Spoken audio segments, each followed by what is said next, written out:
because I was remembering last night, I haven't quantified this at all, but we have, and he has. Yeah. So It's everybody in New Zealand provided some information.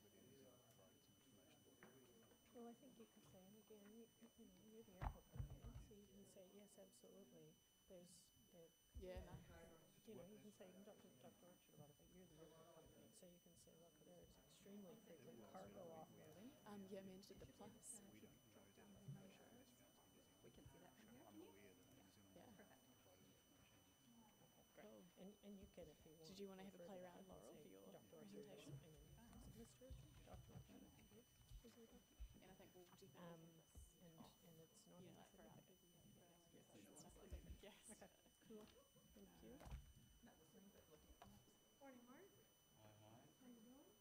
Very well, yourself? Very well, thank you. You want to sit up here, please? Yeah, it is. Yeah. Yeah. Nice. Yeah. Hey, Mark. Hey, feel you? Good to see you, Mark. You well? Read them all? Yeah, no, all good. Yeah, no, I'm always wrecked up, mate. Always struggle with the cold. Chilly, small. Too many years in Australia. Got me acclimatised to... Something over 30 degrees. Yeah.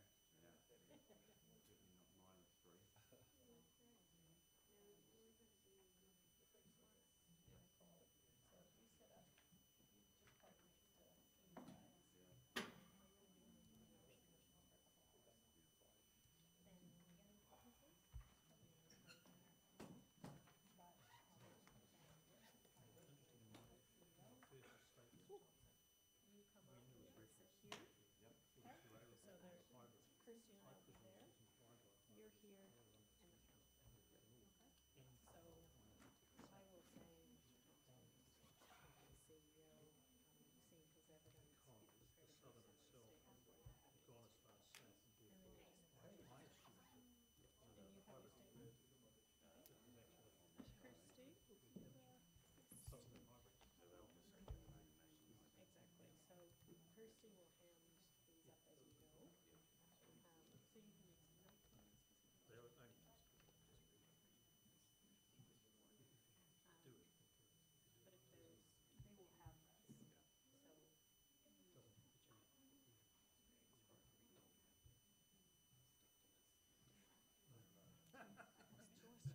was one, but it's just not immediately.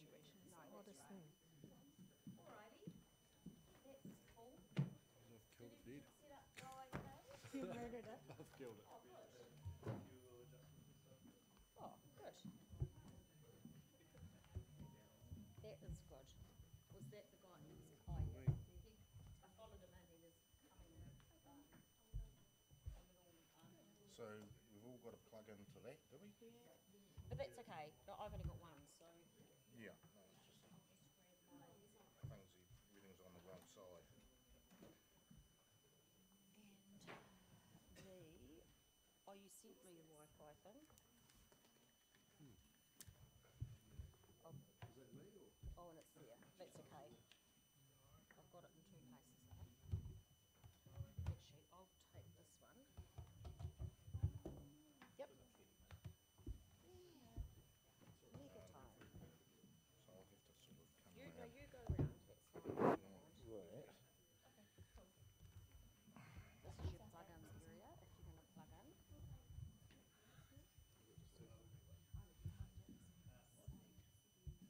Oh, thank you.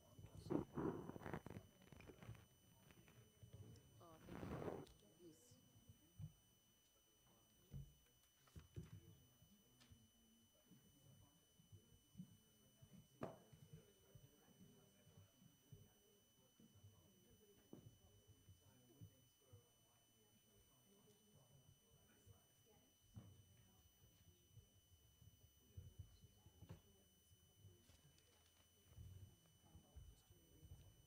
Is that on?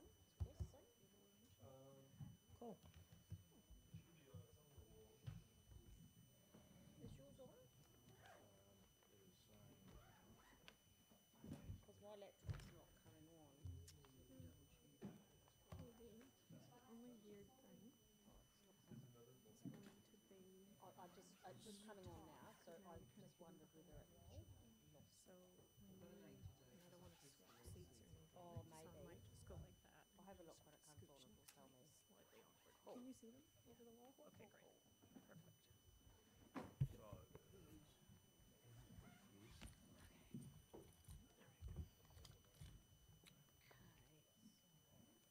Chilly here. This one. Oh, yeah.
Oh my god, I'm freezing.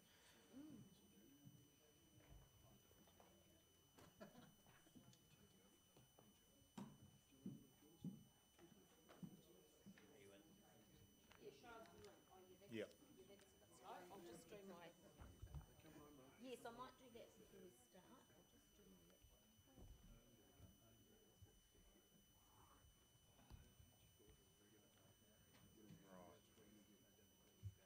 Well, just that it's a picture. It's a.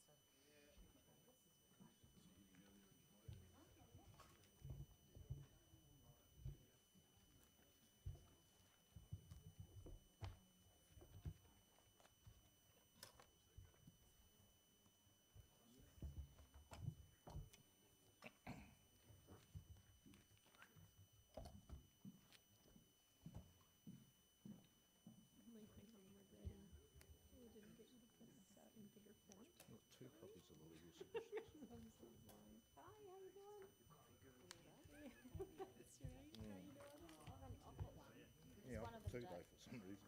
Oh, Yeah, they're not really long. Have you tried to get in? I got it in. I Yeah, got I'm in in. on my iPad. I'm okay with my instant, thanks. Yeah, I'm gonna try and get in on it's my. the fuel. This is good loo.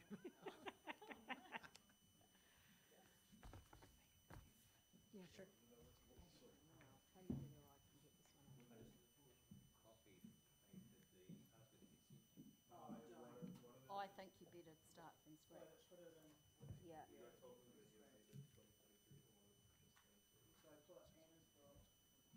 It's thinking about connecting. Hello. How are you? Hello, Nigel. Long time no see. I know. Few, not quite last century, but almost. It might have been, you know, Nigel. Yeah.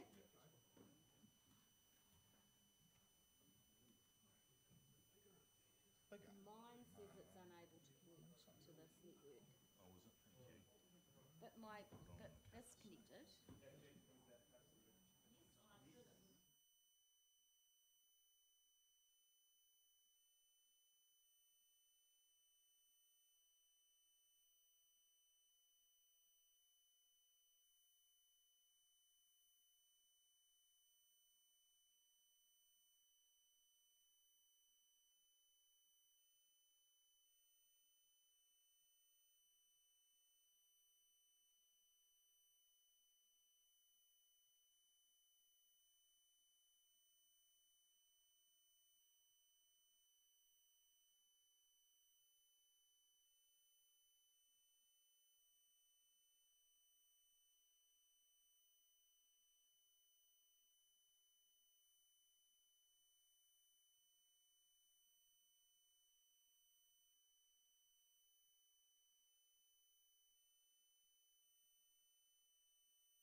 ringing or anything?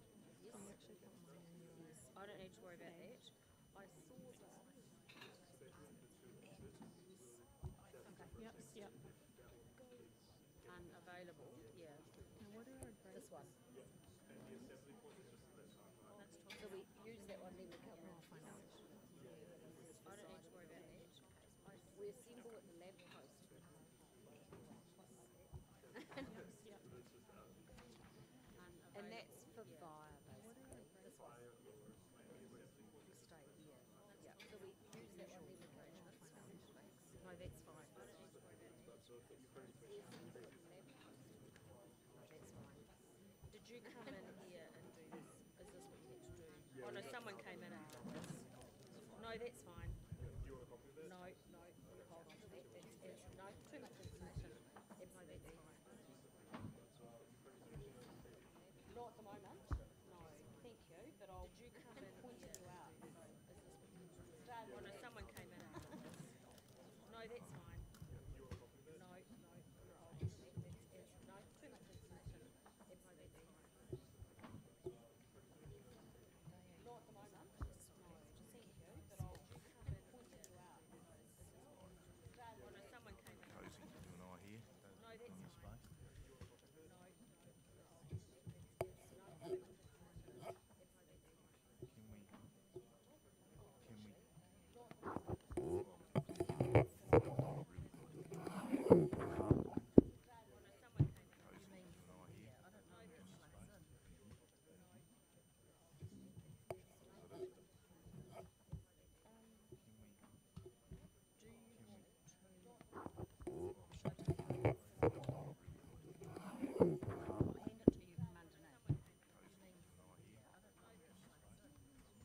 And there's my one. And I'll just check yours in.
I've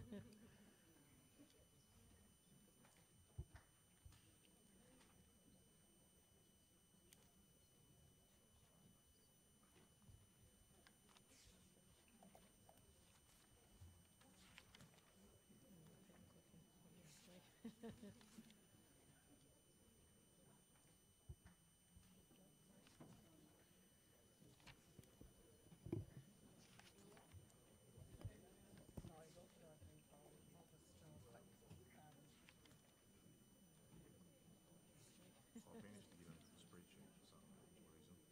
So it let you in through the Oh. link.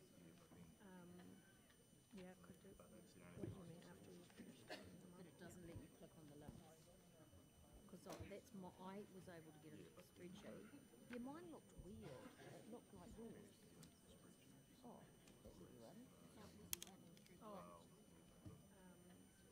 Yeah, could do. What do you mean after you finish doing them But up? it doesn't let you click on the link. Because that's my, I was able to get into the spreadsheet. Just Yeah, check mine it, looked check it. weird. It looked like yours. So you, that's in the spreadsheet. Because I ended up having to save it. Oh.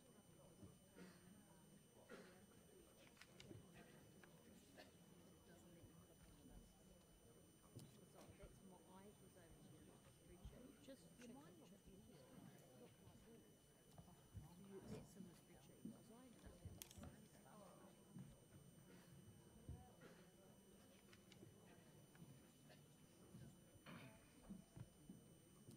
That's my, I was able to get into the spreadsheet.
Tēnā koutou, tēnā koutou, tēnā koutou katoa.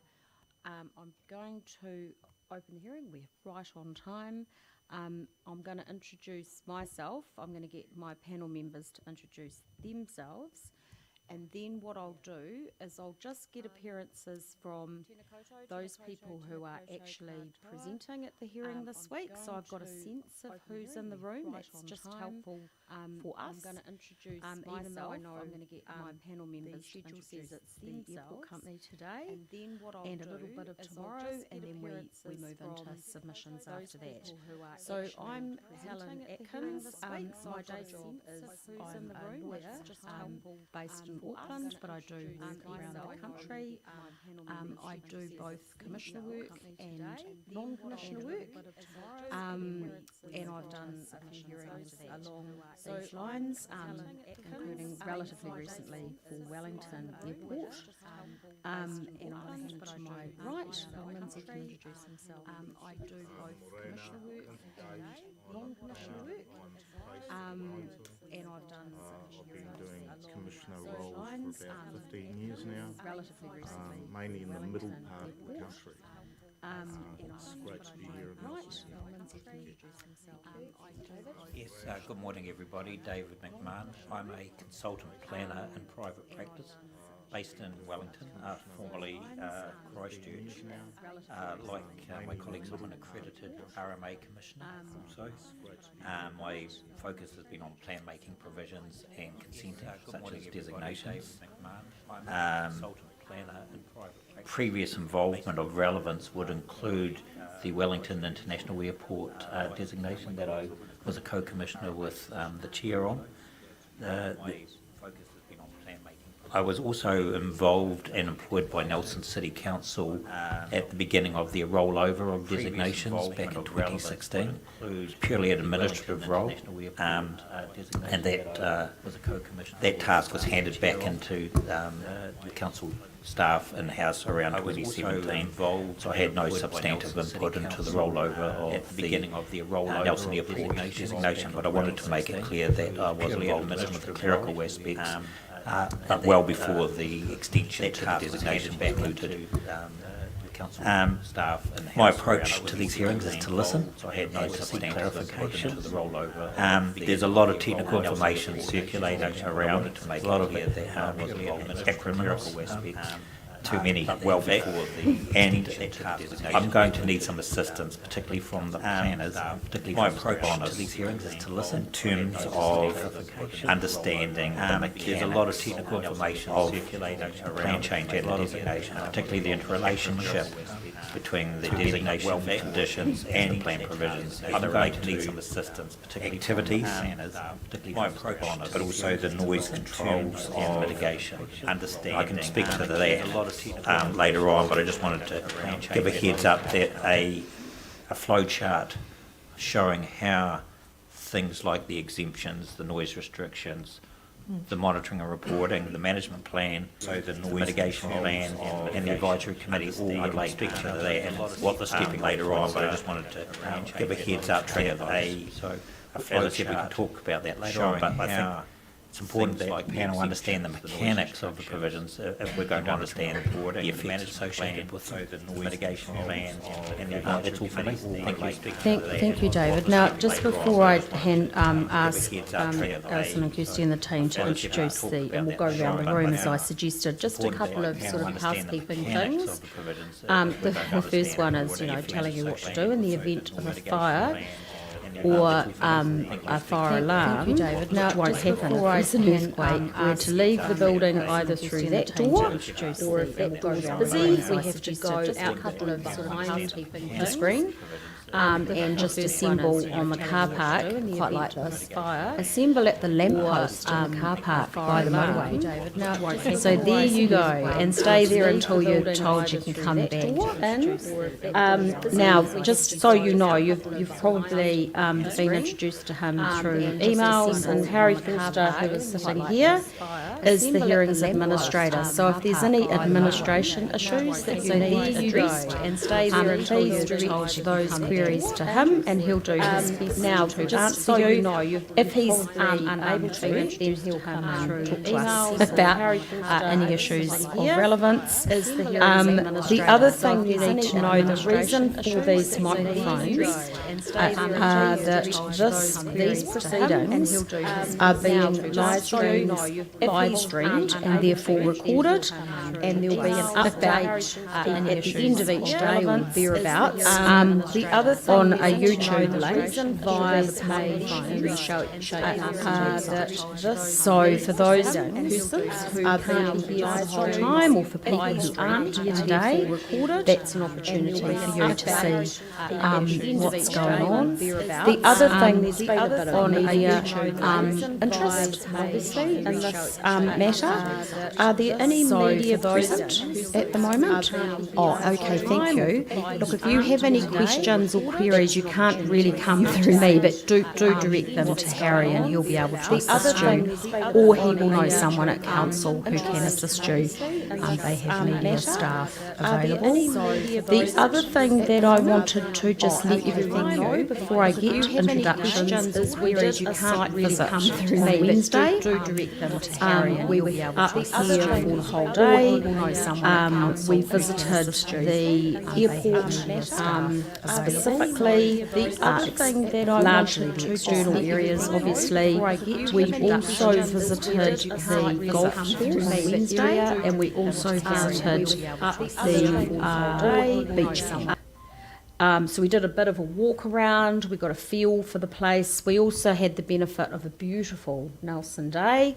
So when we all arrived from our separate locations, we had a fantastic view from the airlines that, the airline that brought us in. So we were able to get a good sense from the air. But as David said, we'll be still asking questions of clarification along the way. And I think I've got a few other housekeeping-y things, but I don't really need to tell you about those until we've done appearances. So,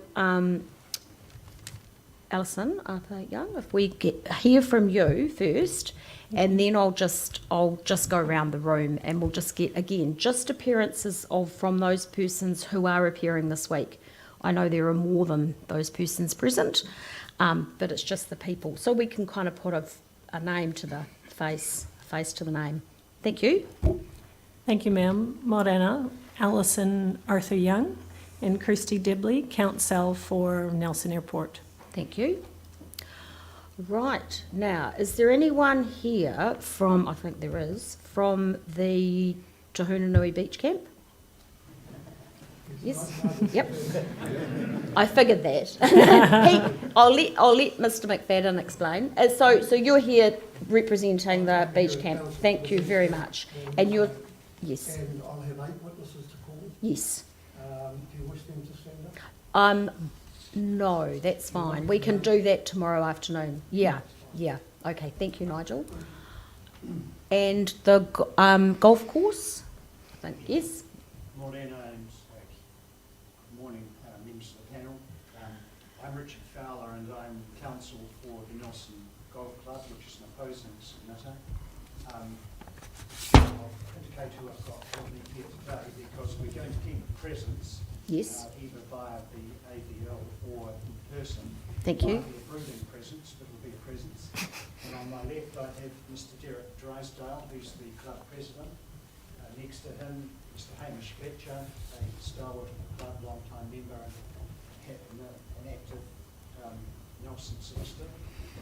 And on the left of him is Tony Watkins, who is the club manager, and beaming in from outside will be James Gardner-Hopkins, who will be here on Wednesday afternoon when the Right. Club case is presented.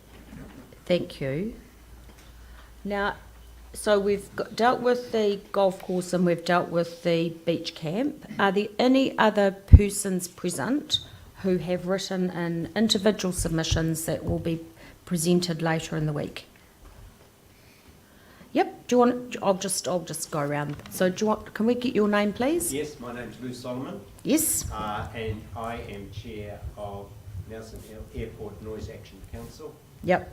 Which is an incorporated society now for nearly 30 years. Thank you. Yeah, I'm wrestling with the airport on noise issues. I'm chair of that. Yep. And I will be submitting on Thursday, Yes. I believe it is. And also I will be following that up with a personal submission. Thank you. Yes, I saw that. So thank you. There were some hands up over here as well. So who wants to go next? I'm Steve Cross. Yes. And I'm chair of Tahuna Beach Camp Incorporated. Yep. Thank you. Morena. Yep. I'm actually on board the beach camp as well, but No, that's quite. Oh, yep. Yep. Thank you. Morena, David Speedy from the National Public Health Service. Oh, thank you. Yep. I'm Helen Grant, resident at Tahuna Camp. Thank you. Thank you. Great. Have I missed anyone? I will just check in at the beginning of each day, just to make sure if there's any new faces, because it's quite helpful for us to just get a feel for who's in the room. I think it's helpful for the other parties to get a feel for who's in the room.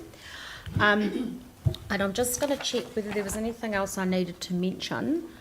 I will mention these things because I appreciate that the website has been updated quite recently, and some of these things may have got missed along the way. Transpower in the Air Training Corps are no longer appearing. Their appearances have been excused, but they both have written in some material that you'll find on the Shape Nelson website. I mentioned to Mr McFadden that we'll be hearing from the beach camp tomorrow afternoon.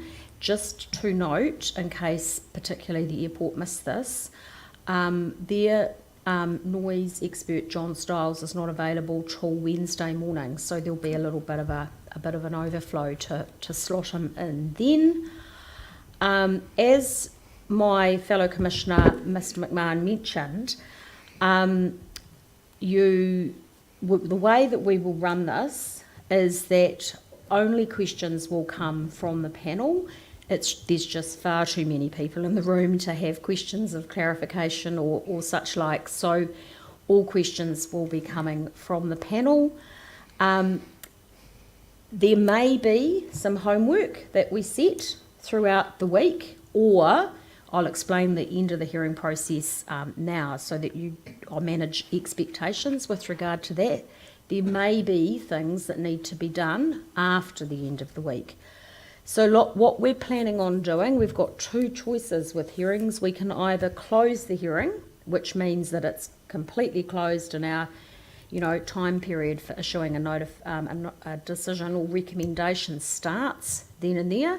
That is not our plan, because we're anticipating there is going to be some additional homework that's required.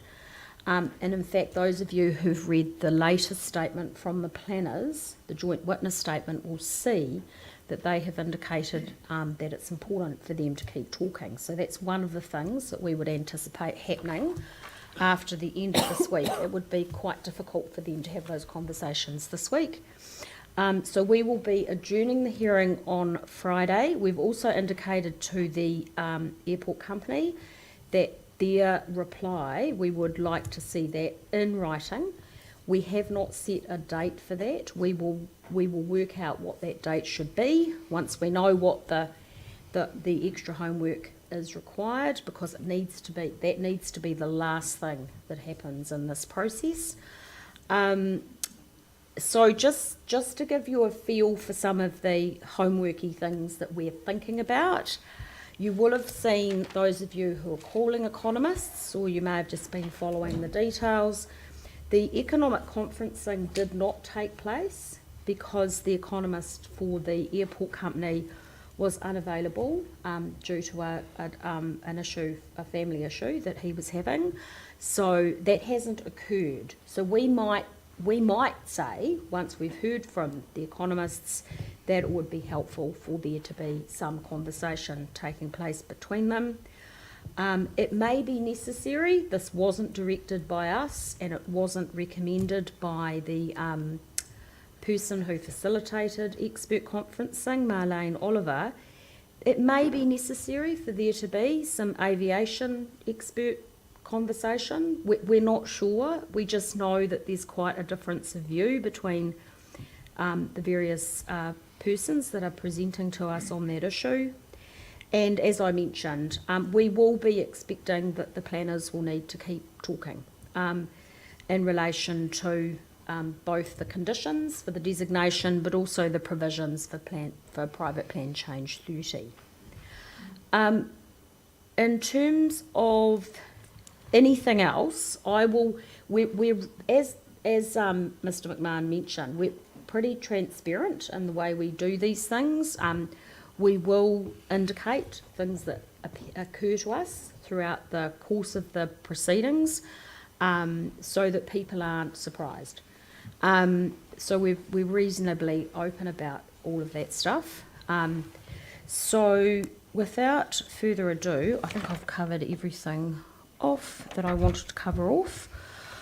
So the process is, for those of you who've got your head around the hearing schedule, today and half of tomorrow is set aside to hear from the applicant or proponent for the private plan change 30 and the notice of requirement, the airport company. The second, we then move into submissions, and the Tahuna Beach Camp is the first off the block in terms of those, with John Stiles appearing on Wednesday. We then enter the schedule in terms of submissions. We will do our best, and we're as much in your hands as you are in ours in terms of sticking as much as we can to the timeframes. But do bear with us. There will be slippage in both directions. It's just the way these things unfold, and we'll do our best to make sure that people are kept informed, and with the helpful assistance of Harry, our hearings administrator, we'll just do our best to fit the time frame as best we can. So, sorry, that was a much longer introduction than I had indicated, sorry Harry, on the schedule, but it'll be really short for the rest of the week, because I've pretty much covered everything I needed to say today. So, I'm just going to hand over to you, Ms. McCarthy, and you can take us through. I've got your legal submissions and a couple of other pieces of material that are sitting in front of us, but you can just let us know what we should have and what we need to look for. Can I just check one thing? Yes. Very quickly. Is it the preference of the panel when witnesses are giving evidence, particularly where it's been pre-circulated? Oh, sorry, good question. Yeah, no, I didn't know. Do you prefer that they, particularly the expert ones or the ones that have been pre-read, that they give simply a summary? Yes. Or a fly past or fly over or something like that, rather than just... Very good question. Sorry, that was on my list and I didn't mention it. So the intention is, and the airport company had already asked the same question, so for expert witnesses that have pre-circulated their evidence, a summary, a highlight, headline kind of issues, and the summary would be the most helpful, given that evidence, or all the evidence, was received not necessarily at the end of the process, so things have happened since that evidence was written. For a lot of the experts, it was all done prior to the relevant expert conferencing, and even for submitters, we've read everything. So all the submissions have been read. What would be the most helpful to us would be for persons to just give us, as you say, the highlights, the flyover, whatever terminology you want to use, because that is of the most relevance to us, and it gives us a really good sense of what are the key issues for the individuals that are presenting to us. And I'm just, where are we putting people? Are your witnesses going to, I've just realised I hadn't really thought about that. Thank you, ma'am. What's your intention for the expert presenting to us when it's their turn? Yes, ma'am. So what we had proposed, as you said, we'll take the panel through legal submissions in a minute, and then we'll call each witness up to sit there. It's mic'd up Yep. for that summary moment. And Right. then at Tuesday, when the airport has finished opening its case, we'll decamp. Yes. And so that submitters and other parties can use this space Yes. to present their cases. No, thank you. And I should have said that, no, that's really, really helpful. I was going to say, just so for those of you who didn't pick this up in the website, the airport company has circulated a lot of evidence in writing, but they sought leave, which we granted, to only call a portion, a substantive portion of their witnesses to this case. All of the evidence will have been taken as read.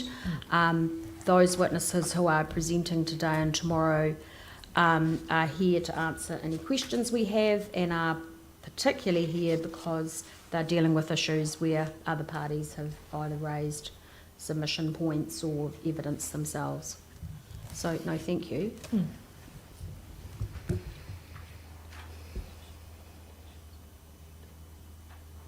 Oh, yes, sorry. Yes, David just reminded me that. So, remember, there are two proceedings, essentially. There's private plan change 30, and then there's the changes to the designations. With regard to the changes to the designations, we can only make a recommendation with regard to those changes. The ultimate decision maker in relation to that issue is the requiring authority, who's the airport company. With regard to private plan change 30, the same issue arises in that we provide a recommendation to the Nelson Council, City Council.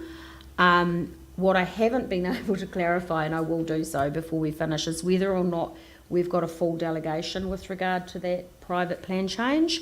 But bear in mind that ultimately that's kind of how it's treated in any event. So we make the decision on the private plan change essentially, but we only make a recommendation on the designation. So that's just how it unfolds. There is a different, slightly different statutory test with regard to the designations versus the plan change.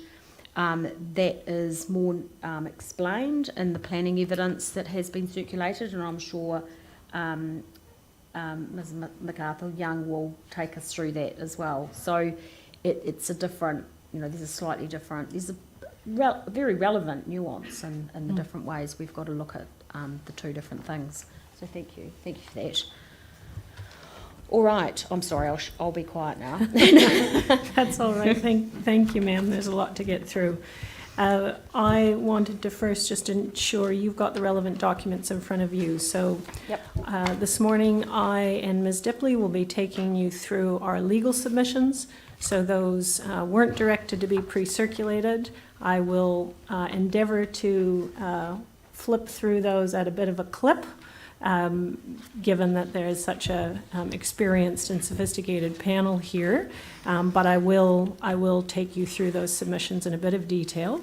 So panel should have a copy of that. We do have a few extra copies, which Ms. Dibley, I'll pass them out to some of the lawyers, but if anyone else wants a copy of the submissions, we have a few extra copies if you want to put your hand up and Ms. Dibley can give you a copy.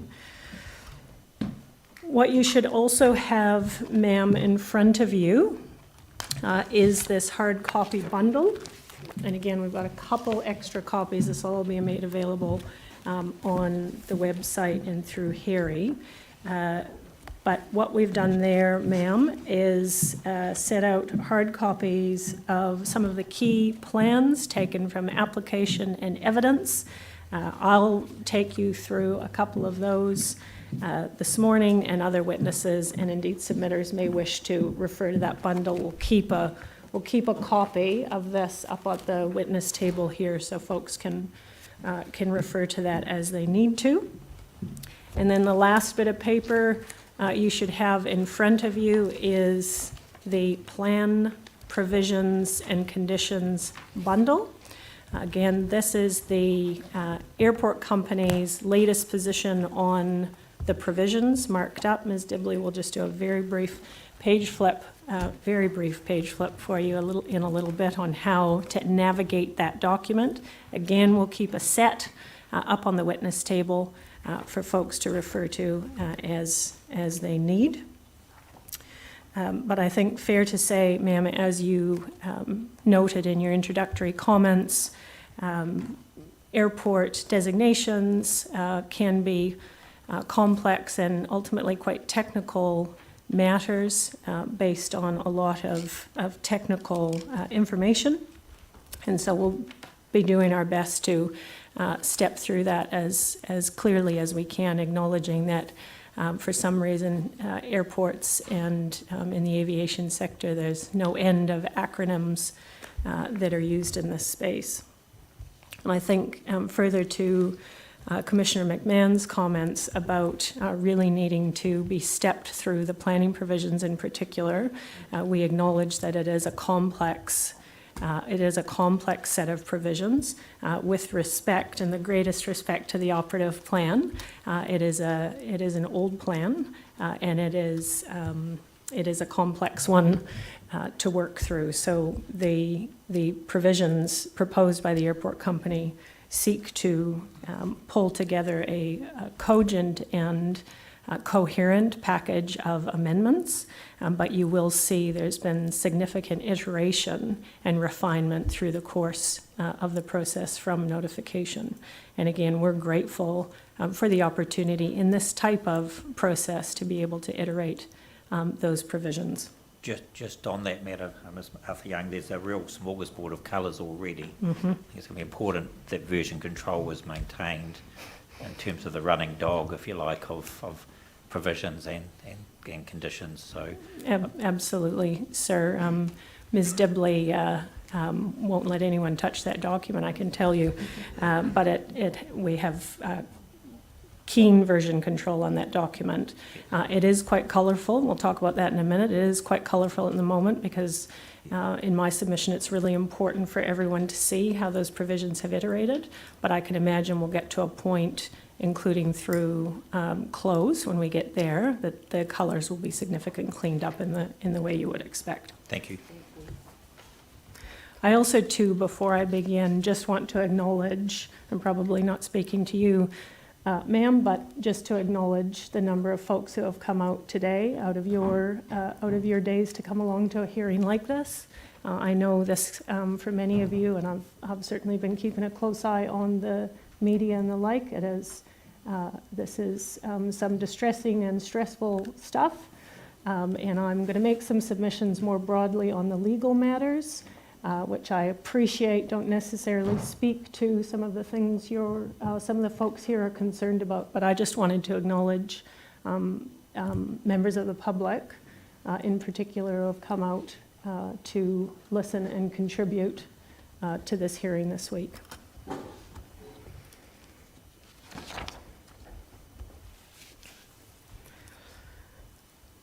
So, ma'am, the starting point for the airport company as both requiring authority and proposer of the private plan change, amendments to the district plan, is that this project for the extension of the operative sealed runway is a critical project for Nelson Airport.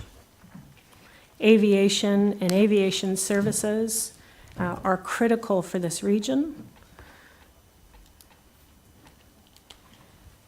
And as one of New Zealand's busiest regional airports, well connected to major centres and to broader destinations, Nelson Airport is passionate about ensuring that its infrastructure and the service it provides to this region is maintained and enhanced. The airport serves over 100,000 residents in Nelson, Tasman, as well as all the visitors that come in and out of the region. The airport plays an integral role in the regional economy, and it contributes to a strong and vibrant region. The airport brings economic, social, and recreational opportunities to the whole community. Now, as a responsible infrastructure operator and as a responsible airport company, Nelson Airport continues always to plan for the future. It's a fundamental aspect, as the panel will know, of airport planning to continue to look well in advance into the future to ensure that the airport can continue to deliver the services that the region requires from both a passenger perspective, but a freight perspective as well. The nature of airport infrastructure, as this panel will know, and the capital investment required for airports means that Nelson Airport, like many others, needs to plan well ahead. So the longer runway here, which is the centerpiece of this proposal this week, is required to improve operational resilience and safety and provide for future next-gen aircraft. And we'll talk a little bit about this morning, and other witnesses for the airport company will get into some of this detail over the next day and a half. But the operative existing planning context is really fundamental to this case. As I'll explain in a minute, and as the panel knows, the notice of requirement here is for an alteration to an operative designation, and that is a really critical planning and legal fact. So the operative real-world context in which this airport operates is critical. And the airport's operations now, in the plan and for a long time, have been authorized by 3 operative designations, which I'll summarize in a minute. The airport's underlying zoning, which is largely residential, also enables a very broad range of activities. Sorry, did you mean residential or industrial? Industrial, ma'am. Yep, sorry, thank you.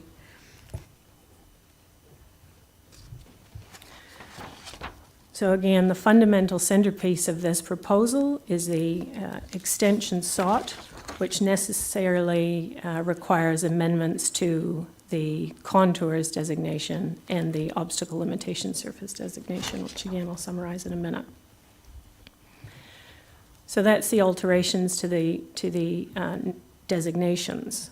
Through Private Plan Change 30, then Nelson Airport seeks to update and modernize the airport's planning framework in a couple ways. Firstly, through the implementation of a special purpose airport zone, which in my submission is a modern and orthodox way now for airports to manage the activities on their footprint, but also through the plan change to implement a more consistent approach to the development of sensitive uses in and around the airport, as well as to implement a much improved mitigation package.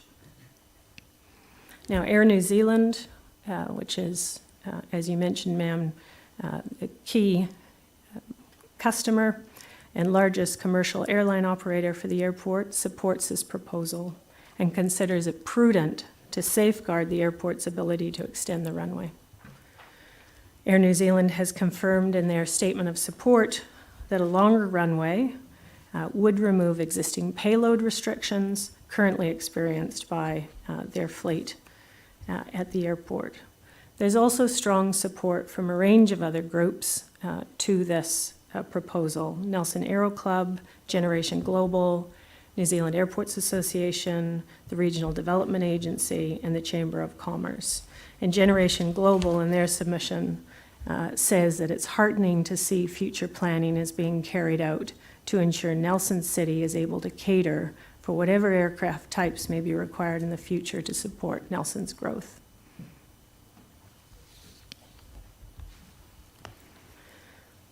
Now, the airport and its expert team have very carefully considered a range of effects and the impact of those effects on the surrounding community.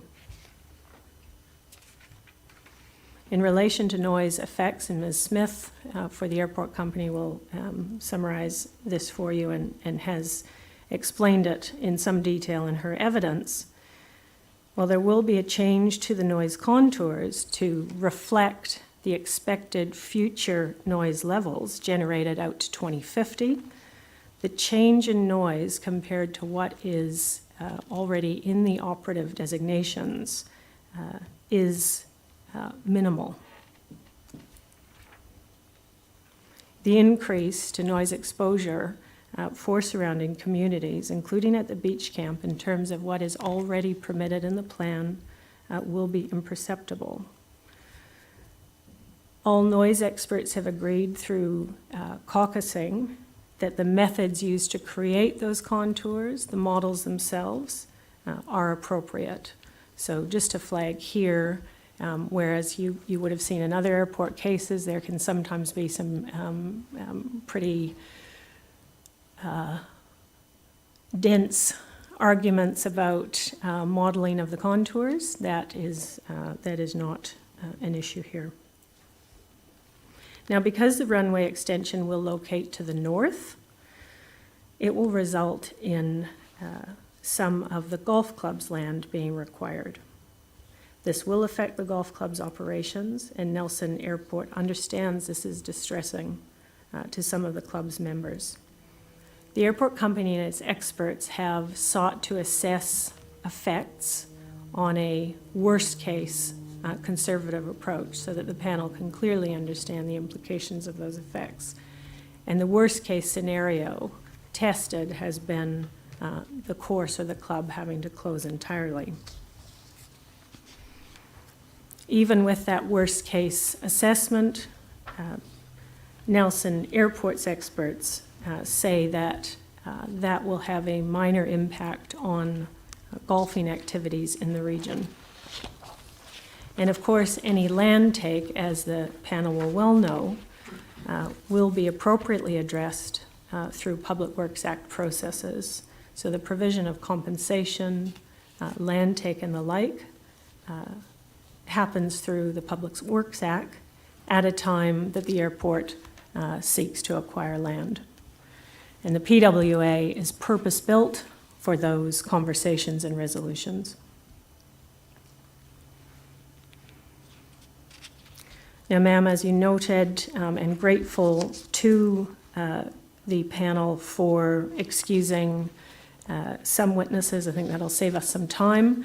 Those witnesses who have been excused are set out in paragraph 2.2, but today and tomorrow I'll be calling 11 witnesses as set out at paragraph 2.1. And as you said, ma'am, they will be very briefly summarizing key points in their evidence, which has been pre-circulated, and again, grateful for those directions, which enable this week to proceed efficiently. Where appropriate, those experts will respond to some of the matters raised in submitter expert evidence as sort of a quasi-reply, but otherwise open to answer any questions the panel will have for them.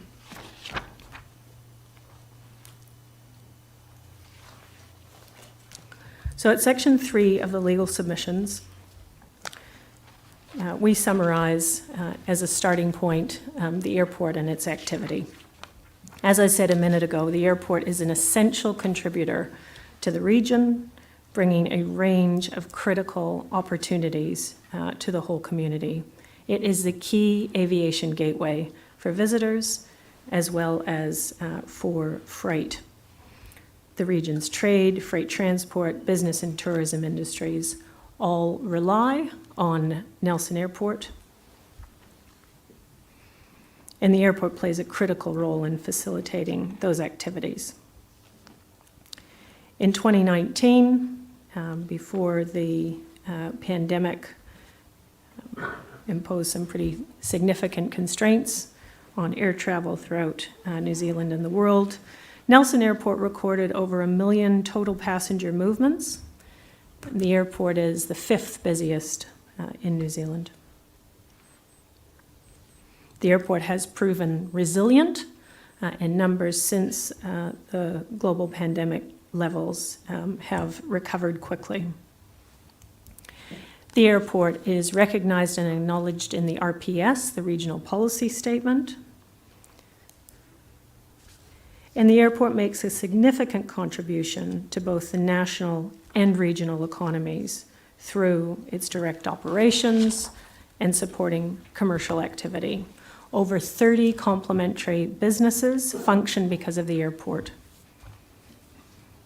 The airport continues to invest in the infrastructure and facilities and is responsible for around 15% of tourism expenditure in the Nelson-Tasman region. The airport importantly facilitates trade and increased productivity by providing access to a larger export market.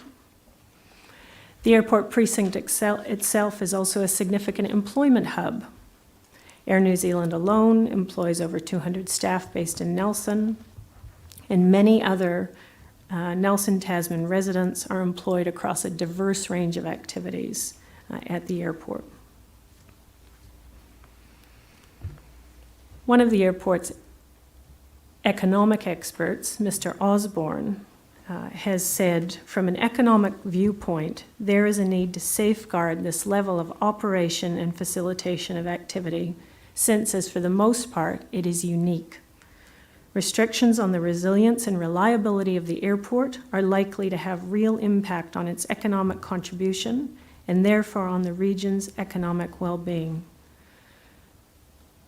Ma'am, the benefits of the airport to the regional economy have been estimated to be almost 200 million in regional GDP and over 3,000 full-time jobs per year.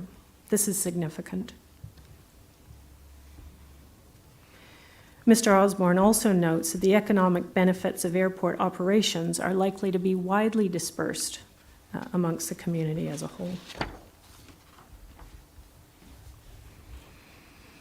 So turning then at section 4 to the planning context, in section 4 and 5, I'll take the panel through both the operative situation and summary and what is proposed. So as I mentioned a minute ago, ma'am, the airport's current operations are authorized and managed by 3 operative designations. This is all described in some detail in the planning evidence. But in essence, there's DAA1, DAA2, and DAA3.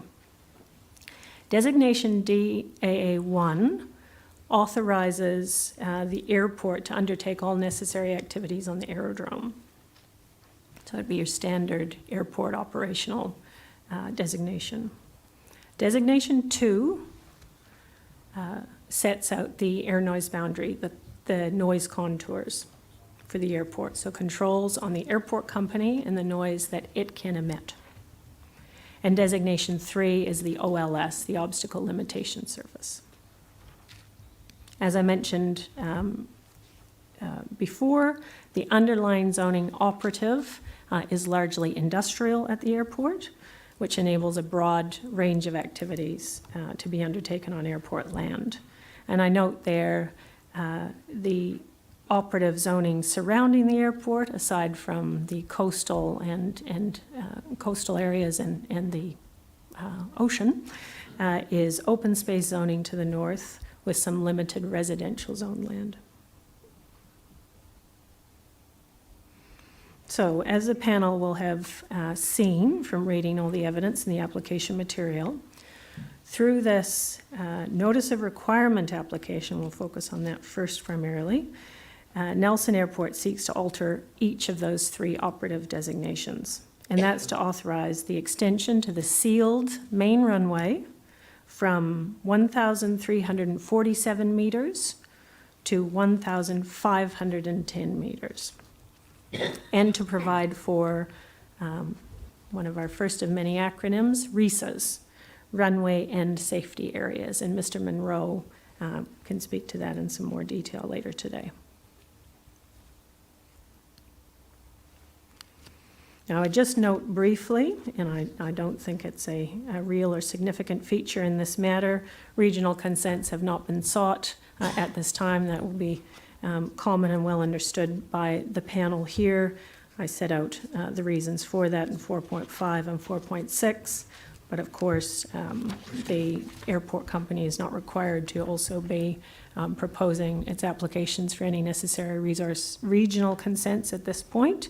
And the Environment Court has observed where regional consents are not sought concurrently, that limits the nature of your inquiry. So that's orthodox there, ma'am.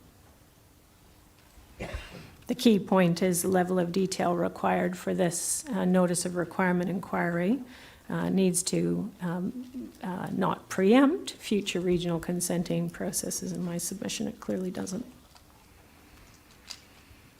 So turning first to the alterations to the designation. So I'll speak to the NORs first and then talk to the private plan change shortly. So the airport was first constructed in 1938. The current runway is, as I said, 1,347 meters long. It is among the shortest in the world compared to what is usually provided for the types of aircraft using the runway at Nelson. The current length results in payload restrictions under certain weather conditions. It also does not provide for RESA, so there are no RESA at this airport at the moment.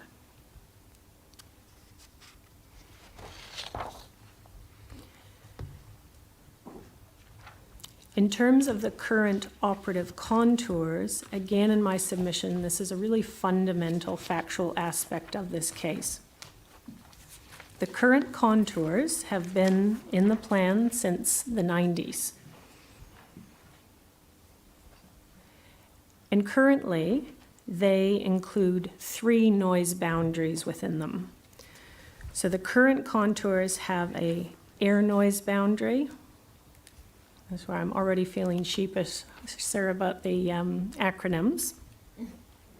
The A and B, which you'll hear a lot about this week, or the air noise boundary. That's your high noise contour. So that's an area where aircraft noise, which this panel will know is a very unique type of noise, is at 65 dB or higher. So that's your A and B. And these areas are defined in, remember, that designation 2. Curiously, in the operative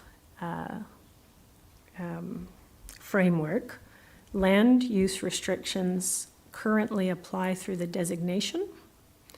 Now, unsurprisingly, the airport company seeks to regularize that by having those controls on third parties properly in the district plan controls, which is where you would expect to see them.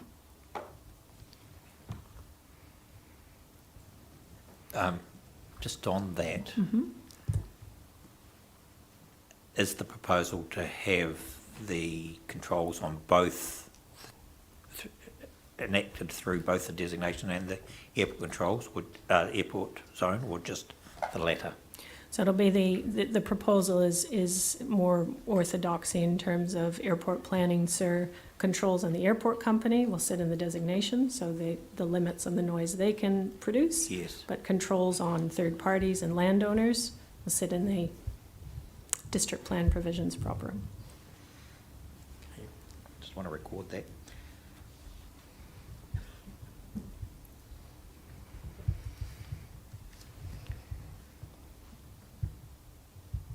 The second subcontour in designation 2 at the moment is the Airport Effects Control Overlay, the AECO, which currently in the operative plan defines the area between 60 and 65. And there are land use restrictions that apply to a range of zones at the moment. And then the current noise contours, DA2, also provide for an Airport Effects Advisory Overlay, AEAO, and that defines the 55 to 60. So at the moment, there are 3 rings of the onion. And the proposal, as I'll talk about in a minute, is to simplify that to 2. It's also really important to note that with respect to mitigation of aircraft operations, operational noise, at the moment, there is no airport-funded acoustic mitigation program for existing dwellings. And the panel will have seen as part of the proposal before you, a fully funded mitigation program is now proposed. So in terms of the proposed runway alteration and updated noise contours, in terms of that hard copy plan bundle you have in front of you, I might just very briefly take you to Plan 2.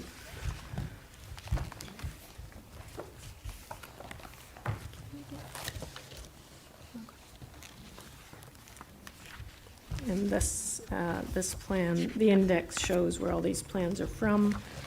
This one is from the application documents and the planning evidence.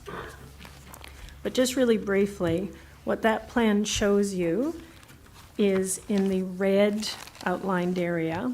Those are the areas that are proposed from a spatial extent to be added to DAA1, the operative designation footprint. So at the moment, you'll see the existing DAA1 designation footprint is the blue, and what's proposed to be added is the red, which is the runway extension area, as well as a small area slightly to the southeast.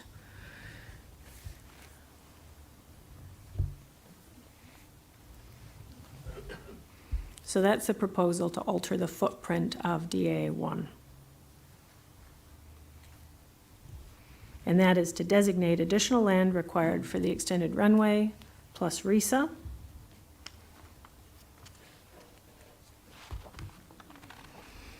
In respect of the updated noise boundaries, if you flip to Plan 4 in that hard copy bundle,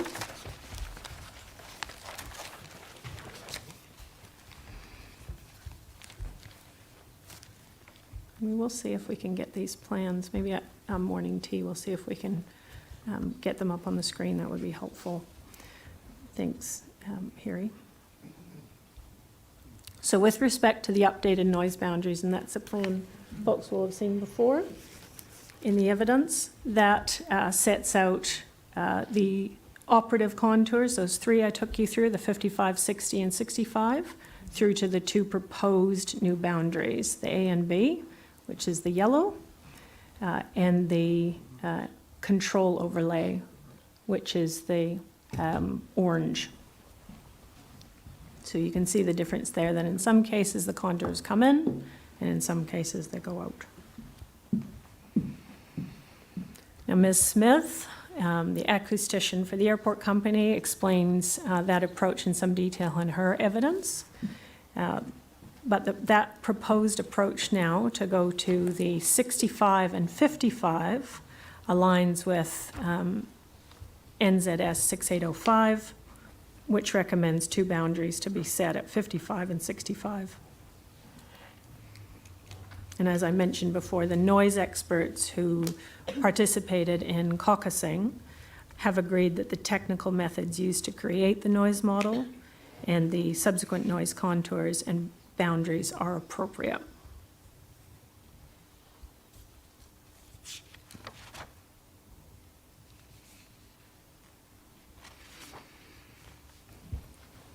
Now, ma'am, as you mentioned, one of the unique features of a designation, a notice of requirement, sits around the objectives set by the requiring authority. And those are summarized or set out at paragraph 5.9.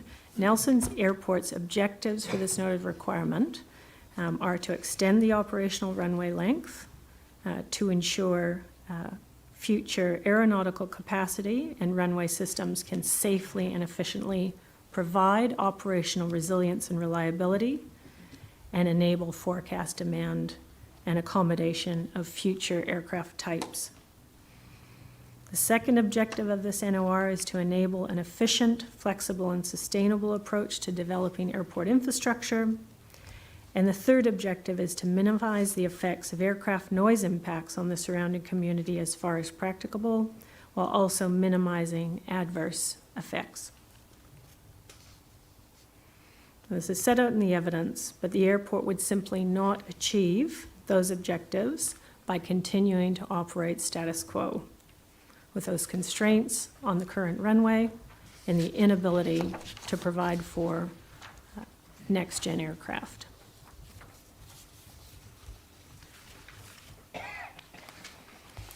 Now, at paragraph 511, I very briefly set out the legal focus for an NOR, and as this panel will know, your focus for the notice of requirement is on the change. It's on the alteration. It's a really important aspect of this notice of requirement case is the whole thing isn't up for grabs, as this panel will know. The effect for consideration and the set of effects to consider is the change between the operative and what is proposed by way of the changes to the 3 designations. That is, the assessment of effects must be properly focused on the change proposed, so as to assess the difference in effects. And the Section 42A authors acknowledge appropriately that it's outside the scope of this process to consider matters relating to the airport's operative designations or to direct further changes to the operative framework that haven't otherwise been proposed by the requiring authority.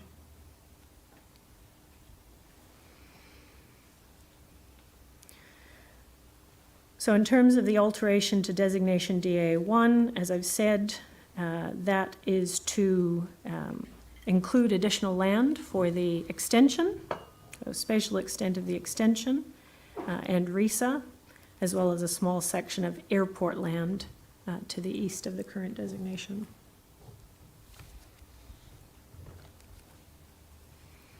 In terms of designation DA2, that's the contours designation, as I said, and with reference to Plan 4, changes to the contours are a necessity when you extend the length of a runway, of course. So the longer the runway becomes, the contours themselves need to be remodeled to have regard to the fact that there will be a longer runway being used by aircraft.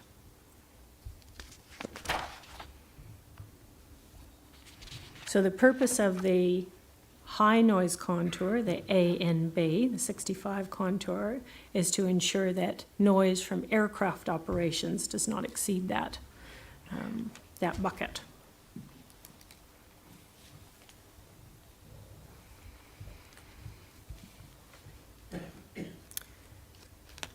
And the alterations proposed to the conditions of DA2, which Mr. Bonas will take you through in due course, include changes which clarify and confirm the airport's operations in terms of managing its noise profile, its footprint. In terms of DAA3, this is the OLS. Now again, I'll just take you to the hard copy bundle. These are plans you would have seen before. There's 2 plans at tab 9, 9A and 9B. Those are those ones. So that's the OLS designation. That's the conical height control over aircraft, for aircraft. So again, because the runway is proposed to be extended, the OLS also needs amendment. It needs to be altered to reflect the operations on a longer runway. Now just note for completeness, whilst when modeled, the OLS extends into the Tasman district, there is no intention to seek amendments to the OLS designation over Tasman, given the significant heights that exist over that district.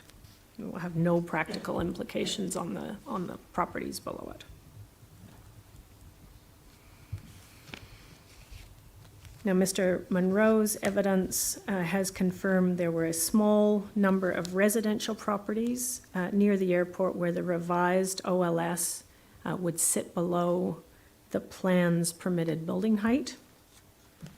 So the airport company, on advice from Mr. Monroe, has proposed a technical amendment to the OLS and the conditions of DAA3, that's the OLS designation, to provide a pathway for those owners to redevelop their houses up to the permitted building height if they so choose.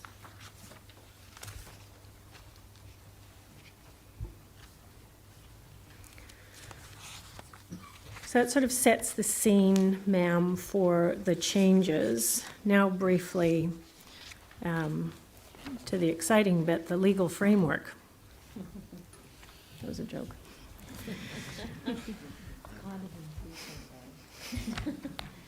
Thank you. So, as the panel will know, this is again first, I'm addressing you on the legal framework for notices of requirement, not the plan change. So when considering a notice of requirement to alter a designation, set out the test there at 6.1, the panel must, subject to Part 2 always, consider effects on the environment of allowing the alteration, whether adequate consideration has been given to alternative options, whether the alteration is reasonably necessary for achieving the requiring authority's objectives, and any other matters you consider necessary to make a recommendation. So turning to those limbs. Now the starting point for that assessment of effects is to consider the effects of allowing the notice of requirement against the existing environment in the proposed location. The existing environment has been established in law to include, of course, operative designations.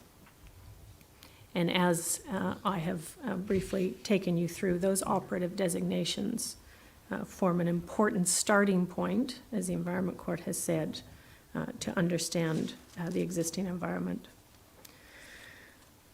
Now, the existing environment also includes any permitted activities that could occur as of right and any lawfully established activities that have already been developed. The existing environment includes activities which have been granted resource consent at the time an application is being considered, provided that, as the panel knows, that such activities aren't fanciful. They're likely to be implemented. Now, I must make the submission that because it has become a unique feature of this case, and I say this with great sensitivity, particularly for the folks who have made the effort to come along today, the existing environment does not include unlawful activities.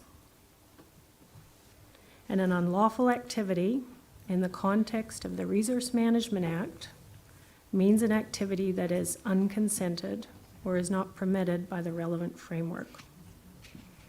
And I take no joy in making these submissions, but it is a difficult and, with respect, very unique feature of this matter this week. And that is the challenge by the campground management that the airport should have considered effects on permanent residents at the campground. Long-term residential accommodation at the campground is unconsented. And the panel cannot consider effects in an RMA context on those activities. Now, as Mr. Pattinson told the newspaper yesterday, management of the campground have no authority to have long-term residents at the campground. And it appears to be uncontested, therefore, apart from Mr. Lyle's opinion that long-term accommodation is permitted. The reality is the campground has sought resource consent, and that process is currently underway. That is a separate process to the one we're engaged in this week. And you as panel do not have within your scope this week to consider that application for consent made by the campground management. Some dramatic moment. Was that on purpose? Can I just, I'm going to ask you a question, sorry to interrupt. Look, I get the legal point, absolutely, with regard to what we can and can't consider.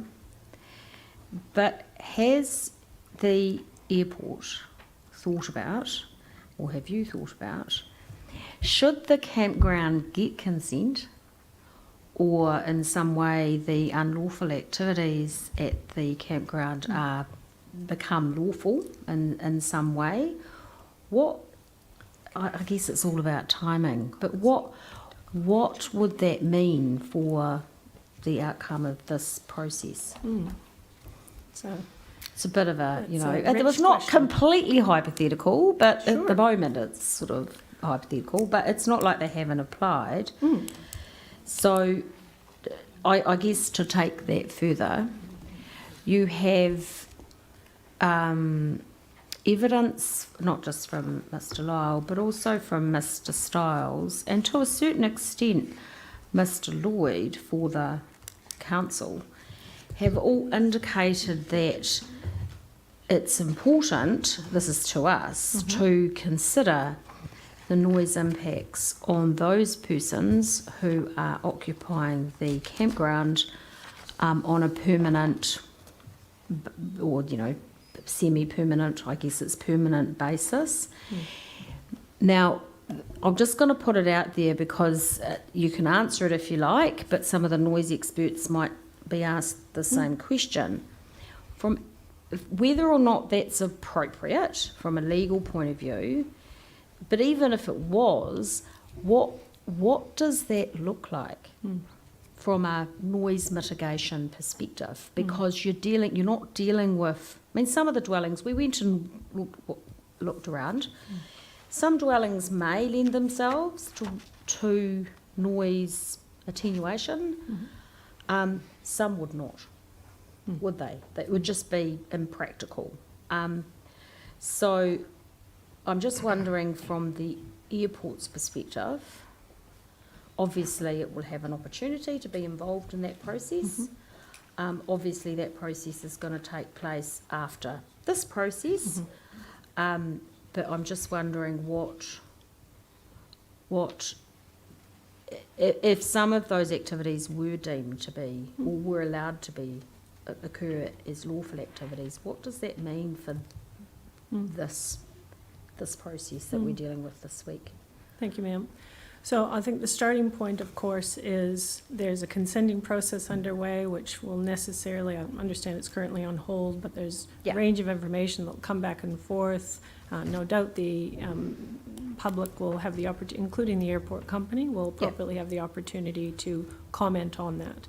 And through that process, through that consenting process, or in my submission, arguably perhaps a more thoughtful process might in fact be some sort of structure planning, something more enduring, more future focused, that actually at the heart of it ensures that the way in which that land is laid out for residents is appropriately acknowledging that folks might be living next to an operational airport. But we'll leave that to the campground management to choose the path by which they wish to regularize or indeed plan for the use of that campground land.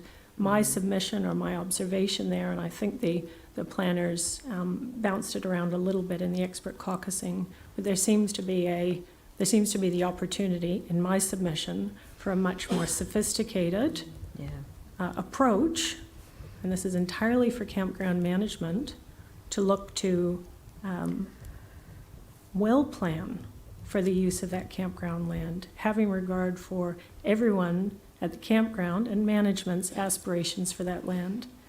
And one would hope through that process there'd be some very careful and thoughtful planning done with really good acoustic advice, having regard to where people may be affected by aircraft noise.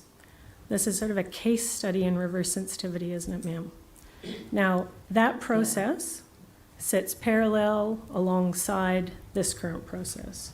And my starting submission from a legal perspective is that when you're considering the effects of this process, the airport company's process, you cannot consider effects on unlawful activities.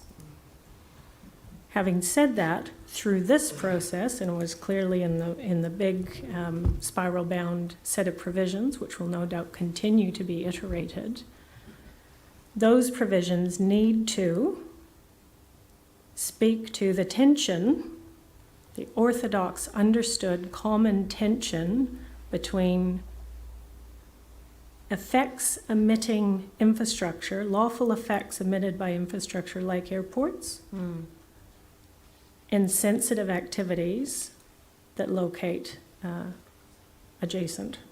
This is not a new problem No, or I a was new going to say, challenge. it's not a new problem for airports in New Zealand either. Or indeed residents, residential zones, lawfully established dwellings that co-locate. And there's a whole sophisticated, thoughtful set of solutions to managing that tension. Now, again, in airport planning, fundamentally, as Ms. Smith has said, as Mr. Bonas has said, as I will submit, managing numbers, density, it's a numbers game, as you will well know. When you're talking about co-locating people in homes in areas subject to high levels of aircraft noise. Aircraft noise is different to land-based noise. Yeah. It's at altitude and it moves quickly. So the starting point, if you had a fresh sheet of paper, and I know we don't, the starting point, of course, is always managing numbers. Yep. And that's not only to ensure we're managing the health and amenity of people who live in those locations, but also leaning into managing river sensitivity effects. You then work your way through acoustic mitigation, mitigating those areas so that the internal noise levels are appropriate. And then, of course, that third limb in airport planning is outdoor areas. Yeah, that's right. And that's a challenge as well, where developers seek to have outdoor spaces, and you know those cases, central gardens and the like, where it's a real challenge because you can't mitigate aircraft noise in outdoor spaces. And so it is a really complex planning matter, particularly when there are existing residential uses in and around airports. So that was a longer answer, ma'am, to a broad question. I think the best I can say now is there's clearly two separate processes. That's my fundamental point for this morning. Yep. It simply can't be for this process to solve or regularize what is clearly a consenting issue for the campground management. What we're focused on here is from a sort of legal perspective, being really clear that effects on those unconsented activities are not and have not been assessed. But actually what we're trying to develop here through that spiral-bound booklet and through the evidence we have is a way in which to manage, because there are also residentially zoned lands, there are lawful dwellings around the airport. That's right. So how do we manage that interface? Indeed. So that's right. And so the planning provisions must aim to an enduring relationship between the lawful emission of aircraft noise and sensitive activities that co-locate. And just the last point I'll make, and it comes up in the planning statements, is that again it's coming after our process because it is plan change 29. Okay, thank you. Yes, you can chip in. I've got a question of clarification following that, Safi Young. I understand your argument under 171A that in terms of the effects on the environment of allowing the alteration, the existing environment is the existing environment. And what I'm less sure of is how the proposed conditions under DA2, the noise component of the designation, would work if the current unlawful activities became lawful within a time frame. Does that mean that the provisions of the acoustic mitigation program would then apply to those currently unlawful activities, or is DA 2.3 Roman numeral V1, and I'm going off the planning JWS, is that time stamped in some way? Well, my response to that is it must be time stamped. I mean, again, that is orthodox and common when we're talking about mitigation programs for any airport around New Zealand. There needs to be a moment in time at which the airport company's funding of mitigation packages apply to existing dwellings. So absolutely, there is an interesting issue for a subsequent process about what existing is. But my very firm submission on that is it's absolutely appropriate for that to be time-stamped, because otherwise the airport company has a never-ending, rolling, totally unclear and uncertain I understand what you're obligation. saying. The reason I ask the question is it's not clear to me that it is time-stamped. That might be the intention, and I know that Clause A starts off saying within 12 months of the notice being confirmed, the airport must prepare an AMP and in accordance with requirements and for any residential unit lawfully established and located within the zone. Then there goes as at the date of the NRO being confirmed. Now, the offer for mitigation in B, C and D and E, is that linked to the timestamp of the activity being lawfully established at the time that the plan's produced? Yes, sir. Okay, and that's the intention? The intention is, yes, absolutely, Yes. that timestamp, and again, in an orthodox way, is as the date is, the NOR is confirmed. Other airport designations will have a particular date, Yes. before the NOR is Yes. confirmed, for example, Yes. where the mitigation package funded by the airport company kicks in. Sure. Not that I'm asking you to agree to this, but presumably that condition could be recast to enable, to apply to lawfully established activities after the plan is produced, and allow the plan to be revised and reworked if necessary. I'm not asking you to agree to that, but that's an option, isn't it?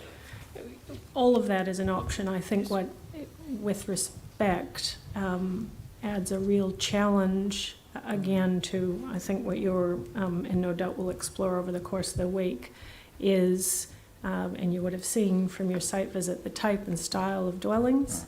This is a real factual challenge in this case. So this isn't, for example, say, it's my experience, for example, at Auckland Airport, where there might have been a subdivision established, with orthodox residential typologies. This is a real challenge here, given the way in which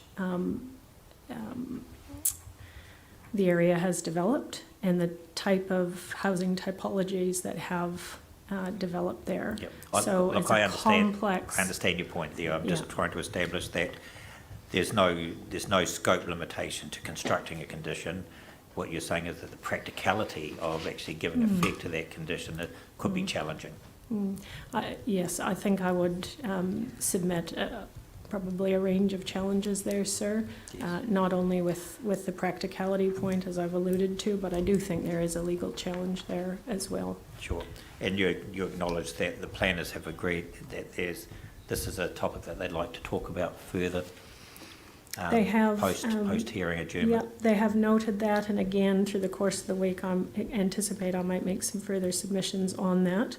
I've read paragraph 3.2 of the caucus, and I endorse that sort of pragmatic approach, but also my submission is very clearly we do need to be quite careful in the way in which we seek to resolve issues which, with respect, are well outside the scope of this hearing.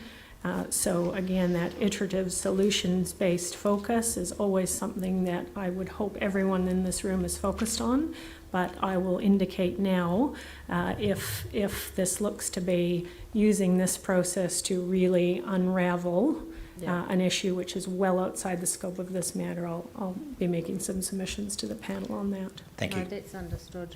Thank you, ma'am. It's actually just it's after morning tea break. Shoot. So sorry.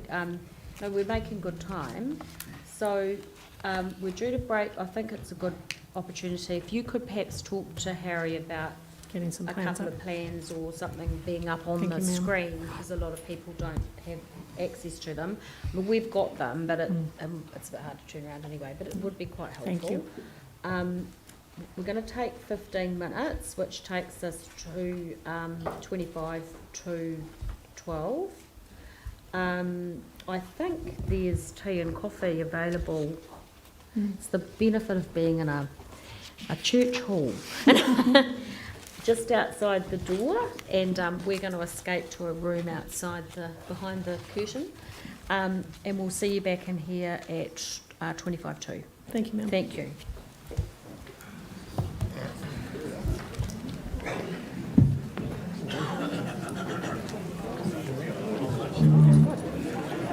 Right, I'm going to take the little doofer doofer. Thank you.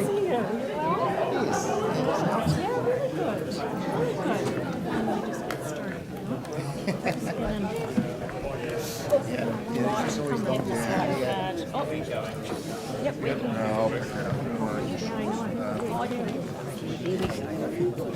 No, it's up.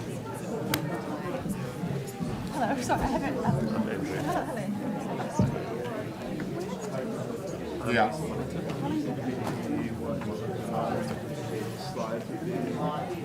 I'm just going to touch base with.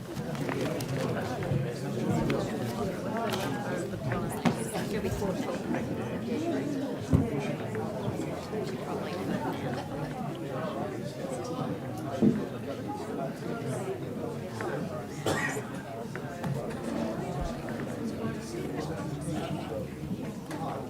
Could you index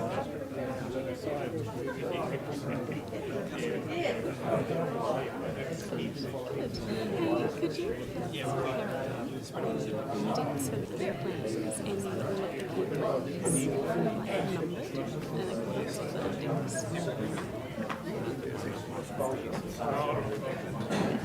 So send him the index with that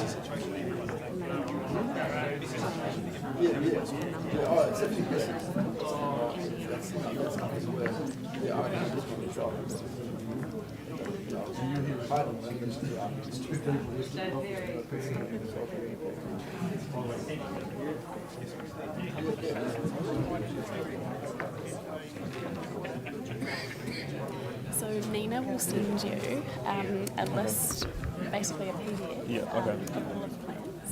And then they'll be numbered, and she'll send you the index as well.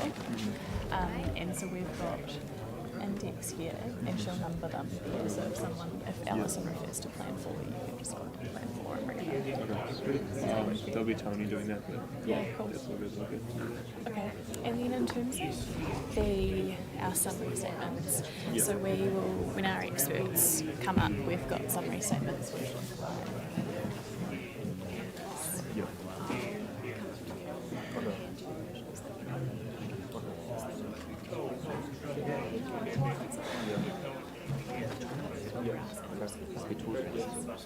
What time? How do you recognise this silhouette's like? You used to Side on and all. you used to block the sun. Yeah, I think we're going to set it up outside. I'll check with Rebecca.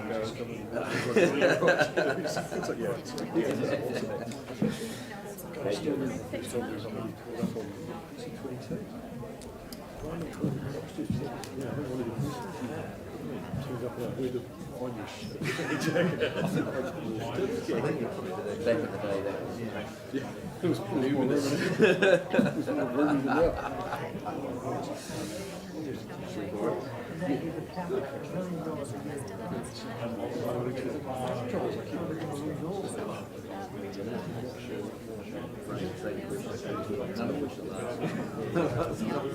yet to try one of those like creations that they always sell. I can't believe this out.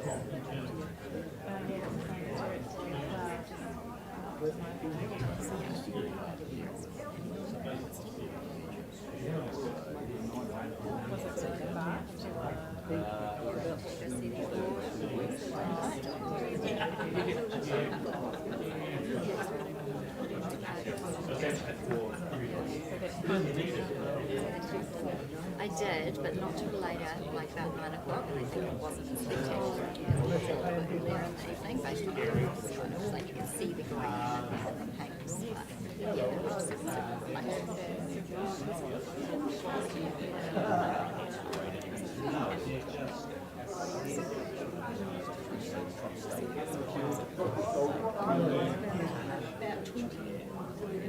Oh, that's incredible. Yeah. Those rocky mountains, just stunning.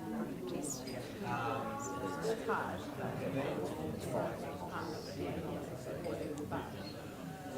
Alright, I'm actually going to get away. Yeah, like stay for a little bit. I'm probably going to watch the live stream though, so. Yeah, I'm going to try and come tomorrow afternoon, I think. Just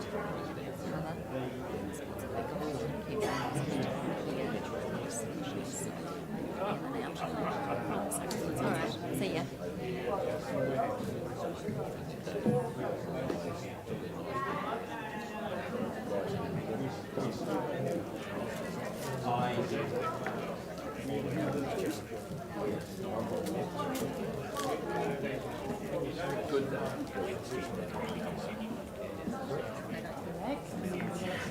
Exactly. I feel for you. I thought it might be the case in Derek.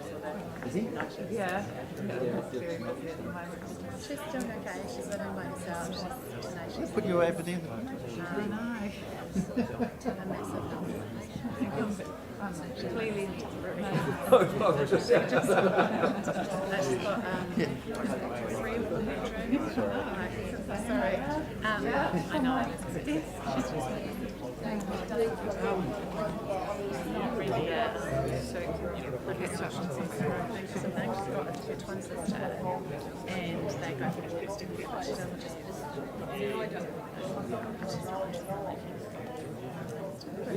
actually that would have helped her, I think.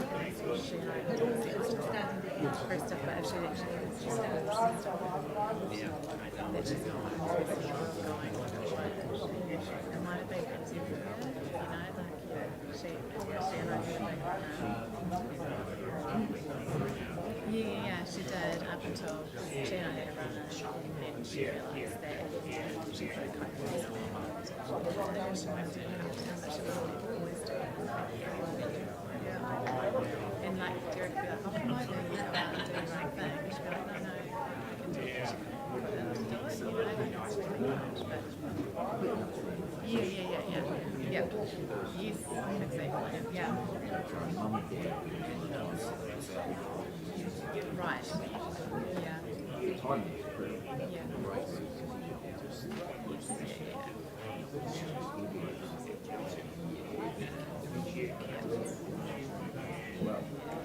So they were kind of together as well, I think.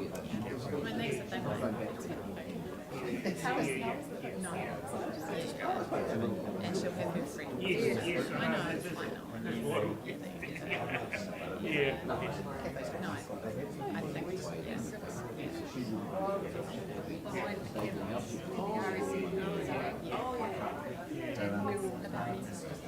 Just like she doesn't want to be in a room. She thinks, you know, like people think go to home.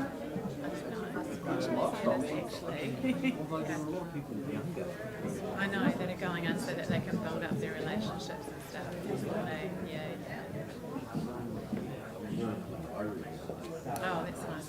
What's hey? Hey, being Bex, alright? Yeah, just like super busy, so Going, it's good, but going a bit crazy.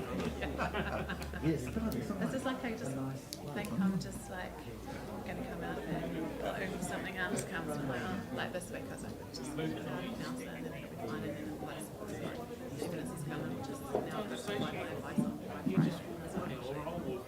It's like the house is so I'm just going to read 2, 3, like right out of it next week.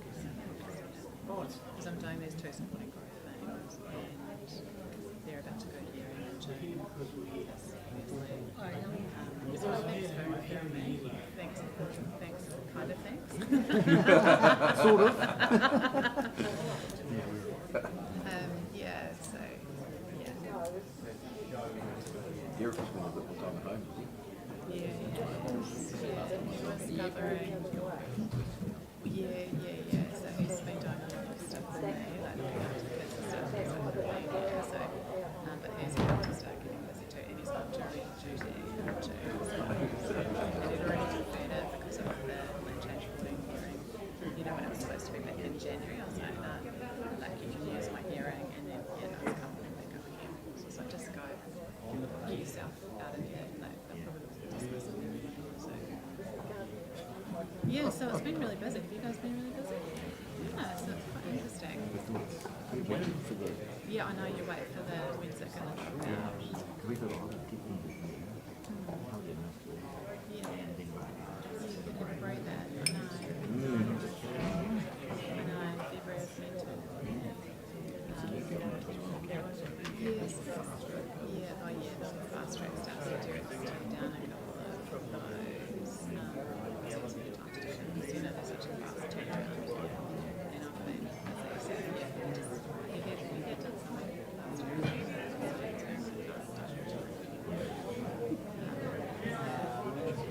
Great. Yeah, the HBA stuff. Okay. Yeah, I think so. I don't really know. But they've got a new project, which is out for proposal, which is actually writing out with HBA stuff. So I think it's actually and for them to be proposed to answer and stuff. Might be. For some reason they keep coming to me with the emails about the proposal keep coming to me. I think it's on something. So I just so it might be just kind of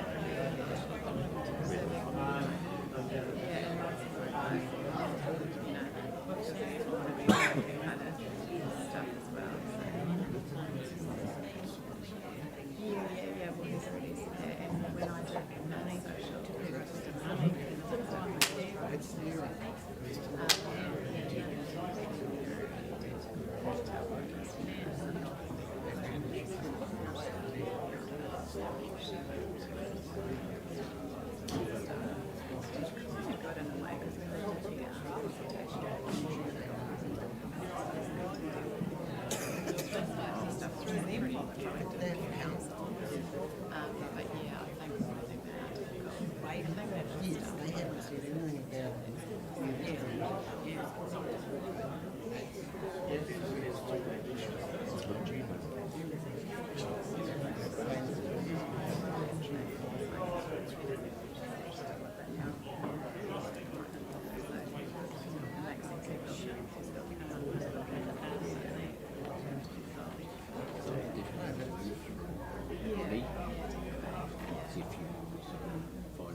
understandably so as well. So, I think just fine.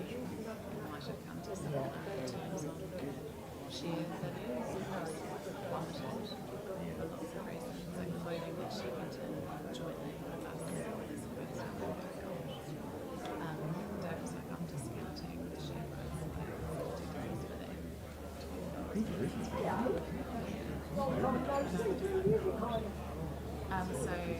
And I sent her a text and Natalie and I did really big stuff. I guess we've always been very good at although we did road trips together.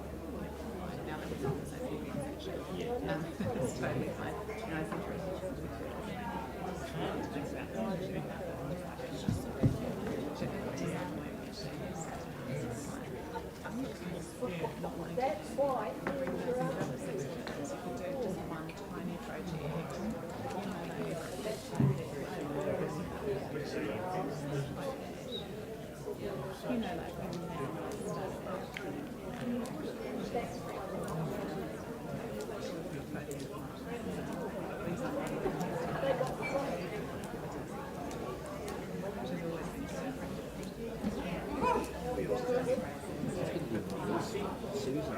Yeah, Susan Lawrence, I think I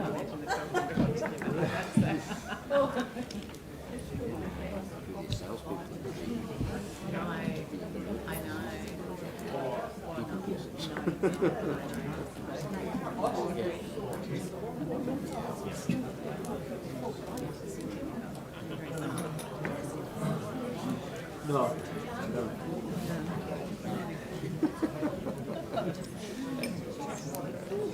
Yeah.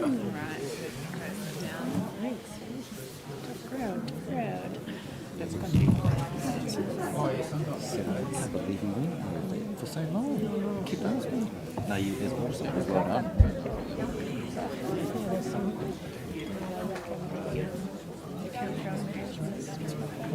Yeah.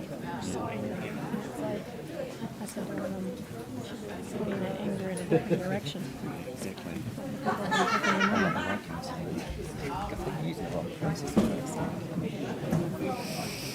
Okay.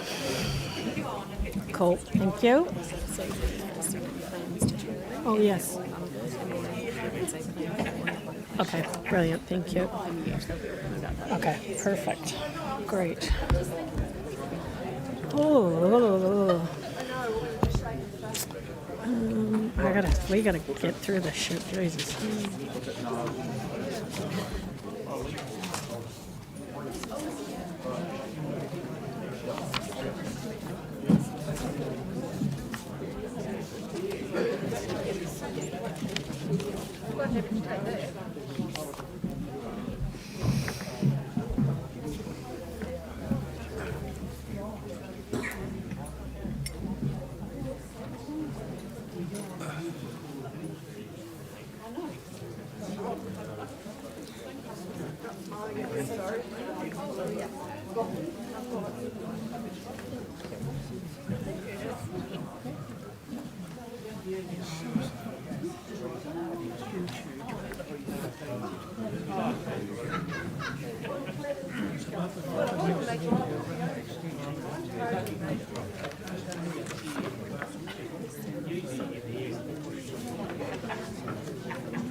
That's a good question because we're running low.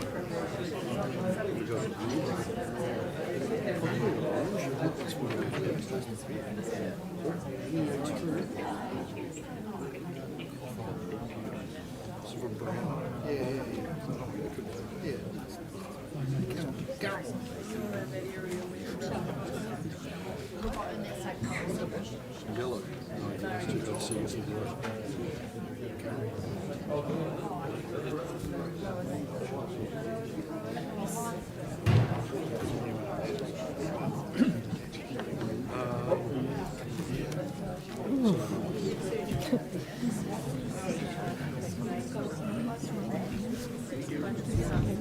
People? There's a lot of anger. A lot. Thanks. Just on provisions, conscious of time, I don't want to steal your spotlight, but do you think we need to? I think we do. I don't want to take your... Are you fine? I think it is. I think we are. I'm going to really try to whip through this. I don't think so. I don't think so. I think we're gonna have to save time. Was it?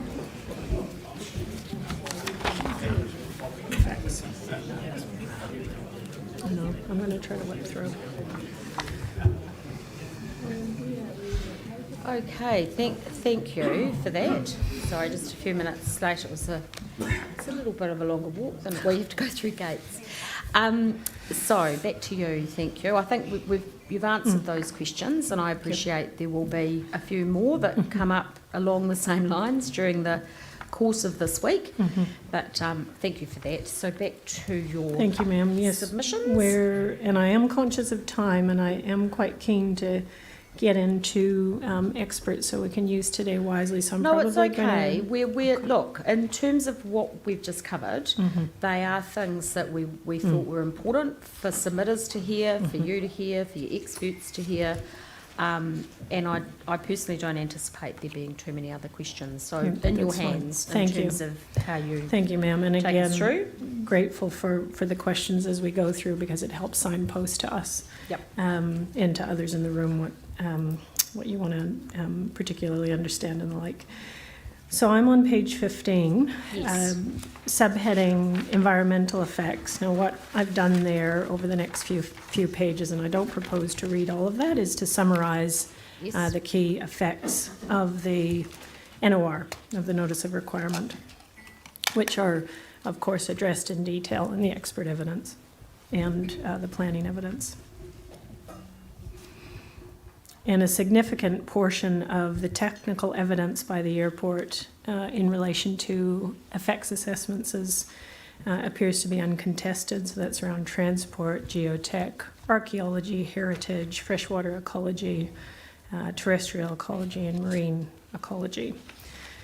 At 6.12, I summarize some of the positive effects of this Notice of Requirement, because that's, of course, also an important part of your consideration. Those are also acknowledged in the Section 42A report, and those are set out there. The evidence of Dr. Orchard in particular notes the positive benefits of ensuring the airport can accommodate that future next-gen or sustainable aircraft. Improving resilience and reliability of aircraft operations by removing those operational constraints. Increasing safety through the provision of RESA is a key positive benefit, and implementing that best practice noise mitigation program will also have significant benefits. And clearly, a key effect to understand through a project like this is around noise. The resulting change in permitted noise levels compared to the operative provisions, as set out in Ms. Smith's evidence for the airport, ranges from a decrease for some houses up to an increase of about 2 decibels for other houses. Ms. Smith's evidence is that an increase of 2 decibels is imperceptible to most people.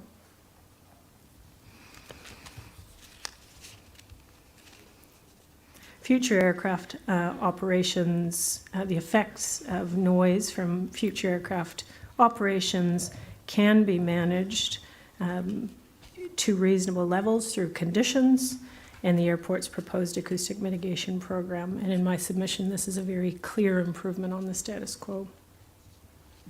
In terms of those other effects, I've briefly summarized them here, and I don't propose to take the panel through that. Those experts will take you through their summaries of their evidence on that around ecology, landscape, recreation, and economics. Again, as I noted at the start of the morning, this is at the bottom of page 17, top of page 18, in relation to the Nelson Golf Course land. The airport considers that there may be options for co-location with the golf club and an extended runway, but the airport would need to carefully work through the use and layout of its own current operations, including the grass runway, which you would have seen on your site visit. And that work will be appropriately done at the time, subject to these processes, at the time the airport may seek to acquire land under the Public Works Act. And as the courts have been clear, that process is independent and separate from the Resource Management Act. The Land Valuation Tribunal, as this panel will well know, has specialist knowledge, and the Public Works Act sets out the process for acquisition. Economic effects, the panel has extensive evidence on that as well, and I summarized some of that at the start of the morning.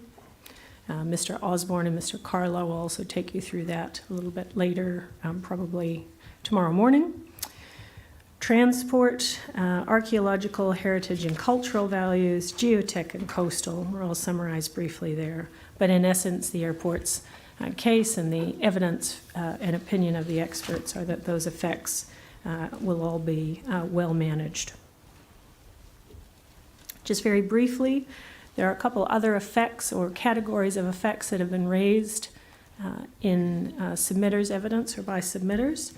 One around effects on property values. Now again, as the panel will know, potential effects on property values are generally not a relevant matter for consideration under the Resource Management Act. In relation to air quality, in my submission, assessment of ambient air quality is not required for an application like this. Certainly that is not addressed, and I think as is fairly acknowledged by Mr. Curtis, such ambient air quality monitoring is not a matter any other airport addresses, and it's not done in that way. And it's also, again, helpfully and fairly in my submission set out by Mr. Curtis that the air quality in Nelson is actually very good, and Mr. Curtis appropriately acknowledges that. I'd also just note there, of course, that one of the key objectives of this NOR is to enable a longer runway for next-gen aircraft, which will clearly be zero emission, low emission aircraft types.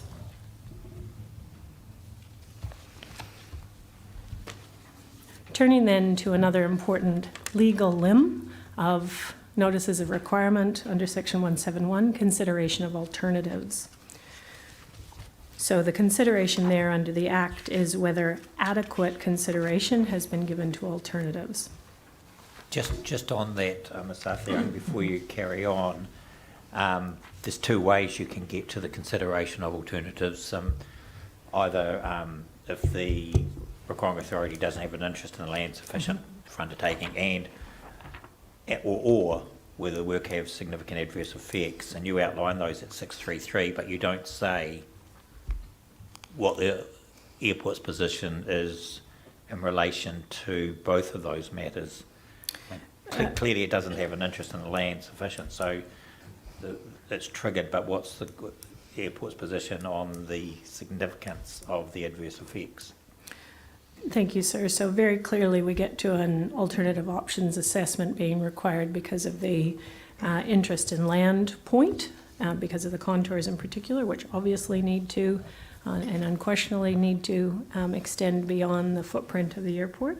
But again, early in this process, and again, I think it's both orthodox and appropriate early in an airport case like this for the airport experts to properly consider assessment of alternatives, even if they haven't necessarily worked out whether there's significant adverse effects. I think it's a prudent approach for requiring authorities. In my submission and frankly advice to requiring authorities, I think it would be a pretty narrow set of facts that some consideration of alternatives wouldn't be appropriate. But in any case, we get there because of the first limb of that test, interest in land sufficient. It doesn't really answer my question. About whether there's significant adverse effects. Yes. Well, as you would have seen from the submissions, my submissions, the evidence before you on the application, on balance, the airport company's experts are of the view that they're with the conditions and all the matters proposed, including the mitigation package. There are not those significant adverse effects on the environment as a result of the package proposed. Thank you. So the test, as the panel will know, is whether adequate consideration has been given to alternatives. The courts have been clear that adequate means sufficient or satisfactory. It does not require exhaustive or meticulous consideration of alternatives for achieving the requiring authority's objectives. And I set out the quote from Sustainable Matata in the Environment Court when thinking about alternatives. The question before the court is narrow. In essence, the question is whether or not the decision was reached arbitrarily. The court is limited to the process that the authority undertakes, not whether all alternatives were considered and whether the outcome was the best one. The adequacy of the process will depend on circumstances, in particular the level of adverse effects. Now, in my submission, the assessment of alternatives undertaken for this project satisfies 1711B. The assessment of alternatives is documented by the suite of options reports prepared by independent experts and subject matter specialists engaged by the airport. That alternatives assessment involved two phases, as the panel would have seen in the application and the evidence and the optioneering reports. So stage one was around runway length and long list of options. And extensions, again, noting that there's an existing operative runway here in a particular location. The opportunities and options for extending that runway are, with respect, pretty limited. They're to the north or they're to the south. Stage two of the alternatives assessment involved the evaluation of short-listed options to the north or to the south. And those options and that investigation area was considered by a range of technical experts in terms of, as the Act requires, assessing environmental effects of each of those areas. The planning evidence summarizes that process in detail, but in a nutshell, the options assessment work for the airport demonstrated significant adverse environmental effects with a southern option, particularly given the need for that option to require coastal reclamation. And the planning experts at expert caucusing all agreed that any options involving reclamation of the CMA at the southern end of the airport would face a difficult and complex statutory consenting framework. Now, some submitters have questioned why a hybrid option wasn't considered, a little bit to the north and a little bit to the south. Mr. Monroe goes through that and can address you on that. But again, I make the point that there's no requirement under the RMA for the airport to consider all options. In my submission, the airport established and adequately considered an appropriate range of alternatives. I'd also note, and Mr. Monroe can take you through this, he respectfully disagrees with the evidence of Mr. Race, which suggests some of those alternatives. Turning then to that other key legal limb of 171, reasonably necessary. And as the panel will know, whether an alteration to a designation is reasonably necessary for achieving the requiring authority's objectives is an objective test. And the court has held that in terms of the meaning of, quote, reasonably necessary, it falls somewhere between desirable and essential. Now, in my submission, the proposed alteration is clearly reasonably necessary to achieve the airport's objectives. The NOR provides a statutory mechanism for the airport to implement the works required for the construction of an extension to the runway and inclusion of RESA. And I set out at 6.42 the ways in which a longer runway and RESA speak to the requiring authority's objectives. Ms. Southlang, I have a question there. I'll start by saying it's completely up to the requiring authority to state what the objective is. I understand that. I've looked at the objective that you've summarised at 5.9 on page 10. And my first observation was that under A it includes a method, namely extending the operational runway length, and in order to ensure what could be possibly said to be an objective, which is efficient and flexible, sustainable approach over the next 30 years to, how common is it for an objective to include the method for achieving the objective in the objective? Well, in terms of other airport companies' objectives, I'd have to go back and look at what the objectives those requiring authorities have sought for projects that they've proposed to undertake. But in my submission, those objectives are appropriate and reasonable.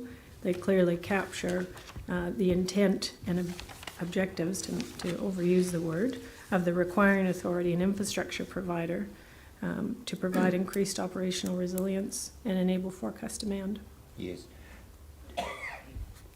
As I said, it's possibly a moot point because the objective is the objective, but presumably it could have been cast in a different way without the method being included in Clause A. Potentially, sir. Yes, okay. I guess what I'm trying to understand is how self-fulfilling does the objective become when it's cast in this manner? I mean, it talks about extending the operational runway length. So, the way to actually achieve, there's not many ways you can actually achieve that, are there? Whereas there might be other ways in which you can increase the aeronautical capacity of the airport. Well, with respect, sir, and Mr. Monroe can speak to some of this as well, but that sort of is the point, isn't it? That to actually achieve the objectives, which are aeronautical capacity, safe and efficient operation of the runway system, increased operational resilience, forecast demand, future aircraft types, status quo in no way would achieve those things, because the current incredibly short runway doesn't do any of those things. I understand that. I guess what I'm putting to you is that unless the runway length is extended, the objective won't be met. Yes, sir. Okay. And okay, thank you. I'll leave that at there. I think I'll just let you know what I think the answer was. I think that whether or not that was mentioned in the objective, isn't it your point, or Mr. Monroe's point, sorry, I'll just find that in order to provide increased operational resilience and reliability and enable forecast demand and to accommodate future aircraft types, it's kind of you have to extend the runway. That's what your evidence says. That's good. So whether or not it's in the objective itself is a little bit irrelevant, because instead you'd be arguing that they are our objectives, and the only way we can achieve those objectives, we say, is to extend the runway. Yes, ma'am. Is that if I understood that's that helpful. correctly? Thank you. No, Yes, thank ma'am. you. But it doesn't need to be. I guess the benefit of it being in there, it's pretty clear to the community that that's the intention. But if it wasn't in there, then it would be what you would be saying achieves the objectives. Okay. Thank Thank you. you. So turning to then that reasonably necessary test, or limb of the 171 test. Yep. I've set out those matters at the bottom of 22 and top of page 23. And then for completeness, any other matters, Section 42A authors note a couple other plans: the National Adaptation Plan, Emissions Reduction Plan, Infrastructure Strategy 2022 to 25 are other matters that may be considered under sub 1D. In my submission, the notice of requirement very clearly aligns with those policy and strategic documents which sit outside the RMA and which may be considered relevant by the panel. The notice of requirement will directly contribute to achieving the objectives of the National Adaptation Plan and the Emissions Reduction Plan by most directly enabling the use of lower emission aircraft at Nelson. And finally, reminding us that 171, of course, is subject to Part 2. That assessment is set out in the planning evidence, but in my submission, the notice of requirement will clearly ensure the use and development of this critical physical resource, Nelson Airport, will enable people to provide for their well-being, health and safety while meeting the needs of future generations, and will avoid, remedy, or mitigate adverse effects on the environment. Now, just to wrap up then on the NOR, it's tab 1 of the, and I don't propose to take you through that at all now, other experts will do that, but it's tab 1 of that bundle that you've got, which set out the proposed amendments to the conditions, and Commissioner McMahon noted the colors. The key on the first page of tab 1, which is the 3 designations sort of sequentially provided all at tab 1. The red text is the amendments proposed at notification. The purple, and we've deliberately shown these iterations in different colors, but Commissioner McMahon, noting your point absolutely, as we continue to refine, we'll drop some of those colors away, but we thought it was important for the panel to see how that iteration worked through. So the red is as notified. The purple is the amendments proposed in Nelson Airport's planning evidence filed in March. The green are amendments that came out of the expert planning conference. And then the blue, and there's just a little bit of blue text, those are the transpower provisions.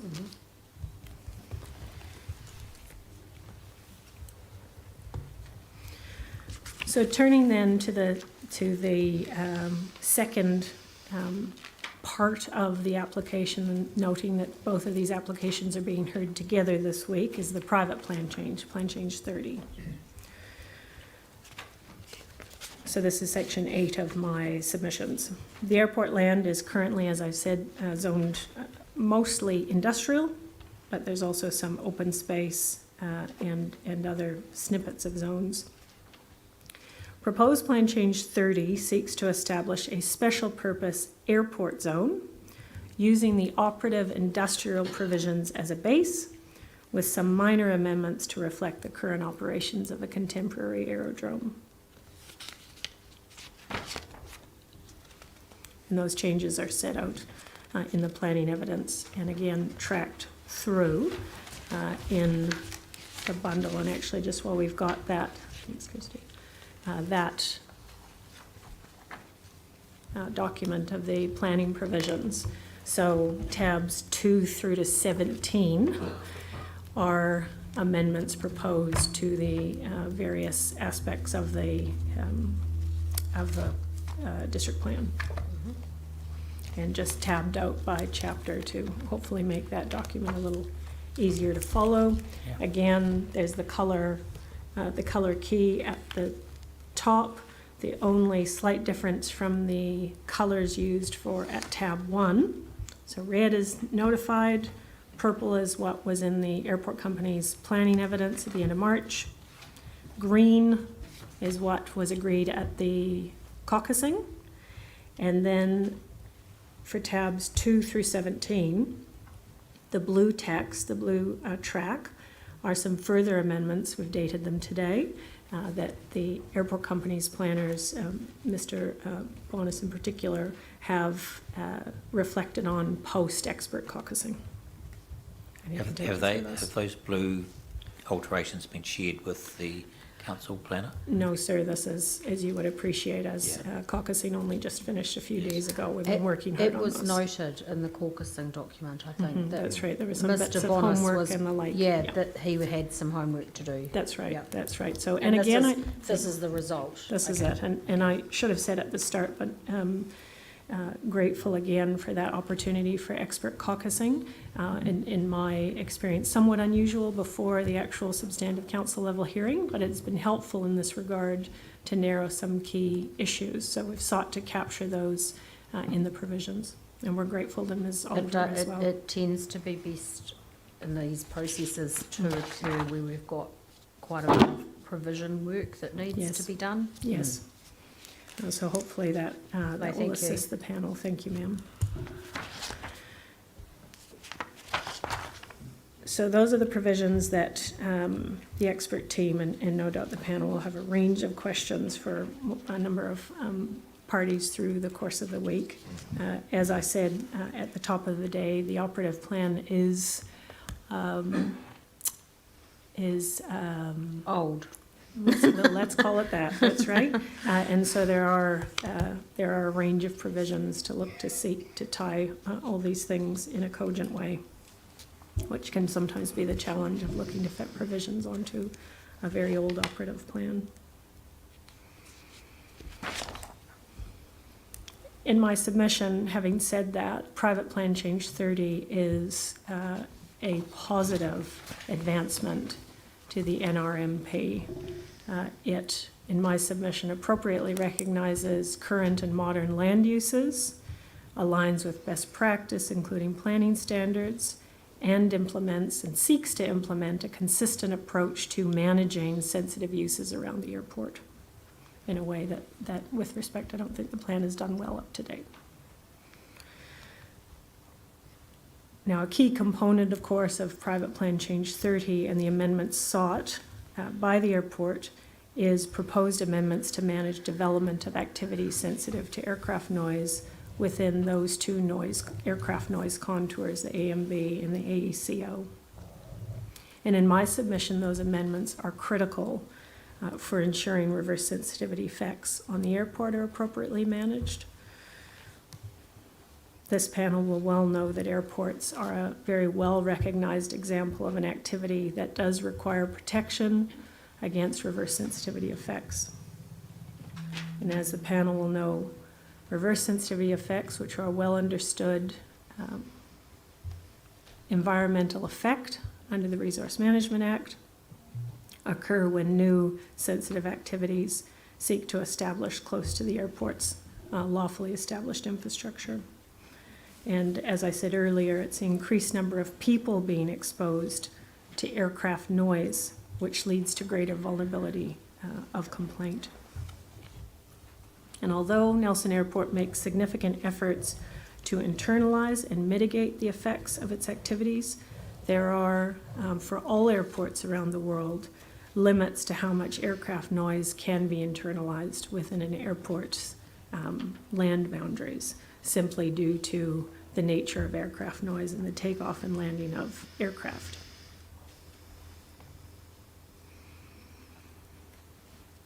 The airport team has carefully considered the approach proposed to managing sensitive activities within the AMB and the AECO, and some refinements have been proposed to the notified provisions, which Mr. Bonas can take you through. I can indicate now, however, that Nelson Airport does not support, as some experts for submitters have, in relaxing the provisions for managing new ASAN within the AMB and the AECO, as that tension, that interface needs to be appropriately managed to address reverse sensitivity effects. In my submission, good district planning should lean into managing the tension between sensitive activities or activities sensitive to aircraft noise and aircraft noise. In my firm submission, it is not a good plan that seeks to sidestep these issues.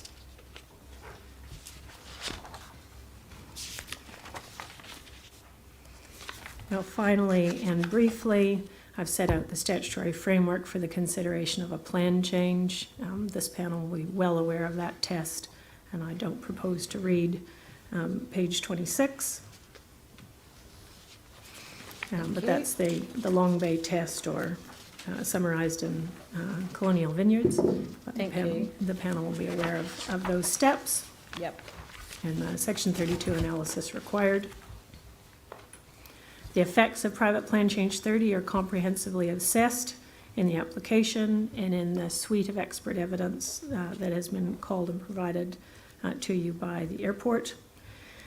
Through that expert caucusing, and again, Mr. Bonas will take you through this, but the planning experts have agreed most of the airport zone provisions, except for some relating to those rules set out in my paragraph 815. So there still are some matters where they're a different point of view.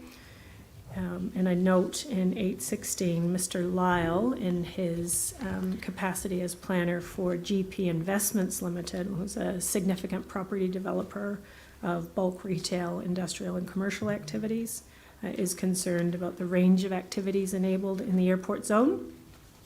And his concern is that goes beyond the scope of the airport's needs and may lead to inefficient use of airport land. We understand Mr. Lyle's concerns there are with the introduction of rules for trade-related activities and office facilities. Now, I would simply note there, but no doubt we'll hear more from Mr. Lyle in the week, but there is, of course, a statutory bar around considering the effects of trade competition. And in any case, Plan Change 30 in my submission appropriately supports the ongoing development and growth of the airport and of a modern aerodrome, acknowledging how the High Court and Court of Appeal have understood that in the context of the Craigie Trust case. To support the ongoing development and growth of the airport as an existing critical physical resource for the Nelson Tasman region, and in a way that it is appropriate, reasonable, and efficient. And Mr. Osborne as well for the airport company will have a couple comments to make on that. Ms. Anthony, landscape expert for the airport, considers there will be minimal change from a landscape perspective resulting from the proposed amendments to the plan change. And she considers that the plan change will generally result in positive effects, potential adverse effects equating to low on landscape values. Mr. Whitaker, transport expert, has also assessed these matters and is comfortable, as is Mr. Craig. So you've got those provisions there at tabs 2 to 17 of that bundle. And as a result of input from airports experts, further engagement with submitters, the noise and planning expert conferencing, further amendments have been made to iterate those provisions. So, ma'am, that is a summary of our legal submissions and the opening of our case. Happy to answer any questions. Otherwise, I propose to call our first witness. I don't have any questions. Do you have any questions? Yeah, I've just got one, and we moved fairly rapidly in terms of moving on from assessment of alternatives or adequacy of assessment of alternatives.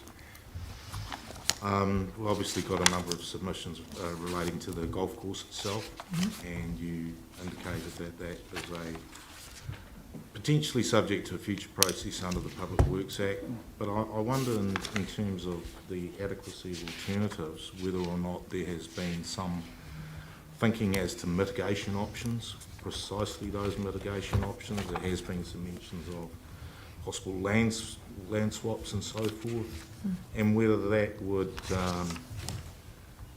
fall within the consideration of alternatives for us before us at the moment, and whether or if it's just binary, option A or option B. I think that added to that, just reminded me, just to bring it back to why it's relevant here, is there, in terms of that future process, which I totally understand, to the extent that a future process results in an outcome where you're not talking about land that the airport own, you then need to consider whether or not your designation needs to be, the footprint needs to be extended. So that's kind of related to the question that Mr. Dash has asked, I think. Thank you. Well, I think those subsequent questions really take us back to the primary answer I would put to Commissioner Dash, which is it is quite a binary assessment here. It is quite a simple options assessment here. And those broader hypotheticals around land swap, reconfiguration of the golf course, where the golf course might choose to co-locate along the coast, what may or may not happen in terms of alignment of the operative grass runway, which is not before the panel for consideration in this process. Just to illustrate in my submission the whole range of hypotheticals around property use and commercial outcomes with respect that become impossible and so incredibly hypothetical at a notice of requirement 171 alteration assessment of options point. The airport company has sought to be deeply transparent about these matters, and having identified the need to extend the operative main sealed runway, it does become a very binary, does that extension go here or here? And in my submission, it wouldn't be appropriate nor necessary to look to in developing options for that 171 process, to look to be thinking about what a third-party landowner might or might not do in terms of co-location or not. Okay, thank you. Did you have any additional? And I'll keep this brief, just 2 matters from me, and maybe you want to reflect on the answers and come back to us, but so I'll just outline the queries. Thank you, sir.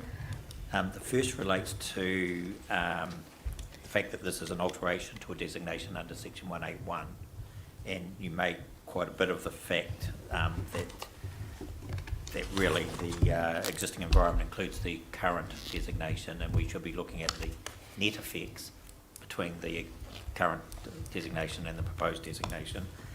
And you went on to say that it's outside, this is at your 512, outside the scope of the process to consider matters relating to the operative designations or to direct further changes to the operative that already haven't been proposed.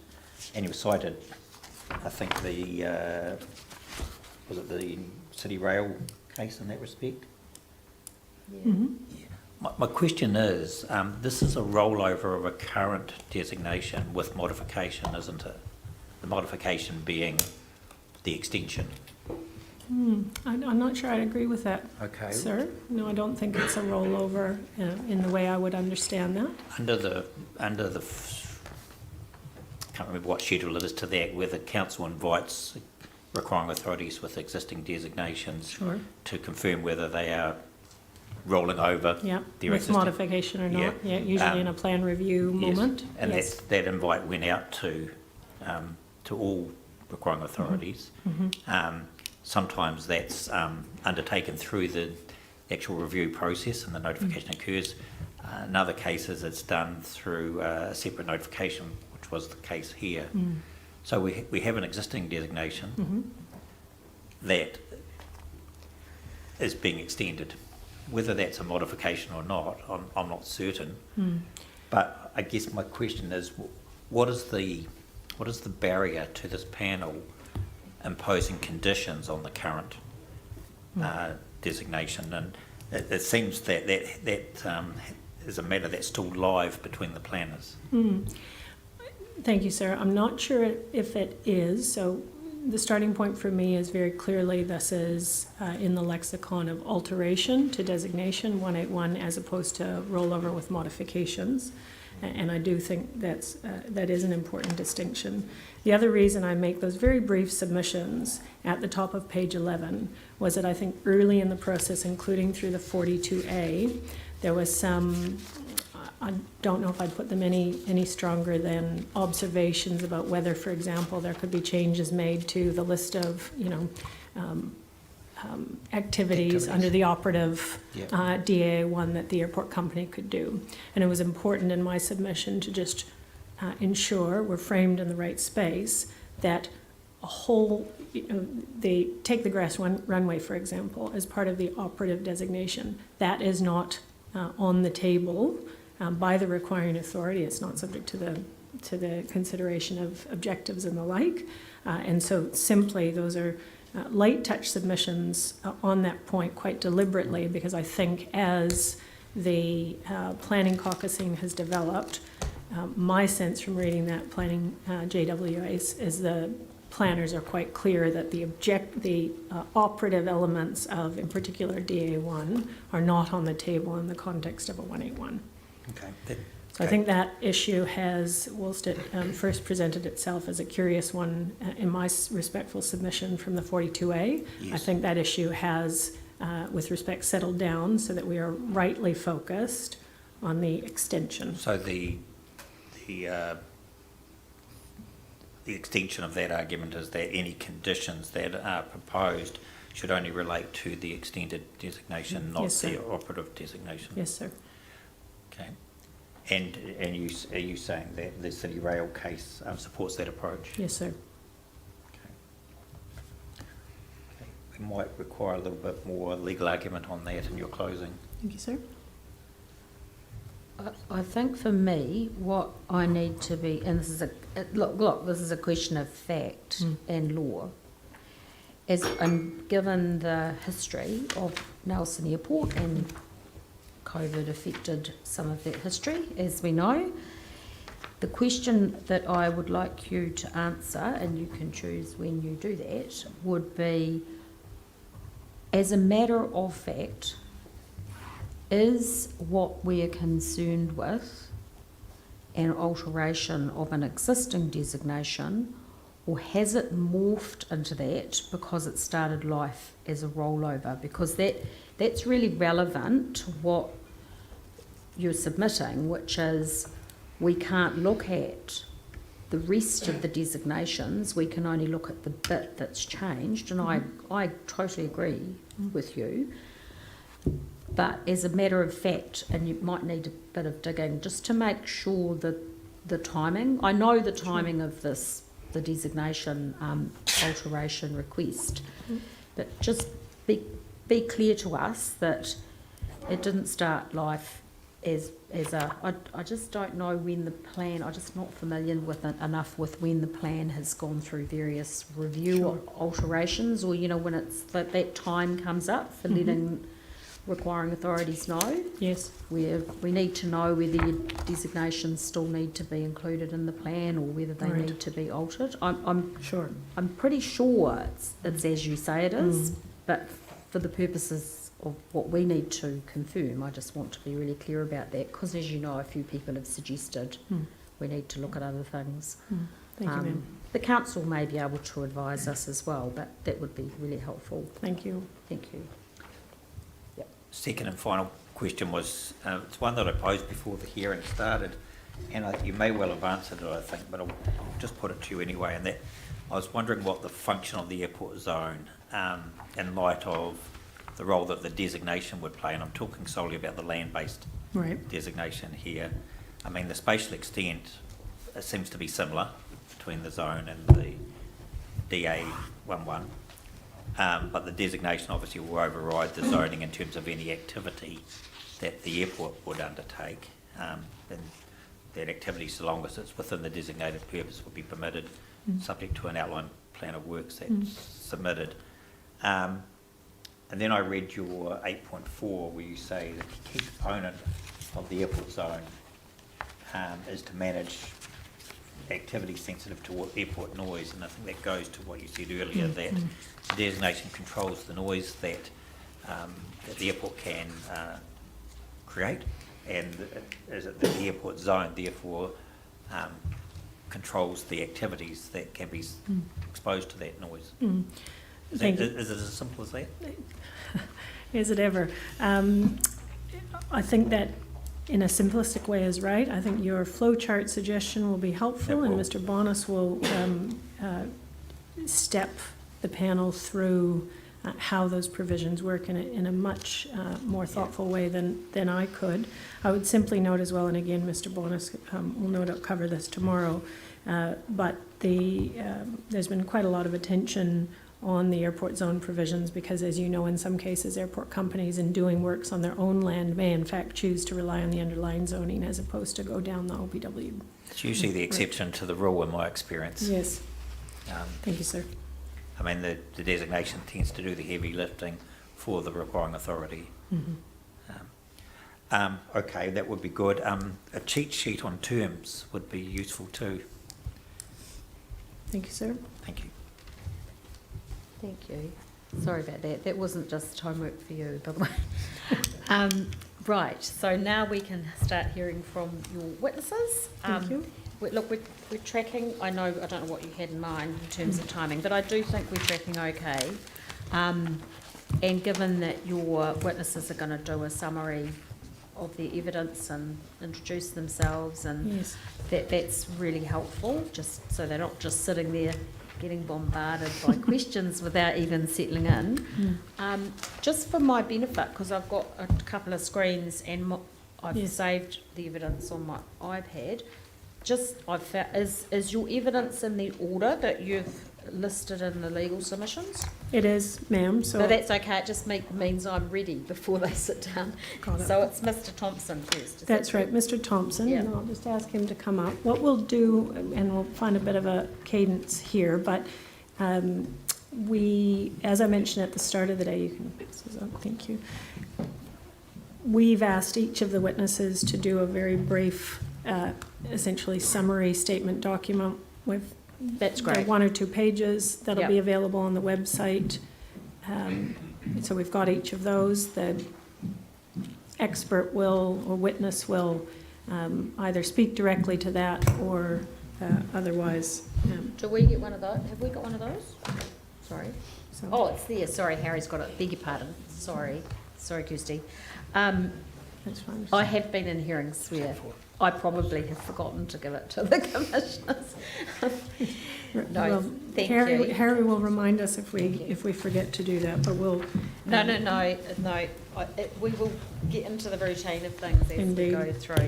Thank you, ma'am. Welcome, Mr. Thank you. So Thompson. this is Mr. Mark Thompson, the airport's chief executive. And you have his evidence from March, but Yes. he will very briefly summarize and be happy to answer any questions. Thank you. I'm just happy for you to take us through your summary and then we'll open it up for questions. So thank you very much. Sure. Good afternoon, Commissioners. Nelson Airport. This location, this airport, is really keeps this region throbbing. From a travelling point of view, we don't have sea access, we don't have rail access, we've got road and air. We know when the road's closed, there's only one way in and out, unless you want to go via the long way. Our job as the management team at the airport is to make sure that this airport's here in 100 years' time for our kids and grandkids, and making sure that we protect its ability to, I guess, keep the region thriving. You know, our purpose is to deliver sustainability and prosperity to the region. Business, commercial activities are reliant on people coming and going to operate, sell, buy and fulfil the region's needs. Family, friends, kids, contact, again, is so important. As has been raised before, we are a very busy airport and we expect to only get busier. So our job is to make sure that this airport meets the needs of the future. Primarily the points made, safety is not negotiable. It's something we always have to put front and centre of everything we do. Making sure this airport is resilient to climate change and the changing nature of the aeronautical industry. We know that planes of the future won't be the planes of today. We know that our carbon footprint has to be reduced. We know that all over the world different types of propulsion is being tested, and all our intelligence suggests that what you see today won't be here tomorrow, and therefore we must make sure that our airport is fit for purpose for the future type of aircraft that are coming. And you know, already Air New Zealand are trialling an electric plane between Blenheim and Wellington, so it's coming. From From a neighbourhood point of view, we're owned by both councils. We want to be a good neighbour. We understand that aircraft noise and aircraft activity isn't everyone's cup of tea, but for the benefit of the region, it's an asset that is so important that we have to make sure that what it looks like in 100 years' time reflects the needs of that day. And looking around the corner is always a challenge for leadership because there's always change involved, and change involves pain.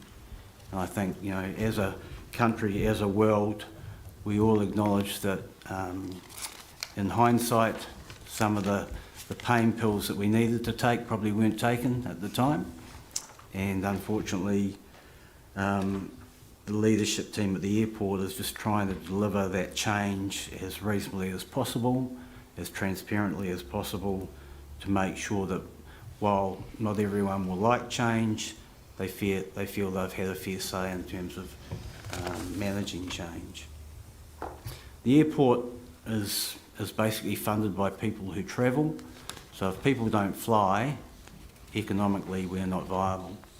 So again, to the point that we have to accommodate future aircraft is just such a no-brainer that everything we do is about ensuring that happens. We saw with COVID that when planes don't fly, we probably couldn't exist. So making sure that what we do for the future ensures that people can come and go and what the right aircraft are for the day.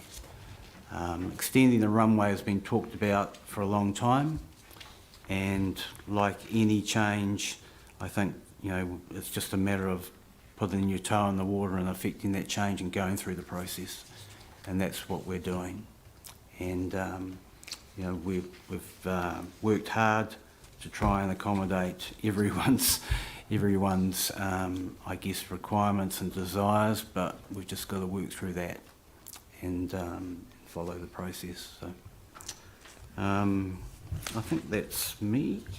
No, thank you. I'll just ask my fellow commissioners in a second if they've got any questions. I just had I'm sure I've read it somewhere in evidence, and it may not have been yours, it may have been something, but you'll know. Given the numbers that were flying, and I know that we're all playing a bit of catch-up with the data anyway, the numbers that were flying pre-COVID, are we back to, are you back to those sort of just over 1 million, I think it was, or maybe it was more than 1 million? Has it all crept back up to those? Pre-COVID, we had Jetstar flying in here. Oh, of course you did. I was going to say, I'm sure the airlines have changed their, you know, locations a bit as well. Yeah. So unfortunately, they don't fly here anymore. So that's affected the numbers. Yeah. So we were over 1 million pre-COVID. We're up to, we did 915,000. Oh, I think I knew that. Yeah. Yeah. So you're getting there, but yeah. And then you've got, I mean, Air New Zealand, in our personal experience, some of the planes that we've flown in on in the last week or so have been pretty full. So that another, well, in my case, it was the bigger ones. Yep. Okay. No, thank you. David, do you have any questions? Okay. No. You go first. Thank you for that. You mentioned your relationship with the golf club. What other measures does the airport do to be a good neighbour to all those others who live around the airport? We lease them a driving range, and sometimes a stray ball comes onto the airport, so we give it back. I mean, that's good.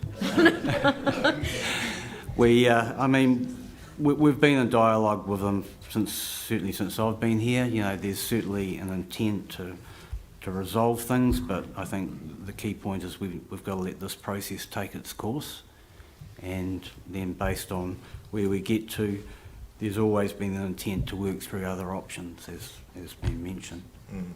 And what about other neighbours of the airport?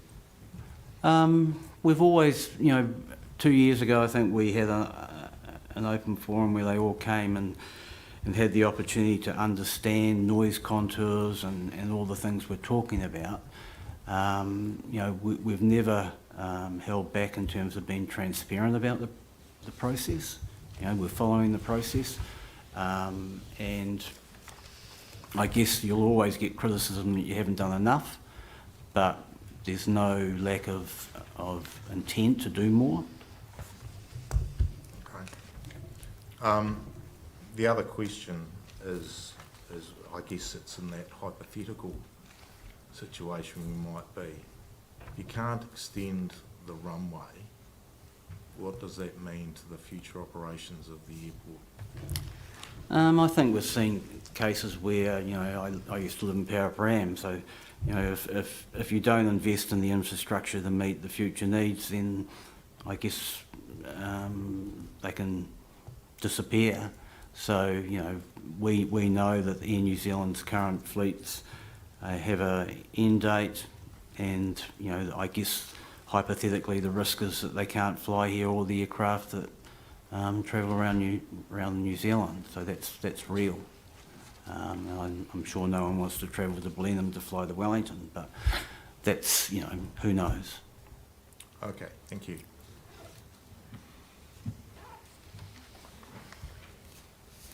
Yep, thank you, Mr. Thompson. It was that question I was wanting to explore further also. Is there a plan B for the airport in the event that the airport extension can't proceed or doesn't proceed? Probably not a tangible plan B. I guess that will create a mindset that we'll have to go and try again. Undoubtedly, it's like, you know, most challenges organisations face today, that all the choices have pain points. Yes. And it's just working through which pain point is the least hard to swallow. Sure. But yeah, I mean, is the airport likely to be a viable option without an extension? I mean, is the current issue the payload issue? Is that the principal reason? Well, I think safety-wise, you know, if the plane was in trouble and couldn't stop, you know, it's got nowhere to go at the moment. Certainly, under certain conditions, the operators can't take off with a full payload. You know, that's now. We know the Air New Zealand fleet of Q300s have an end of life. So, you know, those are the headwinds that are coming at us. But, you know, I guess everything's up for consideration. Yes. The airport currently takes ATRs though, doesn't it? Yes, it does. Yes. Yeah. Do they have the same payload restrictions? They have different behaviours around the wind direction and that, but every aircraft will have some constraints. But we're really at, we work hard with the airlines around that. You know, there was a lot of speculation that we were talking about jets coming in. That's not the case. You know, that was the worry that jets may be on the agenda, and that's not. You know, we're accommodating a turboprop scenario. But, you know, zero emissions is the key. You know, we've got climate disclosure reporting requirements that are evolving, and Scope 3 is what we'll have to report on, which is what the airlines produce. So, you know, that requirement is coming at us 100 miles an hour. So, you know, if we accept the current fleet, then again we're going to be not a good player in the eyes of climate change reductions. So. Sure. Whilst you say that the motivation for the airport extension is not jets, the airport extension would presumably enable jets to land, would it? No. In your view? No. Okay. No. Maybe. And their current configuration? Well, that's not the plan. Okay. So we're clear that's not the plan. Okay, thank you. And just finally, one of the proposed conditions relates to an Airport Noise Environment Advisory Committee. Is there such a committee operating already? Oh, yep. Yep. Yeah. And do you have membership on that committee? Yes, I'm heavily involved, as Lou in this audience would, Lou's still here, so, Yes. yeah. And how would you categorise the operations and success of that committee currently? I think we've come a long way. I think when I arrived, it probably had some challenges, but I think, and it's best to ask the NANAC people, but we've come a long way. Yeah, so so just to help you understand, so we used to guess a lot of the stuff. Now we've got a noise monitor, so it's fact evidence based. So it shows the airport's commitment to be transparent again about this, which is what we want to be. Sure. Thank you. Thank you. Did I hear correctly, just, I wasn't going to ask this, but it's just something that Mr. McMahon asked. This is the only airport in New Zealand that doesn't have a RESA. Sorry, I'm using acronyms already. Is that right? I don't know if it's the only one. I don't know that. That might be a question for Mr. Monroe when he's up next. I will. I mean, it's not super relevant. But we know it doesn't have one, and that's relevant for aircraft safety, which is the point you were making. No. Or someone could just. I'll try and remember to ask that question again. Thank you. Okay. I think that's all the questions we've got. Whangarei.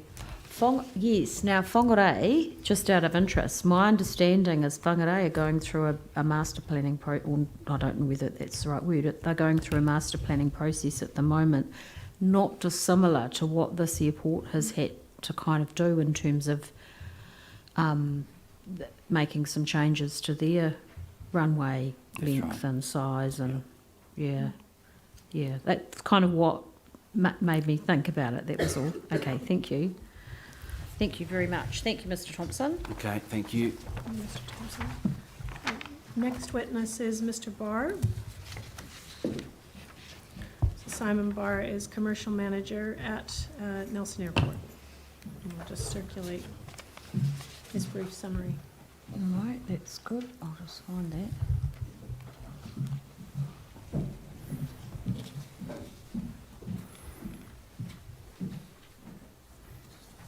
And ma'am, just looking ahead a few minutes, just while those summaries are coming out. Oh, thank you.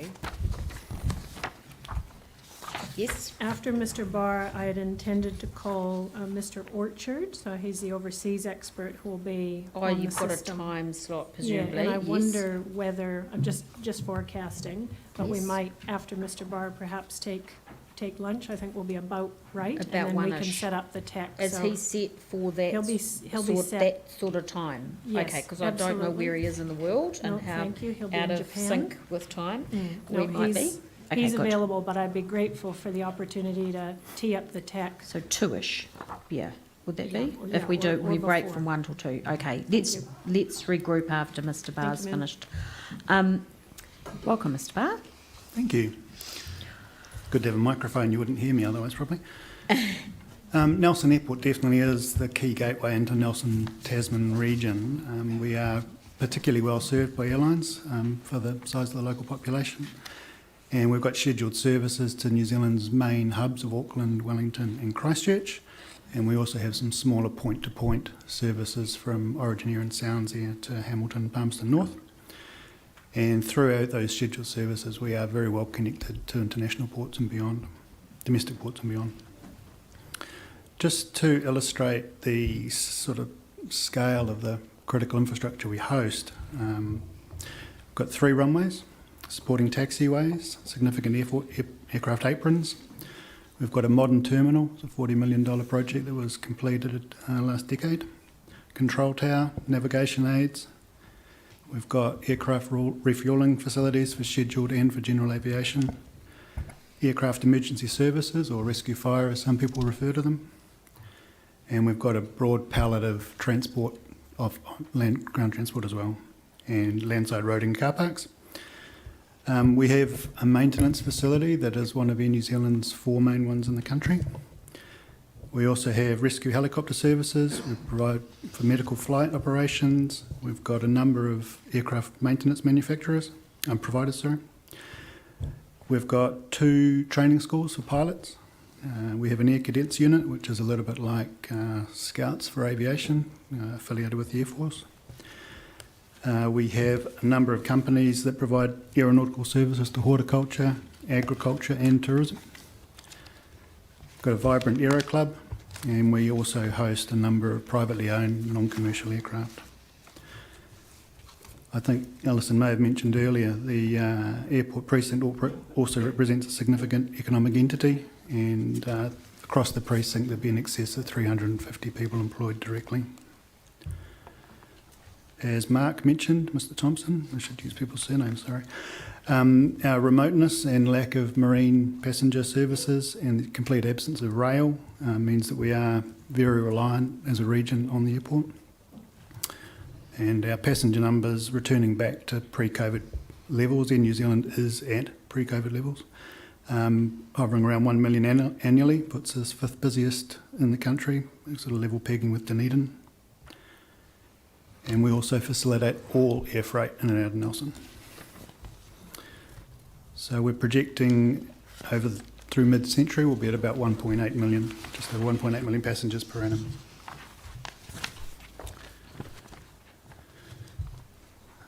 The nature of airports' infrastructure and the level of investment that is required mean that the land use and development needs to be master planned with a medium to long-term focus.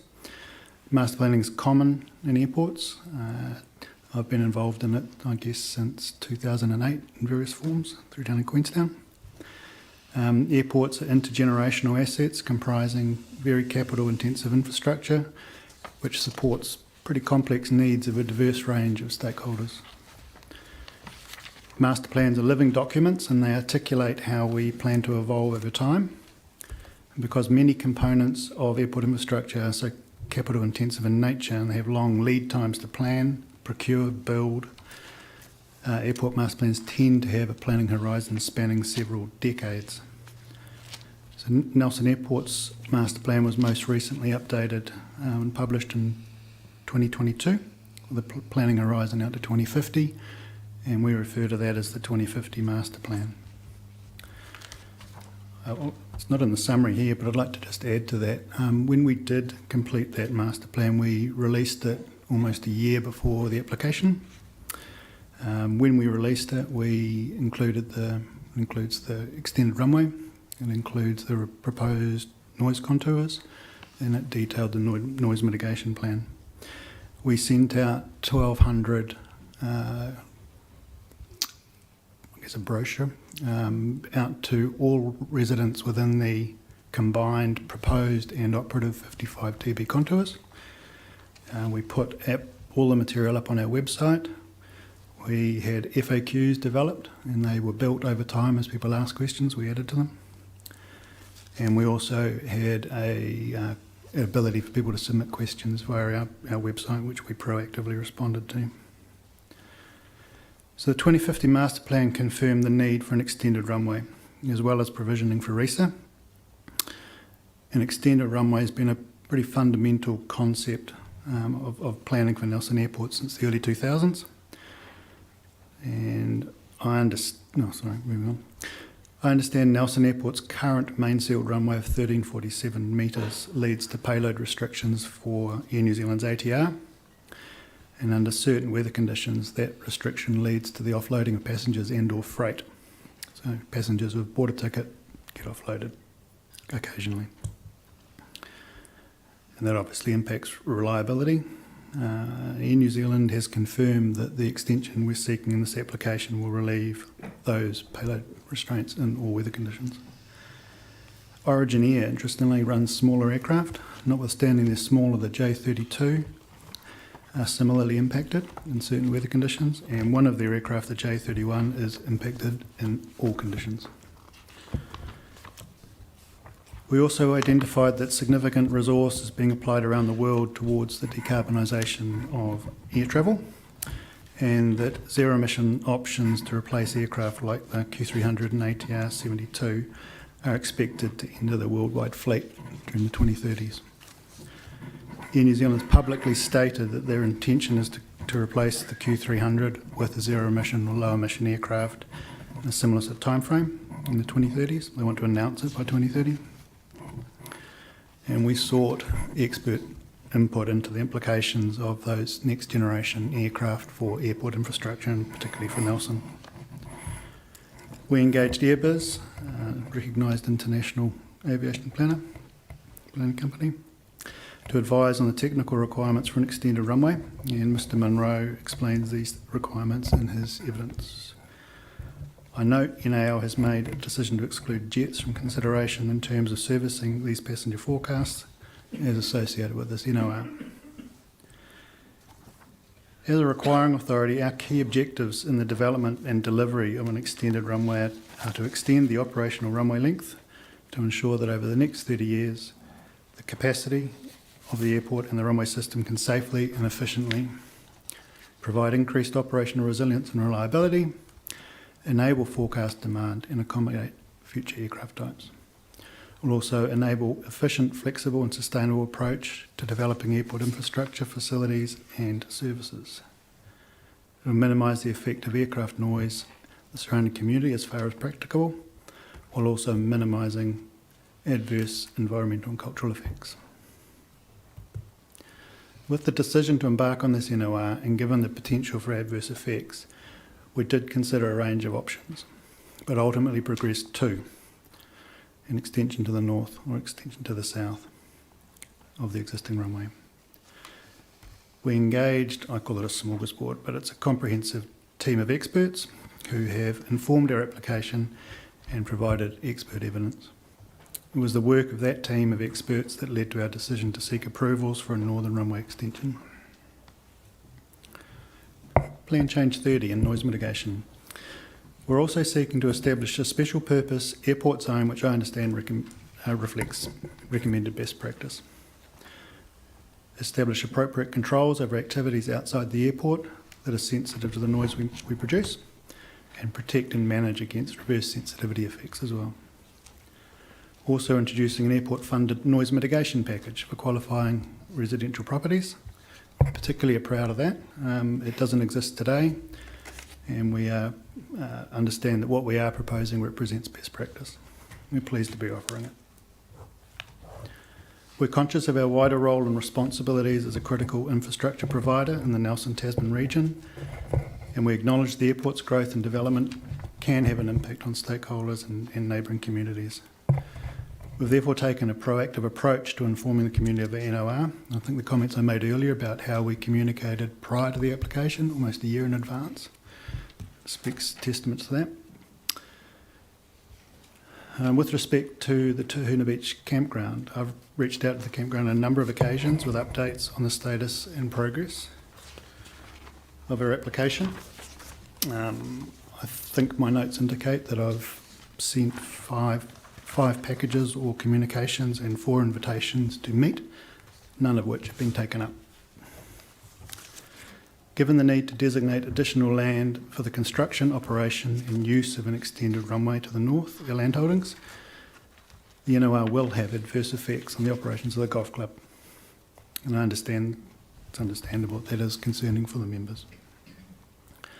In discussion with some of those members, they can recall conversations around runway's extension as far back as the 1990s. So this is not a new thing. What is different is we're seeking to protect it.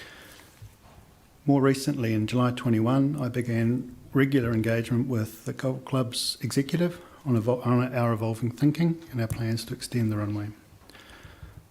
July 21, that's almost 3 years ago. It was well in advance of the master plan being published and well in advance of the application. I suggested to the club that we maintain 2 streams of engagement. The first one was really around the changes that we were proposing and the consideration of them, our runway extension project and the amendments to our designations that would be required. And then the second stream was collaboration on options for the golf club to adapt to an extended runway if it impacted the golf course. To assist the club's consideration of a runway extension project, we shared proactively, well in advance of the master plan being published, ecology reports, archaeology reports, geotechnical and coastal processes reports, and they all informed our 2050 master plan. We provided the civil aviation rules around RESA. We provided reports on zero emissions aircraft, and we also provided a configuration of the 1510 runway that's ultimately been included in our master plan and in the application. We also provided, with regard to the plan change, we provided early drafts of the provisions, proposed provisions for the airport zone. With respect to the adaptation stream of work, we remain committed to working with them on any potential reconfiguration of the course in response to the extension. While reconfiguration of the golf course may be an option in the future, I understand that what that might look like and details regarding how they may wish to adapt is not within the scope of this process.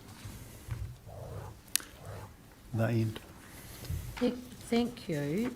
I just wanted to ask a question about the, when you mentioned the reports that were shared with regard to ecology, archaeology, geotechnical and coastal processes reports, I'm assuming they mirror essentially what is now in front of us as evidence, which is that extension to the south creates more adverse effects from a RMA point of view than extension to the north. So that these reports that were shared early, about a year before you made this application, all these applications would have signalled that issue. Is that correct? Correct, yes. No, that's helpful. Thank you. And I'll just that was all I wanted to check with you. Did you have any questions, Francis? Yeah, just one factual and one other question. Ms Arthur Young has been quite deliberate in terms of the existing designation and our inquiry being upon the alterations to the designations itself. But you did mention the grass runway itself. Can you give me some idea of frequency of usage of the grass runway? The parallel one, I realise there is a transverse one as well, but can you give me some idea about how much it's used? Not exactly. The airways may provide the statistics for the airfield movements, so they provide us with time-stamped takeoffs and landings, the aircraft that flew, its registration number, where it was going if it's known. They don't record which runway was used. Oh, But okay. yeah, You can't differentiate between not from the runways. data that's routinely captured, no. So have you got any idea of a guesstimate of how often yeah, it's so used? what we do know is that approximately 25% of our movements could be directed to use the grass runway. So it's a really important resource to be able to reduce congestion on the main runway for the aircraft that don't have options. So 25% could be. Could be. But we don't know. We don't know what proportion do. But in reality, that's what you say. You don't know what proportion there is actually being used over the last year or two. We don't have any statistics on that. Oh, okay. The other question was really in regard to the mitigation package itself. Presumably you've gone into some detail about what extent that would be in terms of needing to look at an existing property, needing to look at the acoustic properties of that existing property, and then a range of different options there are to provide it for the acoustic mitigation. Have you gone to down to that level of detail? No, I'd probably defer to the noise consultant to answer that question. Okay, all right, thank you. Is that all? Yes, so that was my question also, Mr. Barr. I wondered whether the airport had priced the likely cost of the mitigation package and put that into your long-term financial planning. At a very high level, we have, it was probably 2 years ago that the rough numbers were done, but I imagine they'll be wildly wrong. There is a provision. Yeah, how it plays out, no idea. Okay. I'm interested in the fact that the club provided the golf course with a number of reports, including the ecology reports, the RESA requirements, reports on zero emission aircraft, that sort of thing. Was there any feedback on those reports provided by the golf club? No, not really. Fairly dismissive was how I'd describe the reception of them. Thank you. Okay. I'll have some questions for the golf club on reconfiguration. Do you have any understanding of the feasibility of reconfiguration yourself? No, notwithstanding we understand it's outside of the process now, we have sought to assist the golf club in understanding what the long-term options might be. I don't think it's up for us to design or determine how they might do it, but we have been open to having constructive dialogue with them, but I think that needs to be highly collaborative, and to date there hasn't really been collaborative engagement. Having said that, we did get some indication of the depth of land that may be required along the coastal margin to support a reconfiguration and maintain 18 holes. The first indication was a relatively low number. I'll let maybe the golf club can describe that. But at face value, it looked like something we might be able to entertain. Sure. Subject to an aeronautical study confirming the implications.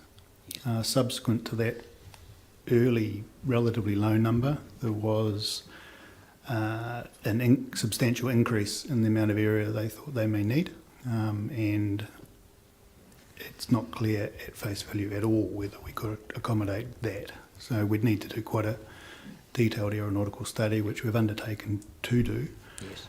Subject to, and I think it's a reflection on the reasonably dismissive reception of the previous reports, we requested some degree of buy-in to the parameters that we would give our planners who would do the aeronautical study. First one being the grass runway is needed, acknowledging that, and that it needs to work simultaneously with the main runway. Sure. And we haven't had that accepted, so we haven't done the work as yet. Yes. No, I just wanted to understand what your understanding was. It's certainly a question for the golf club. Thank you, Mr. Barr. Thank you, Mr. Barr. I have nothing further.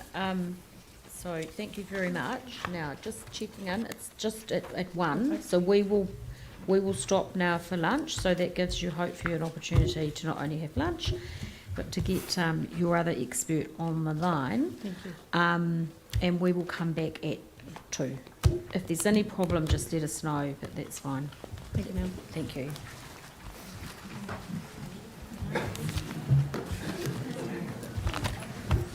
Right.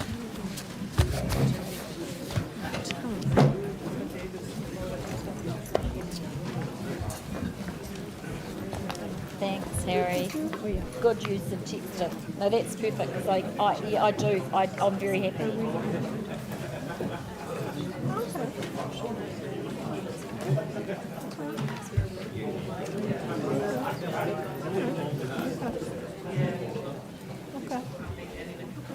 You should name them, human names or something. Good. Well, that's good to know. Thank you. Yeah, well, Okay. I'm not going to take any. okay, so How's that charging going? That's fine. okay, perfect. That's fine. Yep. I'm looking forward to you. Show and tell. There's some karaoke in the band. Yeah. I don't know. I was just going to see what these guys are up to. I think we'll try and find something. Sorry, what? I don't think so, no. I didn't remember that it was. You guys up for some lunch? That's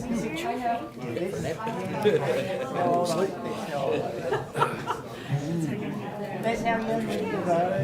I know, and look at us now. I know.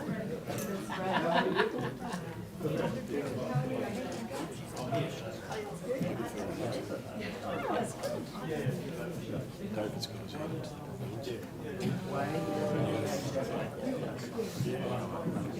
the It looks like a pump. What makes me feel is Let's go and see it. You guys going to have lunch?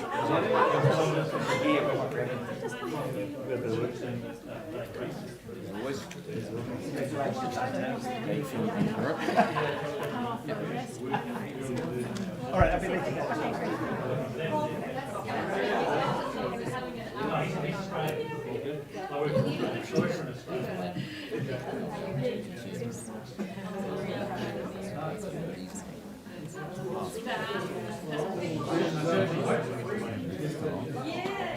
Fair enough, look around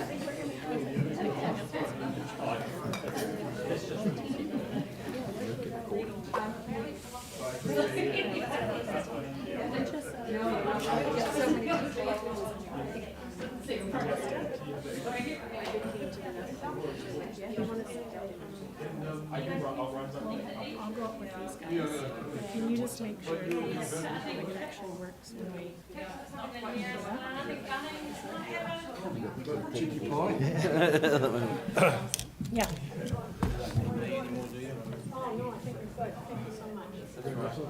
I'll listen in. I'll take a look at the chair. If there's anything. Ooh.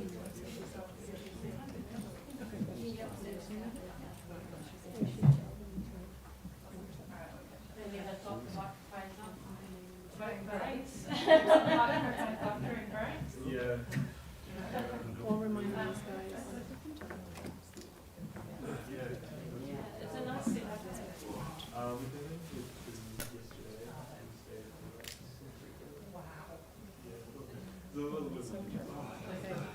Mr. Bonner, I will be with you all week. Oh, God. I just had to have a, sorting stuff out this morning. I'm Claire. Nice to meet you. Christine, I'm Claire. Great to meet you. Yes. Sam's neighbour, there's a Oh my God, store did you came find in. out? Yeah, there's a. It's embarrassing, it really is. It was a little bit Restraint- nervous. It's a restraining order. I'm not sure if you've seen Baby Reindeer, but 30 metres. But yeah, thank God I've got curtains up now. We're like putting my beautiful We'll leave body it, we'll leave it wash there. on We'll leave it bedroom there. spaces. I'll just make And Mike Miles, your other neighbour. Oh no, I didn't know that. Actually, it's an enclave of planets. Going to go for lunch, You please, go guys. for lunch, but I'm here the whole time, so I think I only have to duck away on Friday because I've got a counsellor's Session. workshop about the anticipation. Oh, well, that's going to be good. Nothing's unusual at this stage. I'll come with you. Yeah. We'll see up there? Yeah, go get something to eat. All of mine. Get yourself sane. Yep. Oh, I've just been. Yeah, so Tony can test out the Zoom for still.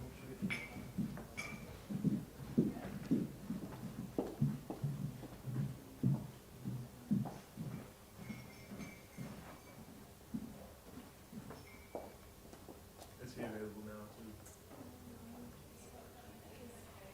Japanese number, so I'll see if I can give him a call. Also, we're able to get our mic muted for live stream. It's muted now. Oh, yeah. Yeah. Is there's a button to turn it off or? Red means it's speaking. I can mute. I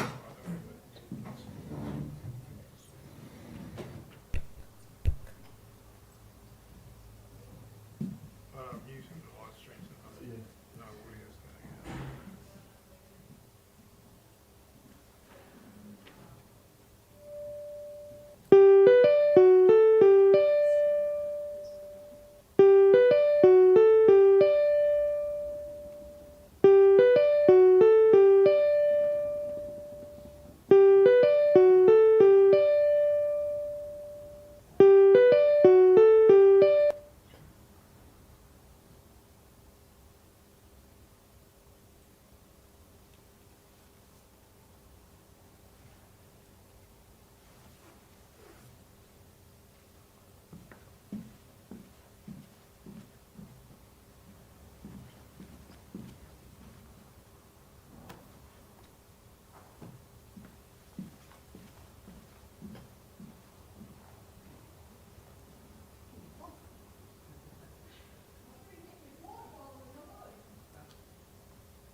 much. Yeah, I'll shoot up to Hatches, I think, is where Oh, it's yeah. from. Is it good? Yeah, that's what we're getting catered from you. Oh, nice. Yeah. You start shouting for you, Harry? He should do, yeah. We've texted him. Tripped over the cord. What the hell? Risk assessment.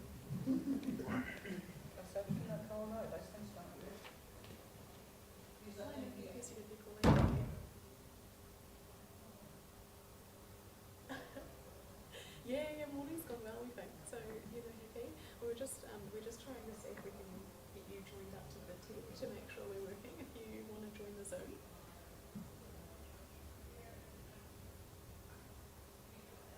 Yeah, if you can, I can do that now because we've got an empty room right now.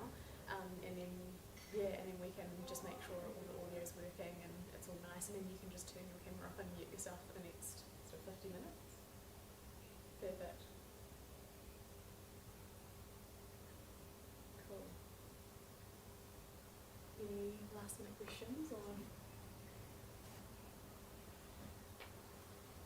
Yes, we did, thank you. Oh, no, thank you. Yeah, there wasn't anything that was said, was there?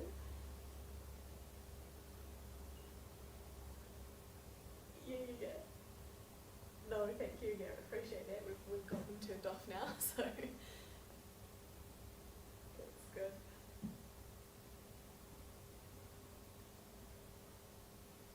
That's okay.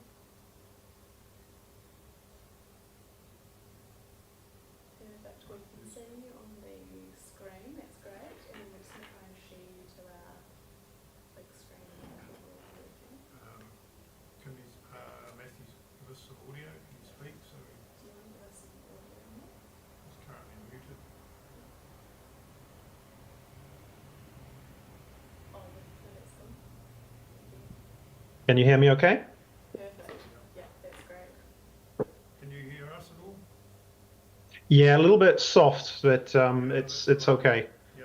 Okay, and then can we test maybe putting it up on the big screen?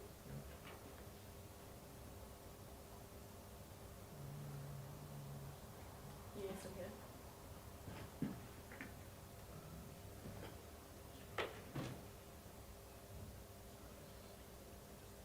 Yes.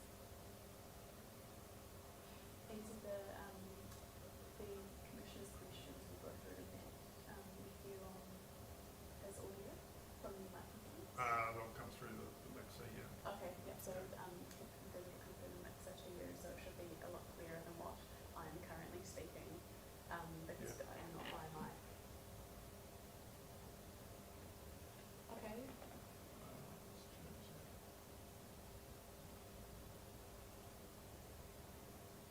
Yeah, that would be great if you can just stay on the line and we'll, hopefully you'll be able to hear us when we join back all together. So if Matthew could just lower his camera a wee bit. Are you able to lower your camera a little bit? Oh no, there we go. You're sitting up. Right. No, you're fine. Right, we Yeah, just have love it. audio. Looks great. We just have Right, audio we'll just from again. test audio one more time if that's all good. We've just got you up now on the big screen. I'm not sure if you can see us. How's that? Can you hear me okay? Perfect. Yeah. Yeah, perfect. Okay, cool. We'll leave you up there for 50 minutes and we'll be back after lunch. Awesome. Thanks so much. See ya. Bye. Cool. So we can just leave him up there. Amazing. Thank you. Appreciate it.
Yeah, so just randomly, so say like I'm Dr. Orchard, I'll be like referring to plan 3 and then if it's possible bring it up. Yeah, so, Are you putting onto the slides? yeah, yeah. You know, so we've been doing slide review.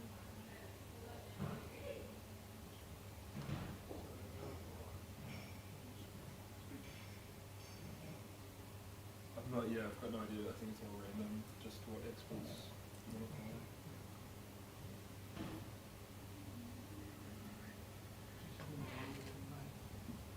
What was that, sir? The Kirsty? Yeah, I think she's a solicitor. Yeah. And then, do you mean Alison or Kirsty? Alison? The one who's been speaking. Yeah. Yeah, that's Alison. I think they're both from Auckland. Oh, really? Yeah. I think they're all experts.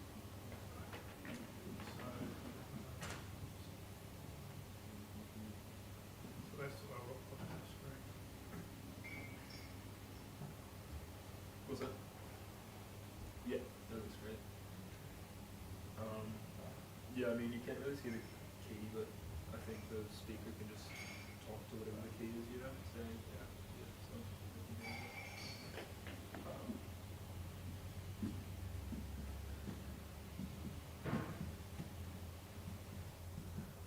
Sorry, Harry wasn't here. Yeah, there you go. Next week, last week. Okay, yeah. Just wondering if you have the names for the councils? Yeah, this week, so Alison? Yeah, Alison's. Yeah, Alison. So, yeah, it is Alison. Doing a great job, zooming in and focusing. It's great. Thank you very much. You've got your, what you need. We'll look see if you need anything. Harry will let me know and I'll duck it. Yeah.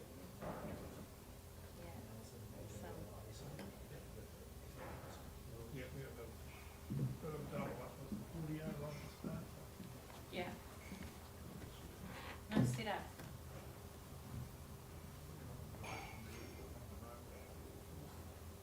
Well, it was all 4. For them. Bit excessive. This is pretty basic, isn't it? Basic classroom. My experience. Yeah. I suppose they're not used to, yeah, this level. That's good.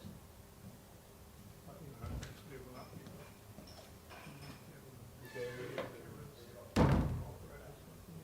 Yeah. Are you, so are you going to be working with us on 29 in the council chambers, or is it? Naked eye, didn't it? Oh, yeah. But we did the light eye hearing. Oh, yeah. Where was that held? Was that? Oh, right. How did that go from an AB? From an AD perspective, really easy, because we work with him all the time. Oh, right, yeah. You know, and everything's plugged into the walls and stuff like that. We know where it's going. And we've got issues with lights and I don't know if you noticed it, but there was a big star coming down. It was just coming through the sun was coming through the glass and everything, a big star. We talked about that last night, but we haven't got the room to drape that wall in as an emergency exit.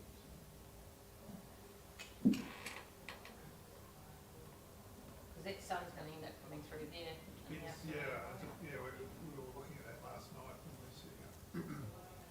Oh, with the cameras behind the speaker here, is it? Yeah, and also how much glare is going to be on the panels.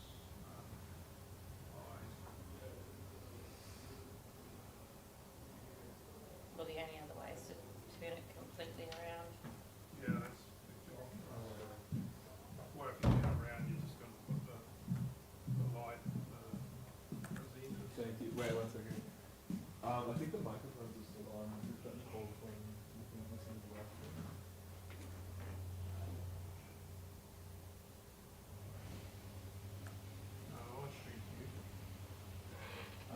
So this is the live stream muted. So you can hear me right now. Hello, hello. Can you hear me? And the mix of label is muted, so. Yeah, I think Nicole said she could hear both of you talking on the live stream. Interesting.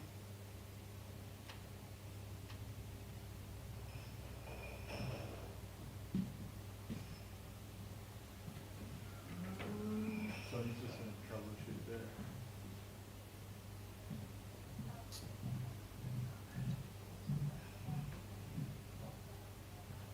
Yeah. Yeah, but that's the broadcast. Yeah, that's your screen.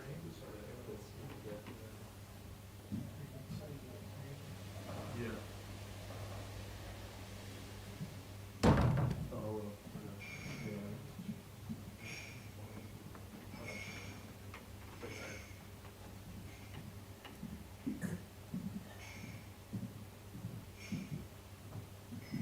Was it when we were over here? Yeah, or at least Nicole said she could hear you guys. In the background? Yeah, I can hear it in here, which is really intriguing.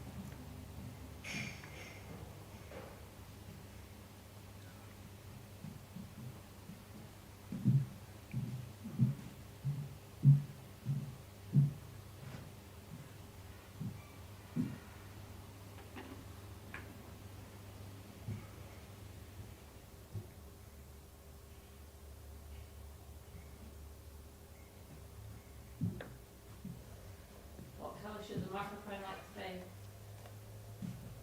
I think it's red if they're active.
Yeah, do that one, yep.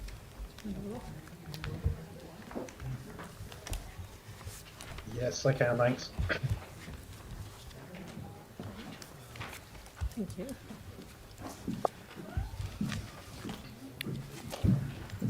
Here comes his statement. Hello, is it okay? Not as many people on the audience. No, they're just here to listen to the legal submissions. Thank you.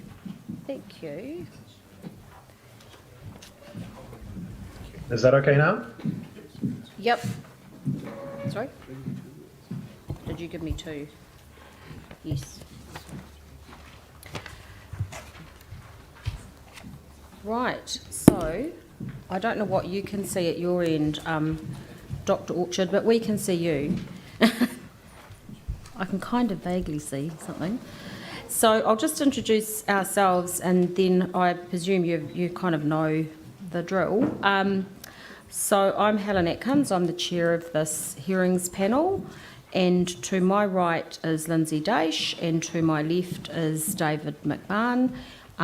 So we'll be hearing all the submissions and evidence this week. Your team's probably told you. Are you in Japan at the moment?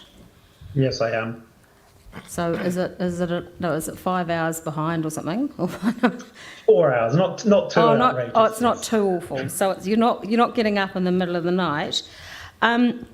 So obviously the room it's changed a bit in terms of population numbers. So we had a lot of people from the Tahuna Beach Camp and the golf club here this morning, together with the airport company team. We've heard from the airport company, we've heard legal submissions, and we've heard two of their corporate witnesses. You probably know that, and you're the third in the line. And we've been presented with a summary statement, your summary statement. So our plan is, if you just want to take us through that summary statement and interpolate if you need to, and we'll just keep a quick note of that. And then we'll ask some questions after you've presented. It is being recorded, these proceedings, so including your presentation, and the recording of those will be available, and you can just talk to your team about that after the time. So just so you know that it's being recorded, but you sound quite clear to me, so hopefully that's the case for the audio team as well. So just without further ado, I'll just let you take us through your summary statement. We've obviously read your full evidence, which has been included in the bundle that was filed. So any questions we have may either relate directly to your summary statement or might hark back to your full statement of evidence. So thank you. Great, well, thank you for that, and it's my pleasure to present to the commissioners on this topic. In terms of the summary statement I've prepared, I will just run through that because that may trigger some relevant questions for the commissioners.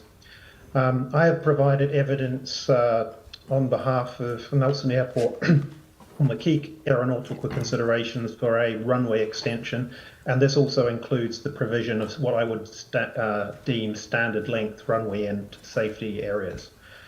This evidence includes both reviewing existing aircraft operations but also future potential zero emissions aviation technologies, and I have highlighted in both the report and my evidence which are most likely to be introduced in the near to mid-term, and given advice regarding those future technologies and future zero emissions types that would potentially use Nelson Airport.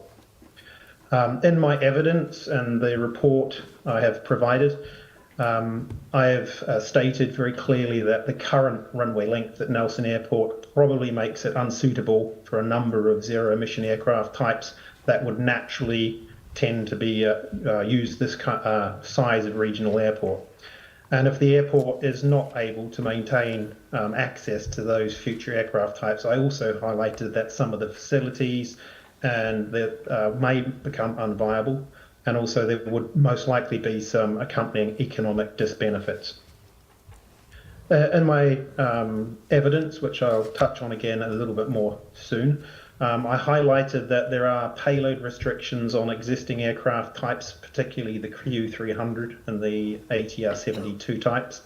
And I also highlight in my evidence that future zero-emission aircraft types are likely to have a higher takeoff and landing weight for the same number of passengers and payload capacity these aircraft, which in turn means many of these will require a runway that is longer than the current runway length at Nelson Airport. There are some very important subtleties to the technologies that will be coming through for future zero emissions aircraft, and these will affect the payload fraction of the aircraft and also the payload flexibility and how these aircraft types and operations would be able to manage runway length. And this is because the propulsion weight and the energy storage systems are much heavier than today's jet-fueled aircraft, and therefore it means the fixed weight of the aircraft is higher than a jet-fueled aircraft. As a result of this payload inflexibility likely to be in these future zero emissions types, it means they're going to be much more susceptible potentially to common weather effects, which could be as simple as a rain-affected wet runway, combined with the short runway at Nelson Airport. And my expectation is that this would result in more frequent need to reduce the payload and by a larger percentage, as I've stated in my report, compared to existing aircraft types. This can make passenger service for these types of aircraft much more unreliable than today's types, and that's particularly the case for early adoption converted zero emission types. And as airlines are very sensitive to profit margins, it's got a strong possibility that will make zero emissions types uneconomic to fly these types of aircraft to Nelson Airport. I also supported in my evidence for Nelson's Airport runway extension the benefits for all stakeholders that use the airport, the benefit of the airworthiness recommended margins for the runway and safety areas. That is a full runway extension safety area, which is mandated under the New Zealand civil aviation rules.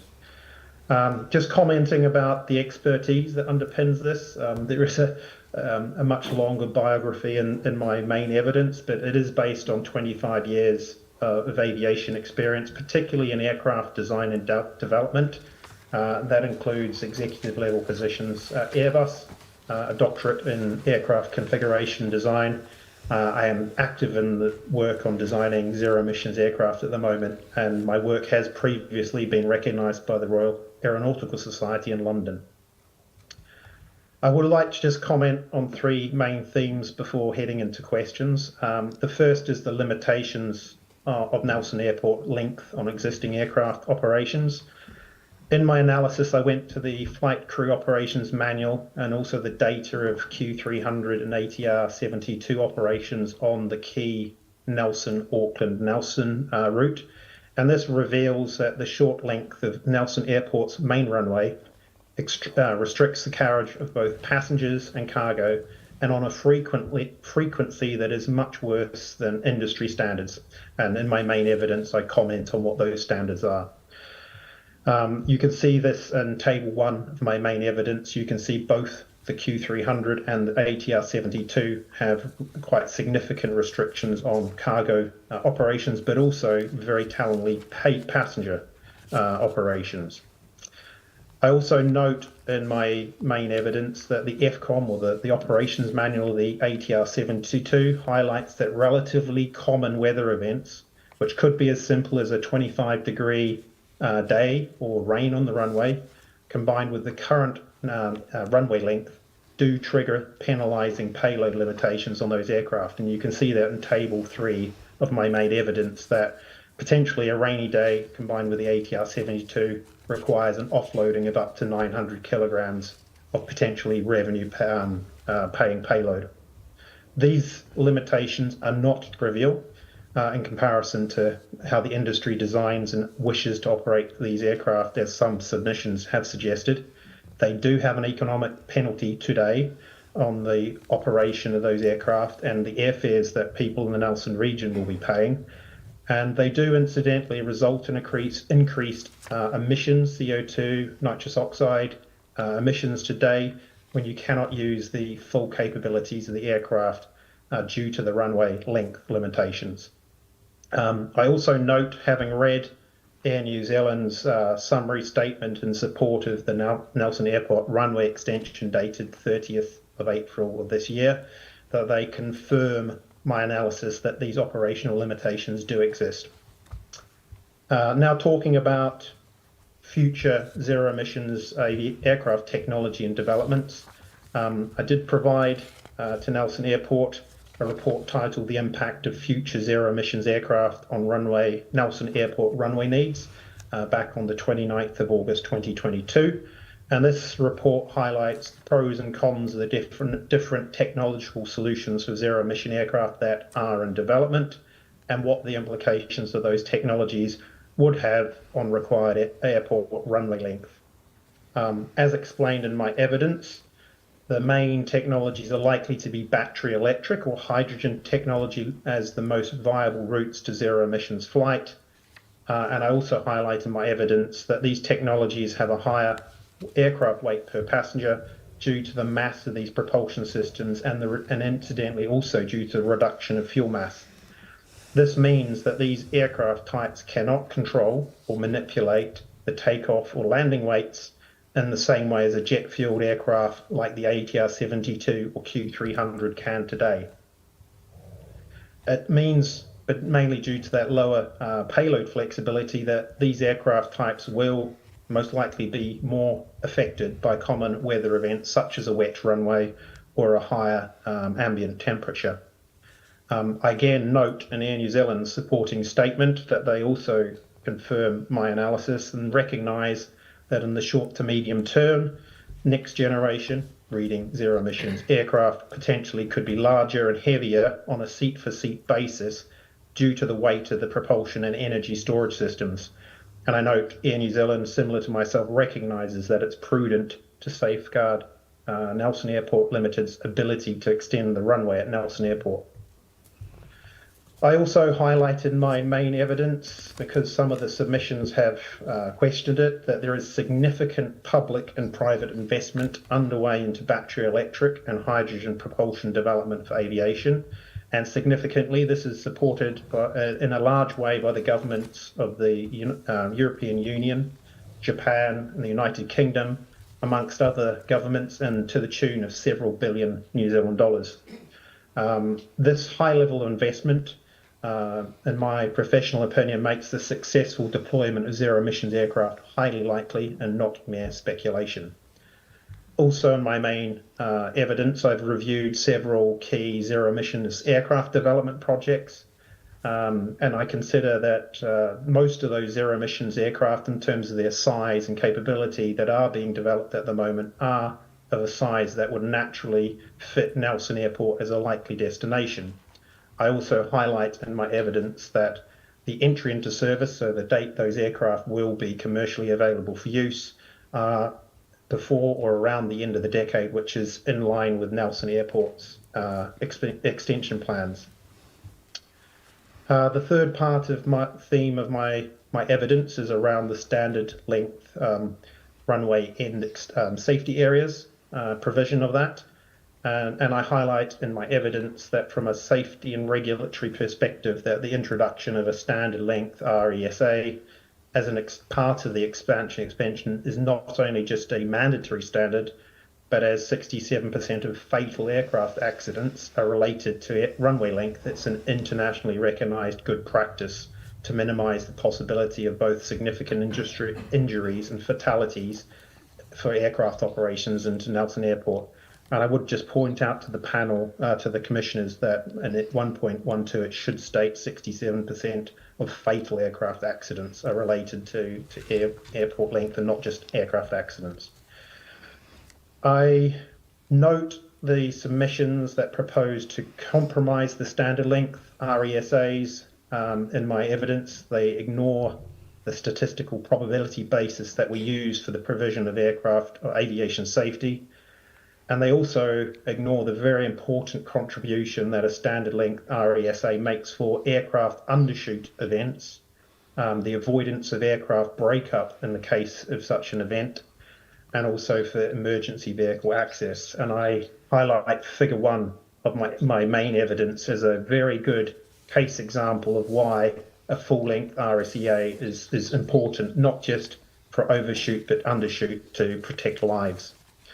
I noted several submissions that incorrectly reinterpreted the New Zealand Civil Aviation Authority's regulations and proposed as an alternative the use of engineered material arresting systems as a means to reduce the RSEA, but these don't address the undershoot scenario that RSEAs are also supposed to protect against. It also ignores the design intent of EMAS systems that the Federal Aviation Authority in the US developed, which are only intended for geographically constrained runways. I note from the other expert submissions and also Nelson Airport's proposal that it is indeed possible to have a full-length RESA. So therefore, it doesn't qualify as a geographically constrained airport. So therefore, the use of EMAS is not really applicable. I also would point to my main evidence in figure 2 of my main evidence that such submitters also admit the very real limitations of these systems in terms of when they're activated, they significantly disrupt airport operations and require repair. And that concludes the summary of my main evidence, and I very much welcome your questions. Thank you for that. I'm just making a note.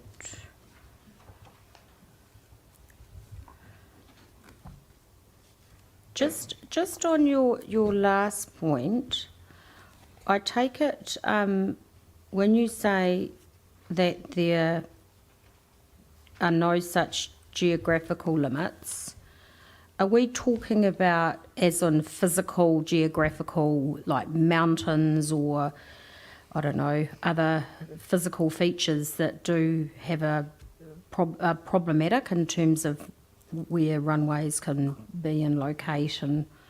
Is that what we're talking about there? Correct. Okay. It's basically saying and I would always point to the Federal Aviation Authority because they're one of the main international bodies. It's only for runways where you physically can't put in place that full-length RESA. So, for instance, there may be a mountain in the way or a cliff, which is just practically impossible to put it in place. And then, of course, you'd want to maximize safety, so you may look at these other solutions. But if you can put it in place, the FAA is very clear. They mandate runways in the US to apply the full-length RESA. No, I just thought I'd better ask that question in case it was a question that other people had in their minds. David, I'll just hand over to David McMahon first and then to Lindsay Dash to see if they've got any questions for you. Good afternoon, Dr. Orchard. Can you hear me okay? Yes, fine, thank you. Good. Okay, just bear in mind that's not my area of technical expertise, so I have 3 questions for you. The first is dealing with the RESA. Just in terms of clarification, is it that the current airport operation does not have an RESA, or that it doesn't have a full-length RESA? Which of those two prevail? I think both are relevant. The data I highlight in my main evidence is, 67% of fatal accidents are linked to runway length. Figure 1 is an excellent example of my evidence of how an RESA promotes safety. I also touch in my evidence that aircraft are actually designed for crash cases, believe it or not.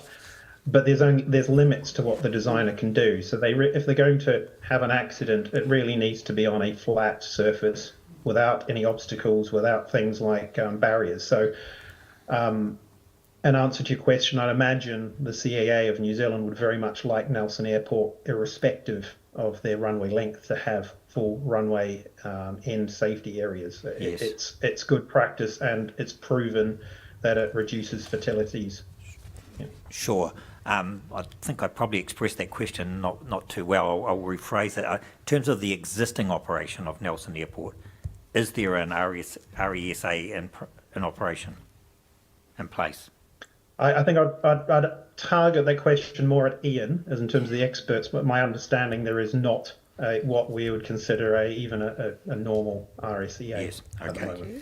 Yes, and bearing in mind Ian being Mr. Munro, presumably. Yep. Correct, yeah. I'll ask this question also. How is it that Nelson Airport can operate without a RESA under civil aviation regulations? I think the answer in aviation is it's quite common not to impose the latest standard of rulemaking if something is in existence. Right. But as soon as you touch that, which in this case we are touching that by extending the operational length of the runway, then you have the full set of safety rules applied. And this is the same for airport operations and the same for aircraft design. As soon as you, if something is permitted in a previous set of rules, if there is an updated rules, when you change something on that operation or that design, you have to apply the latest standard. Yes, no, we're familiar with that concept in resource management and planning also, Dr. Orchard. Okay, moving on to my second question, and that's the zero emission aircraft. You talked about the early adopters in this space. What sort of aircraft are we looking at in your experience? What are their physical characteristics? There are, and it's in my evidence, there's a large number of manufacturers and developers working in what we'd call the sub-regional and regional space. So regional aircraft includes the size of ATR 72 and Q300. Yes. In fact, Universal Hydrogen, which is one of the main actors, is actively promoting converting ATR 72s to use hydrogen fuel. They're actually have flight tested a Q300 converted with one engine converted to a fuel cell hydrogen system, and they're also proposing to market that by, I think it's 2027, so quite soon. So they're looking to convert exactly the same main two large aircraft types used by Nelson Airport today. There are other manufacturers that are looking for new designs. Most of them are again 70 to 80 seats. There's a range of aircraft between probably 9, the Aviation Alice I mentioned in my report, right up to 80, 90 seats. I'd also note that Airbus, the CEO of Airbus, Guillaume Faure, has publicly stated that by 2035 he believes a large aircraft, so meaning 100 seats, is viable. His comment is there's no technical reasons not to do it. It's more of a commercial and an investment question. Thank you for that. Is it reasonable to expect that over time technological improvements might result in the lightening of the loads associated with these, particularly the electric type aircraft, which have got to carry all their batteries, etc., with them, as opposed to using up fuel as the trip goes on? I guess the parallel perhaps is with cell phone technology. When it was first introduced, it was large and bulky, and then over time it became smaller, albeit that it seems to be getting larger again for other reasons. Is that a sort of parallel that we might get in terms of the heaviness of these? In answer to your question, I'd refer you to the initial report I did, because it talks quite extensively, particularly about battery electric aviation. The gap is so huge that it's unlikely to be bridged in near term. So for batteries, the specific energy density of a battery, once you put all the protections in, is about 1.7 to 2% of that of jet fuel. Yeah. So we've got a barrier. We need to improve 50 times, and current battery technology is improving or doubling in performance sort of every decade. So there's a very good report by NASA, which was published, I think it's 2016, 2017, on future technologies, and their conclusion from an expert panel was battery electric wouldn't be applicable for even sub-regional aircraft till the 2050s. What we've seen over the last 5 years is a lot of projects believed they could become the Tesla of aviation, and they had started with battery electric and have quickly moved to hydrogen as a much more viable route. Okay. So I do believe in the long term we will, as you say, see an evolution of battery technology like our phones. Thank you very much for that technology. But I don't believe that it'll be in our lifetimes to make, replace an ATR 72. And in fact, I think in my study I did an aircraft analysis. The aircraft to replace an ATR 72 wouldn't work with definitely wouldn't work with Nelson Airport's runway. Probably not even with an extension. Yeah. So the impression I'm getting is that for bang for buck, it's the alternative fuel supply, the hydrogen, that's going to create the most advantages. Definitely in the short term, that's where a lot of development's going. That's the focus of Airbus. In fact, Airbus cancelled their E-Fan-X development, which is battery electric, and they have now invested, I think it's close to 1.5 billion euros towards hydrogen technologies, which they're going to start flying in 2026. Sure. Dr. Orchard, I just have one final question, and I wondered if you would be good enough to take us through your Table 1 and Table 3 on your evidence in chief. I'm just not sure that I have understood what they're demonstrating. Right, so Table 1, page 10, this shows both the ATR 72 and the Q300. You can see just some basic aircraft data for each aircraft, the number of seats, the maximum takeoff weights, the basic runway need. But the key thing to note is really the last two columns. So the second to last is the number of times that mission, and this is, I believe, 2019 data. It's taken from De Havilland, Canada, Nelson Airport, and Air New Zealand. 56% of missions had to offload payload, which I would interpret that to be cargo. And then on the next column for the ATR, 2.6% of missions, so this is times, they had to actually offload passengers to make that flight match the runway conditions. And this can be both takeoff, but also landing. Yes. Landing of the aircraft as well. It's not just one way. And what I found actually quite interesting in the data and wasn't expecting is actually the Q300 has a similar penalty for cargo, but even the Q300, which is a smaller aircraft type, and you normally would expect to have better runway performance emissions, there were cases on the Q300 where they had to offload passengers. Okay. And of course, from an airline's point of view, you don't want to do that. And as I've said in my evidence, for technical reasons, our target is to have no more than 0.3% of missions impacted. And we're seeing for both these types we're above 0.3%, and for ATR 72 it's much more significant. Yes. Okay, thank you for that. And Table 3 on page 17. Yeah, so this is just taken from the flight crew operations manual of the ATR 72.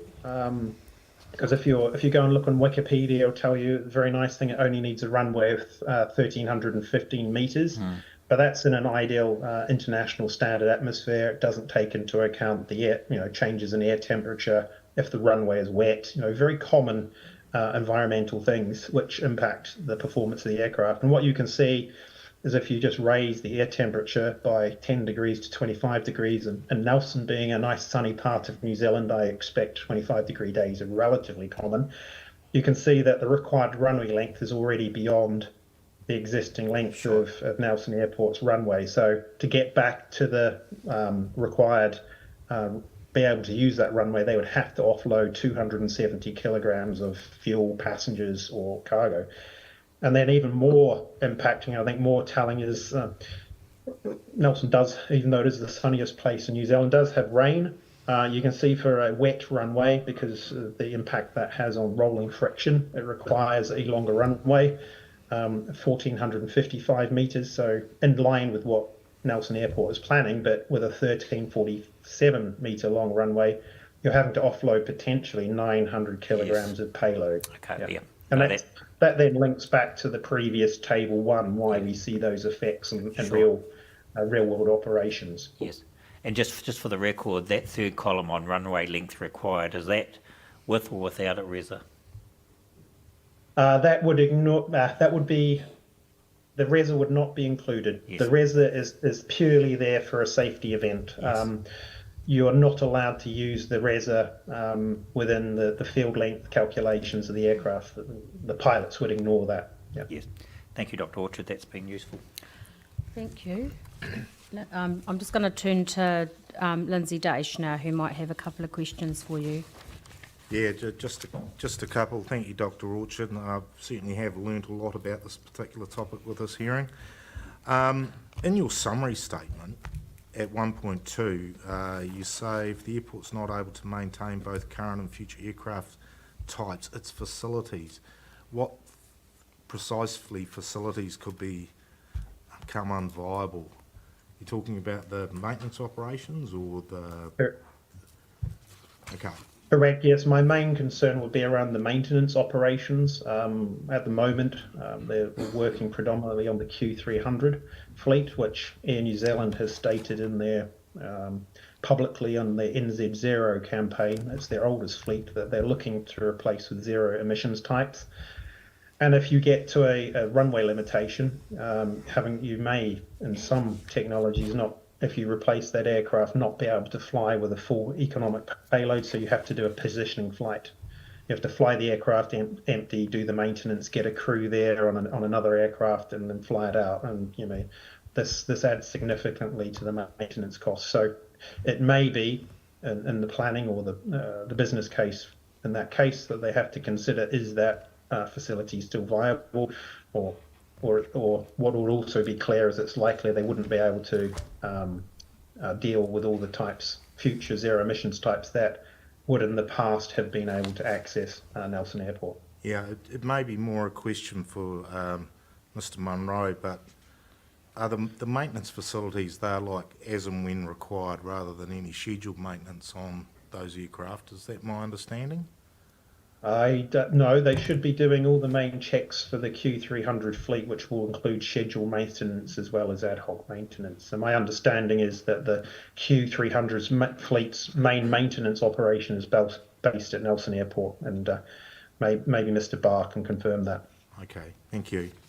Another quick one. You mentioned the FAA have differentiations for airports which have geographical constraints. In the New Zealand context, would you put Queenstown in that particular category? Yes, I would, because you have a cliff at one end and you run down into a lake at the other end. So yes, one end of that runway, I doubt there's any. I'm not a civil engineer, I'm an aeronautical engineer, but I don't see an easy way you could extend that runway or extend a RESEA into over the one end of the runway and down into the lake is probably difficult as well. So yes. Okay, and what about Wellington? I believe there are engineering solutions. It's kind of different. There are engineering solutions where you could apply those to Wellington Airport, and we've seen those in other cases around the world where they've built whole airports and harbours. So I think that's a different situation. Yeah, but does cost and practicality come into those? FAA different? I think. You have to be very careful. Yes, aerospace safety is based on statistics, but there are also hard limits we use in terms of the design of aircraft. So if it's 6 to the -10 probability of a fatality, we wouldn't accept it. I would expect a very hard argument from the Airline Pilots Association and the New Zealand Civil Aviation Authority to try and compromise on that when you can, particularly if you can prove it's viable. Yes, sometimes economics can be used as an argument, but it's a bit of a tenuous case when you can prove that there's a strong safety benefit in doing so. Okay. Again, your summary statement at 1.13, right at the end, I presume that's primarily in response to the evidence of Mr. Race for the camping ground. Who was I can't remember who. Sorry, I apologise. I don't know into response to which submissions it is, but in my main evidence, I have referenced the number of those submissions that I have commented against. If you wish to look in my main evidence, with a reference of the submission will be there. Yes, but your main evidence was written prior to Mr. Race's evidence coming in. That was all.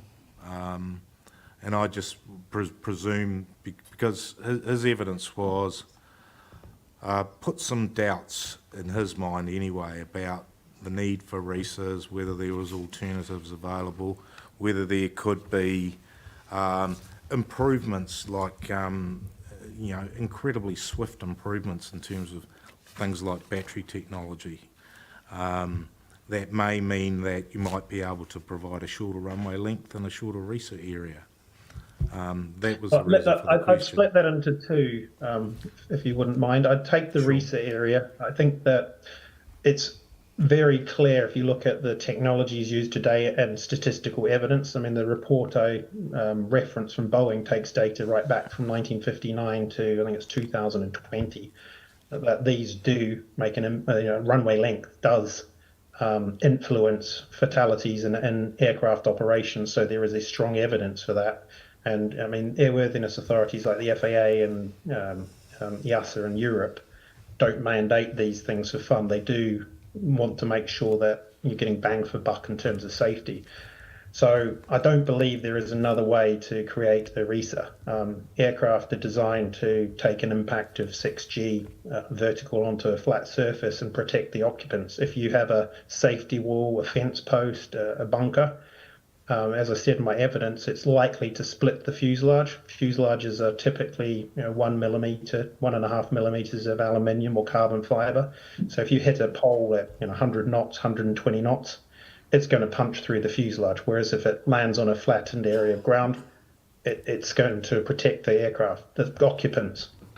In terms of other technologies and batteries and that, as I just mentioned to David's questions, it's going to be quite a long time before the specific energy and the power density of batteries gets to the level where we could go for a shorter runway for certain. As I said, the NASA report, which I reference in my main evidence, says you're talking the 2050s, so it's well outside the scope of this proposal. All right, thank you, Dr. Orchard.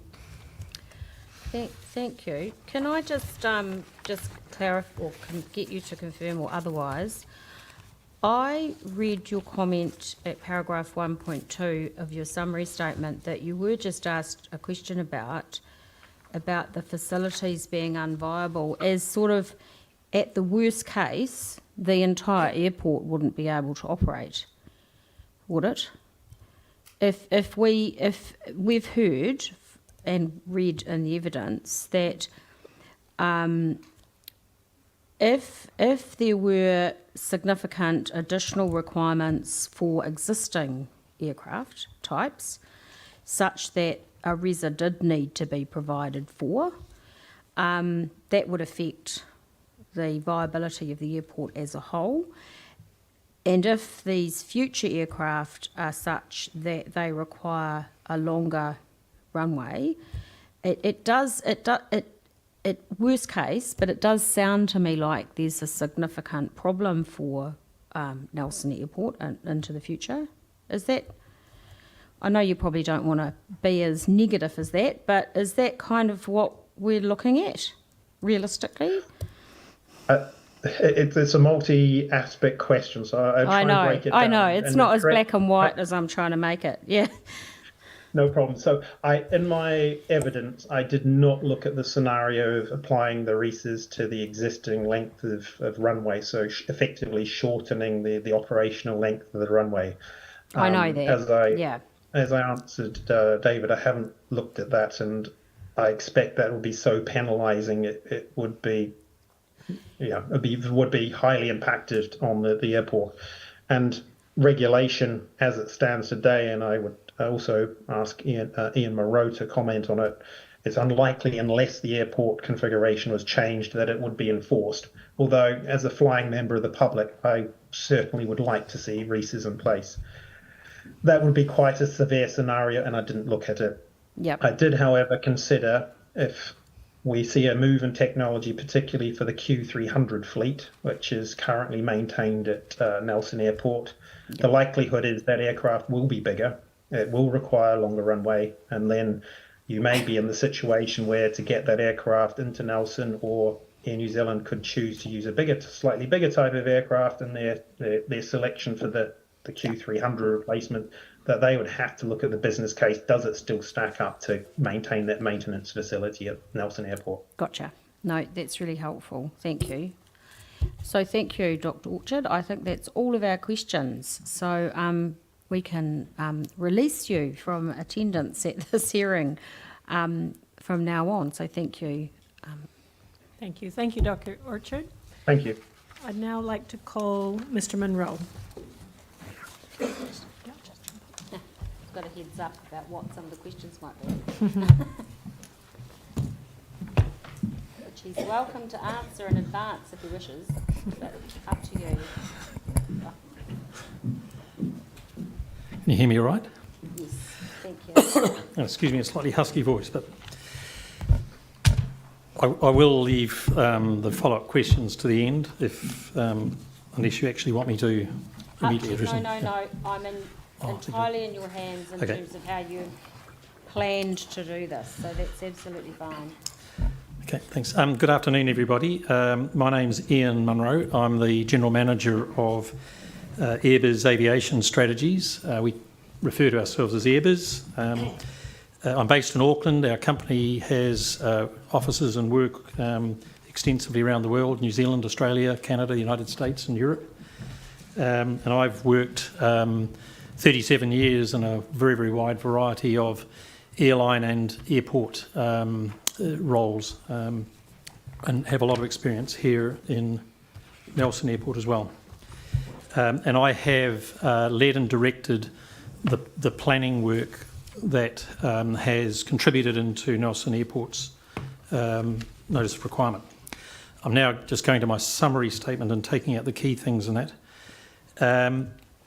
I've set out in the evidence things that have been said before by a number of the witnesses, and that the current runway length leads to payload restrictions. Dr. Orchard has gone into a lot more detail on that. That the current runway does not have runway end safety areas, which I'm going to refer to as RESA, because that naturally flows off my tongue, and particularly to Dr. Orchard, that the future technologies and propulsion systems and energy storage systems of the aircraft that are going to be coming even before the end of the next decade, as part of transition to a net zero sustainable future, are very likely to require a longer length to take off and a longer length to land than is currently available on the existing runway. And it's my opinion that the proposed extension will be critical in actually overcoming those issues. That summarises my main statement of evidence. I guess if there were things that were coming out of that, you'll go back to them. Yep. In my summary, the rest of my summary responds to, I think, 4 submitters that came in since the main body, and so I'm going to go through those in a little bit more. First one is Mr. David Race, who's provided aviation evidence on behalf of the beach camp. Mr. Race put forward an alternative runway configuration and says that should have been considered because he believes it will remove the need to extend the runway beyond the current airport boundary. The way that was done in his configuration is to provide what's called a starter extension at both ends of the runway. In other words, that's an area that can lengthen the takeoff length from the start of the starter roll. Generally, it could be sitting on a piece of ground, or if there were actually RESAs there, it would sit on the RESA, but it cannot be used for landing length. And so when I previously, so I'm just aside from Mr. Race, when I refer to a runway length of 1510 metres, I'm referring to both its takeoff length and also its landing length. So the reason that I believe that is, that Mr. Race's rationale for that configuration is he says it satisfies the operational requirements of today's ATR 72 aircraft. And that's as far as he goes. And in fact, he goes a bit further than that in respect of casting doubt that you actually really need to even be considering the future sustainable next generation aircraft.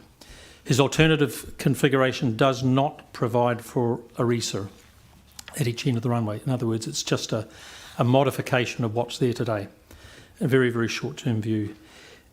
He also does that by putting these starter extensions at the end of the existing runway, and in both ends he takes about as far as he can and doesn't take into account that when an aircraft turns to take off, that the thrust plume from its propellers will need at least 60 metres before you have things such as fences or people or vehicles. And so he effectively puts his aircraft too close to the boundary fence, in my opinion. And so, in my opinion, also the configuration in his alternative does not meet Nelson Airport's objectives. It is effectively setting out to provide an alternative that is, in my view, deficient, but only focused on today's aircraft, the ATR 72. It doesn't take into any account the possible need for the future regulatory change and safety benefits that come from RESA, and so therefore I do not regard it as an alternative that can be considered. I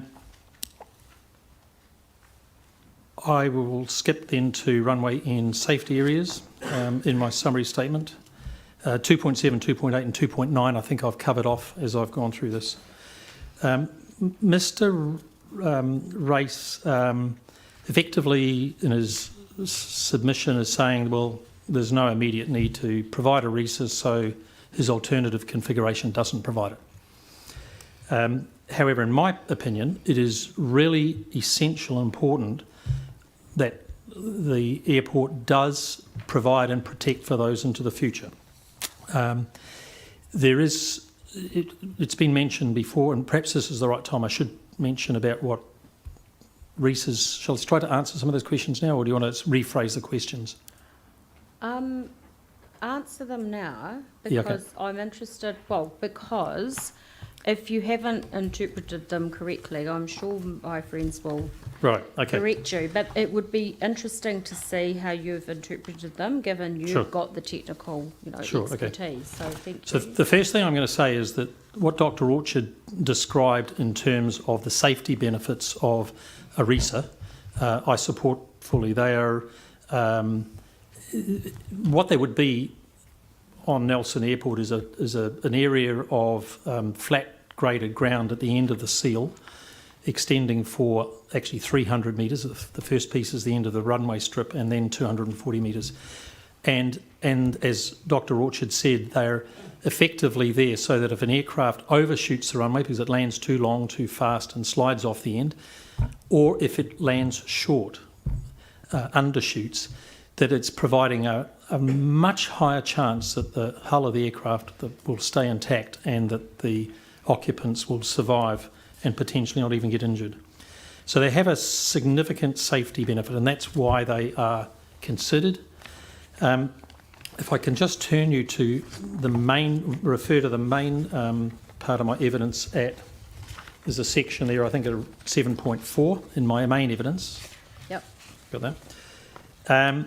And one of the questions that came up, which I can perhaps contribute to, is I think the question was, is Nelson the only airport in New Zealand that doesn't have RESAs?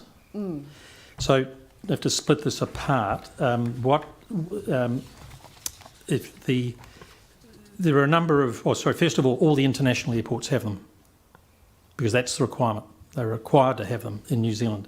Domestic airports, subject to the conditions I'll mention in a moment, are not currently required to have them as mandatory. However, they are there at Dunedin, Palmerston North, Napier, Whakatane, and there are a number of other airports that have them because they have considered it's good practice to provide them, and they could, so they did. Wellington and Queenstown both have RESAs that are shorter at each end than the recommended or compliant full RESAs of 240 metres. And in both cases, these were mandated after the service role of the airport was established. In other words, they were both at that stage. Both airports were established with Trans-Tasman international services that were using the runway availability. Both of those airports have effectively dropping land at each end of the runway, and they have significant similarity with effectively a cliff at one end and a falling land over roads and, in Queenstown's cases, residential areas at the other. And in both of those cases, the CAA has accepted that reases shorter than 240 metres can be provided there. But there's even been court cases about whether that is acceptable, but that's where the situation is at the moment. At this stage of planning, it's my opinion that we must assume that we should plan for the full-length compliant reases, and as Dr. Orchard was saying, unless the space wasn't available. And if you have the space, therefore, it's my opinion that it should be provided for, and or protected and provided for in its full length of 240 metres at each end. Just in terms of the question about what triggers it, runways that were built before, domestic runways built before 2006, a date in 2006, do not require them, which is what you've probably heard. We've discussed a couple of times about existing situations. However, if a runway was built, a domestic runway was built in New Zealand today, it would be required to have them at full length. Yep. If a domestic runway was modified such that the takeoff run available was more than 15 metres longer, it would be required to have them domestic. So, and the one other thing is, I believe that if there was a serious accident at an airport in New Zealand due to an overshoot or an undershoot, I would believe that the Civil Aviation Authority would take a really serious look at it and hasten things along. So on the basis of that, I believe, and that's why we have recommended that they're provided for in the planning. Yep. Cereses, EMAS, engineering mass. I think that's in the. Oh, sorry, I've gone back to my summary. Yep, no, that's all right. Mr. Race talks about the concept of a public safety area, PSA, and I acknowledge that they are very positive things to have if you can. They're an area where not trying to protect the aircraft if it lands short or land long, it's basically the aircraft has crashed, and so they're seeking to have lower density of people on the ground in that area. And he refers to the fact that the golf course in its existing situation actually acts, in his terms, as surrogate PSA. That is a possible outcome of that, but my preference and my recommendation is that a RESA is a far better use in terms of safety provision, because it's designed to save lives and to keep the aircraft intact. Mr. Race talks about the Port Nelson crane. In the Port Nelson, about 5 kilometres north of the airport, has mobile cranes, I think, and a mobile boom. And when the boom is raised, it penetrates the conical section, the very outer part of the obstacle limitation surface by about 8.5 metres. And he points out that, and he's correct, that when the obstacle limitation surface is moved some 370 metres further north, then the extent of penetration in that conical surface will be greater, and he's correct. The crane operates periodically, and it's known and it's identified as an obstacle by the airport. The crane situation has previously been the subject of an aeronautical study, and the Civil Aviation Authority has issued what's called a Part 77 determination, which requires that every time the crane boom is to be elevated and used, that there is a notice to airmen, NOTAM, issued. And that tells anybody operating at Nelson Airport that the crane boom is there and where it'll be. And it is also to be lit at that same time. These determinations and mitigations are very common throughout this country with cranes. At close to airports, there's regularly cranes, and they all go through this process. So instrument flight procedures that are designed for pilots and the aircraft to follow when they're landing and taking off from Nelson already take account of both the terrain to the east and northeast of the airport, but also the fact that periodically the crane boom is elevated and there is a NOTAM. And so there are no specific published procedures that they have to change to if that crane boom is being lifted. In other words, all the time their procedures are taking those into account. I've appended to my summary statement a couple of graphics which have got a sample of recent flight tracks.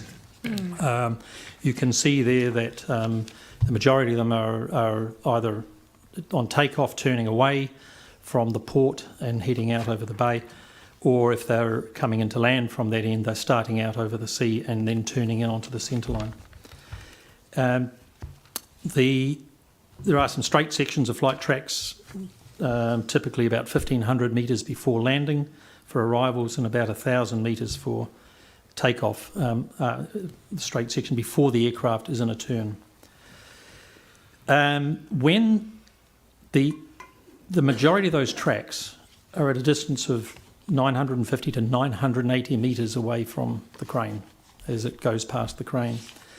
And looking at the minimum arrival slope and minimum takeoff slope, the aircraft are about 275 metres in elevation as they pass the closest point to the crane. So they're some 3 times higher than the crane boom.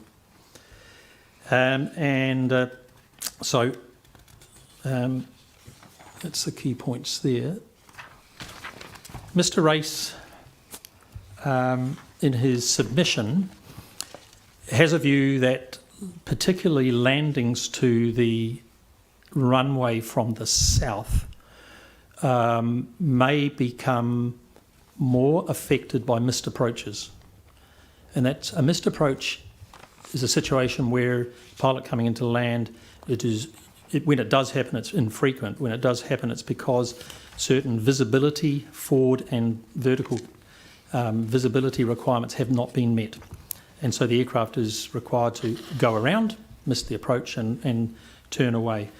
Mr. Race is of a view that will happen more frequently because the runway will be further away, and so therefore the visibility conditions that he's describing will be more detrimental. And I disagree with that. In my view, it is entirely practical that the procedures would be modified and the missed approach point would be also moved 370 metres closer to where the runway would be. In terms of the obstacle limitation surface, Mr. Race wrote his submission based on my evidence that was initially submitted in March, since then we made a technical adjustment to the northern end of the obstacle limitation surface by actually having the northerly takeoff run using the existing pavement. In other words, the 1,510 metres was moved further south to enable the more shallow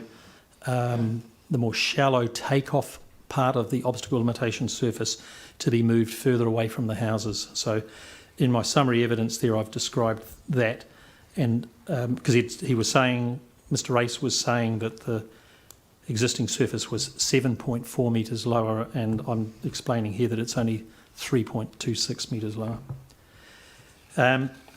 Mr. Carlyon also said in his evidence for the golf club, said that there were only 2 options considered, no assessment of a do-nothing option. And I guess referring to both legal submissions and other witnesses, that the option for a do-nothing option is just not here because we're setting out to achieve the objectives that have been stated. So doing nothing about them does nothing towards achieving them.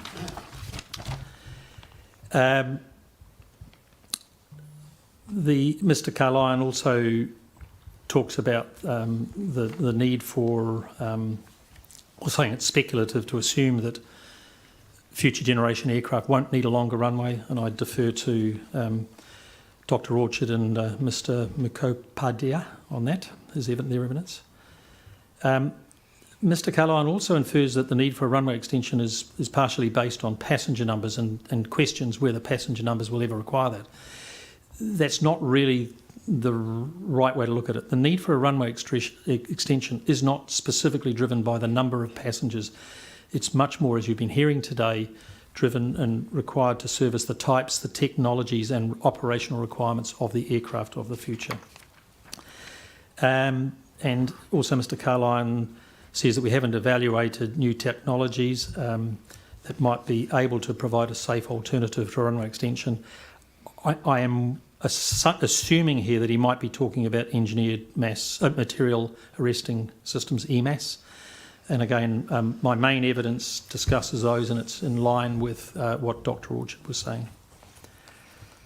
And the last piece in my summary is an item in the JWS, the Joint Witness Planning, where Ms Hilson from the Council was seeking clarification as to whether it was possible that compliant development breaches in the OLS could be exempt from seeking a Civil Aviation Part 77 determination and doing that through the DAA3 conditions. I think her reference was primarily to housing on the terrain to the east above Stoke.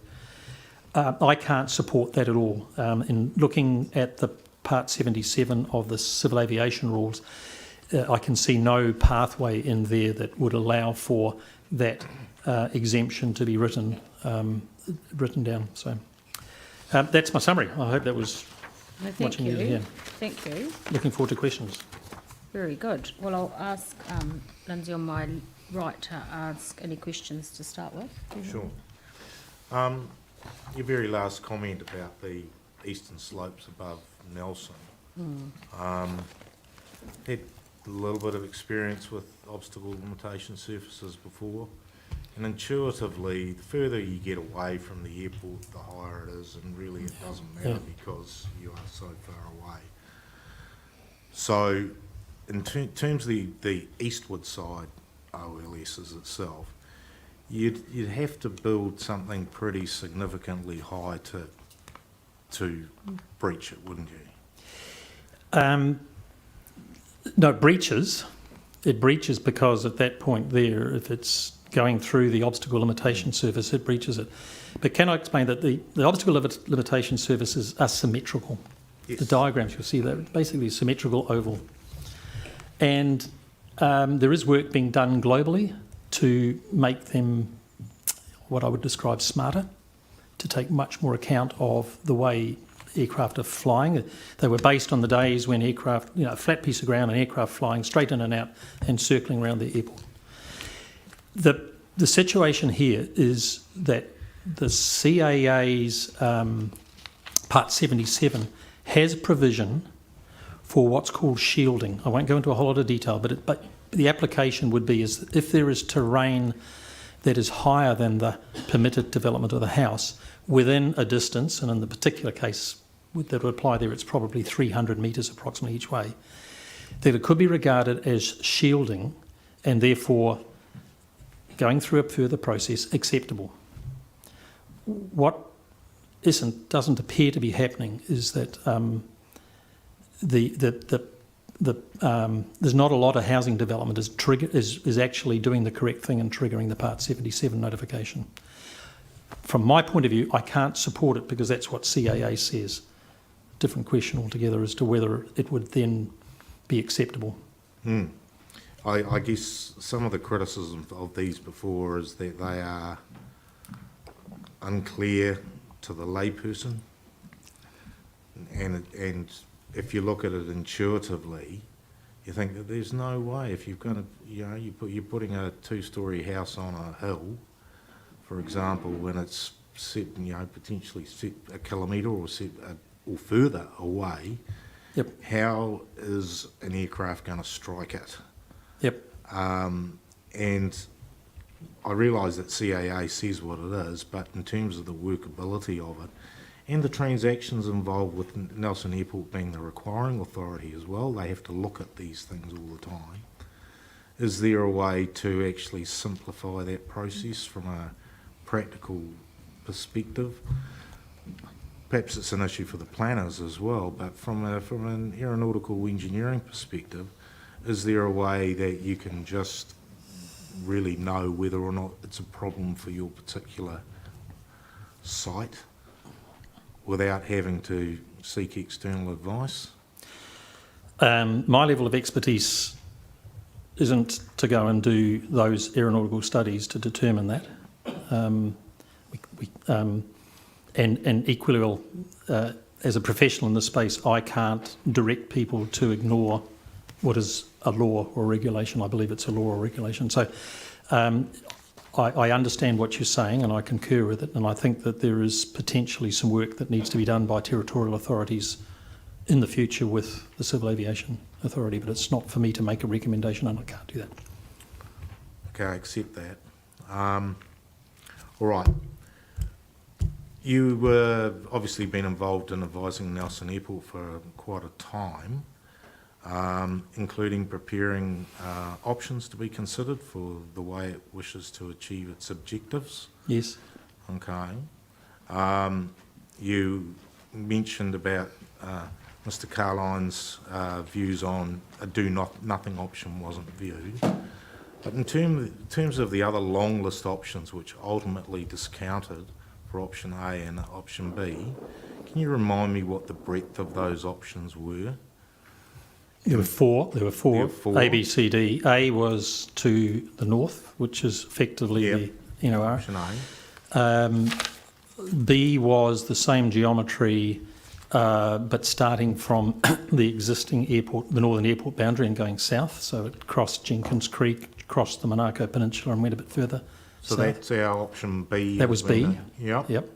C was to take that geometry and put it out to the west of the existing airport site, with a view to being closer to the sea, and in terms of where displaced a bit west of. So picking the whole runway up, extending it, but shifting it further to the west. Yeah. And option D was, without being overly specific about it, it was out in the flat land of Tasman.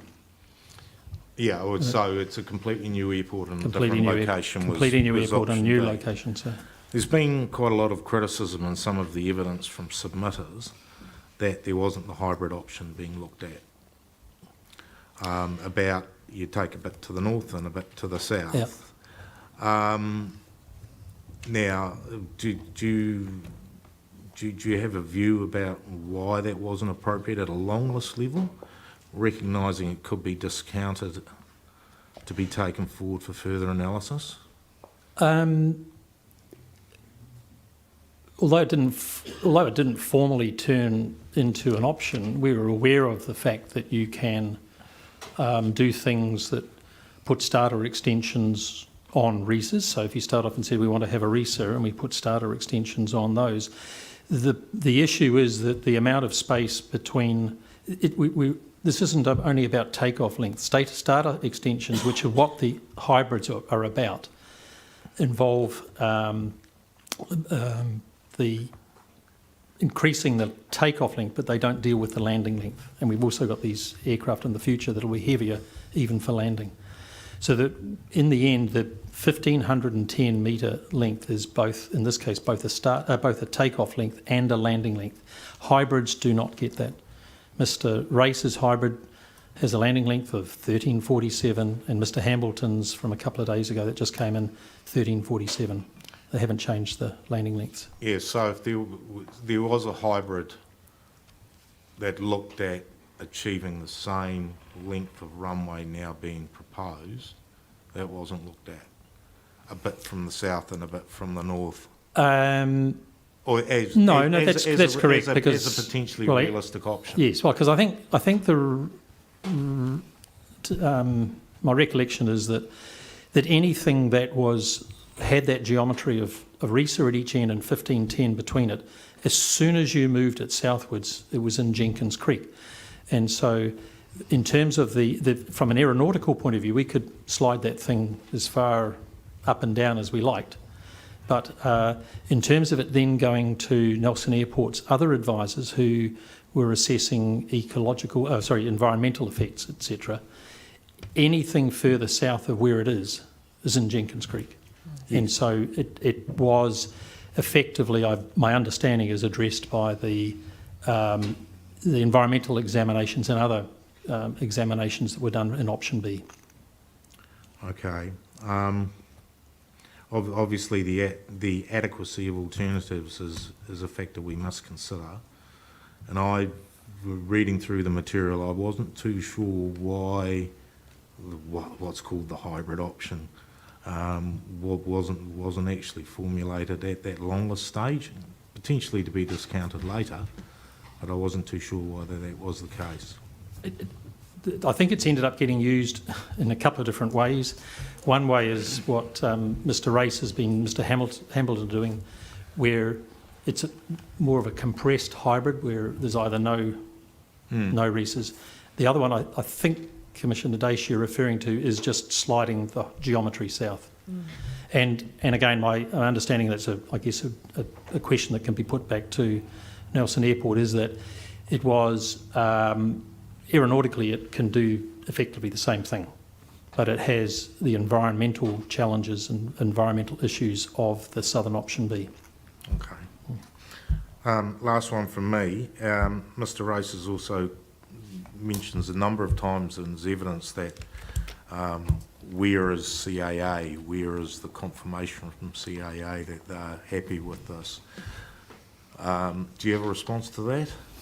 Yeah, I've seen that, and look, we're planning something for the future.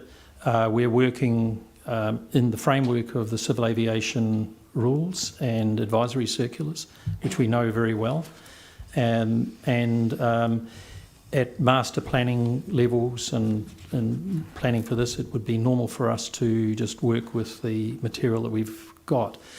If we were in a delivery situation and there was some particular constraint that was something that we were actually looking to, to deal with an airport's existing compliance situation, we would of course be talking to CAA.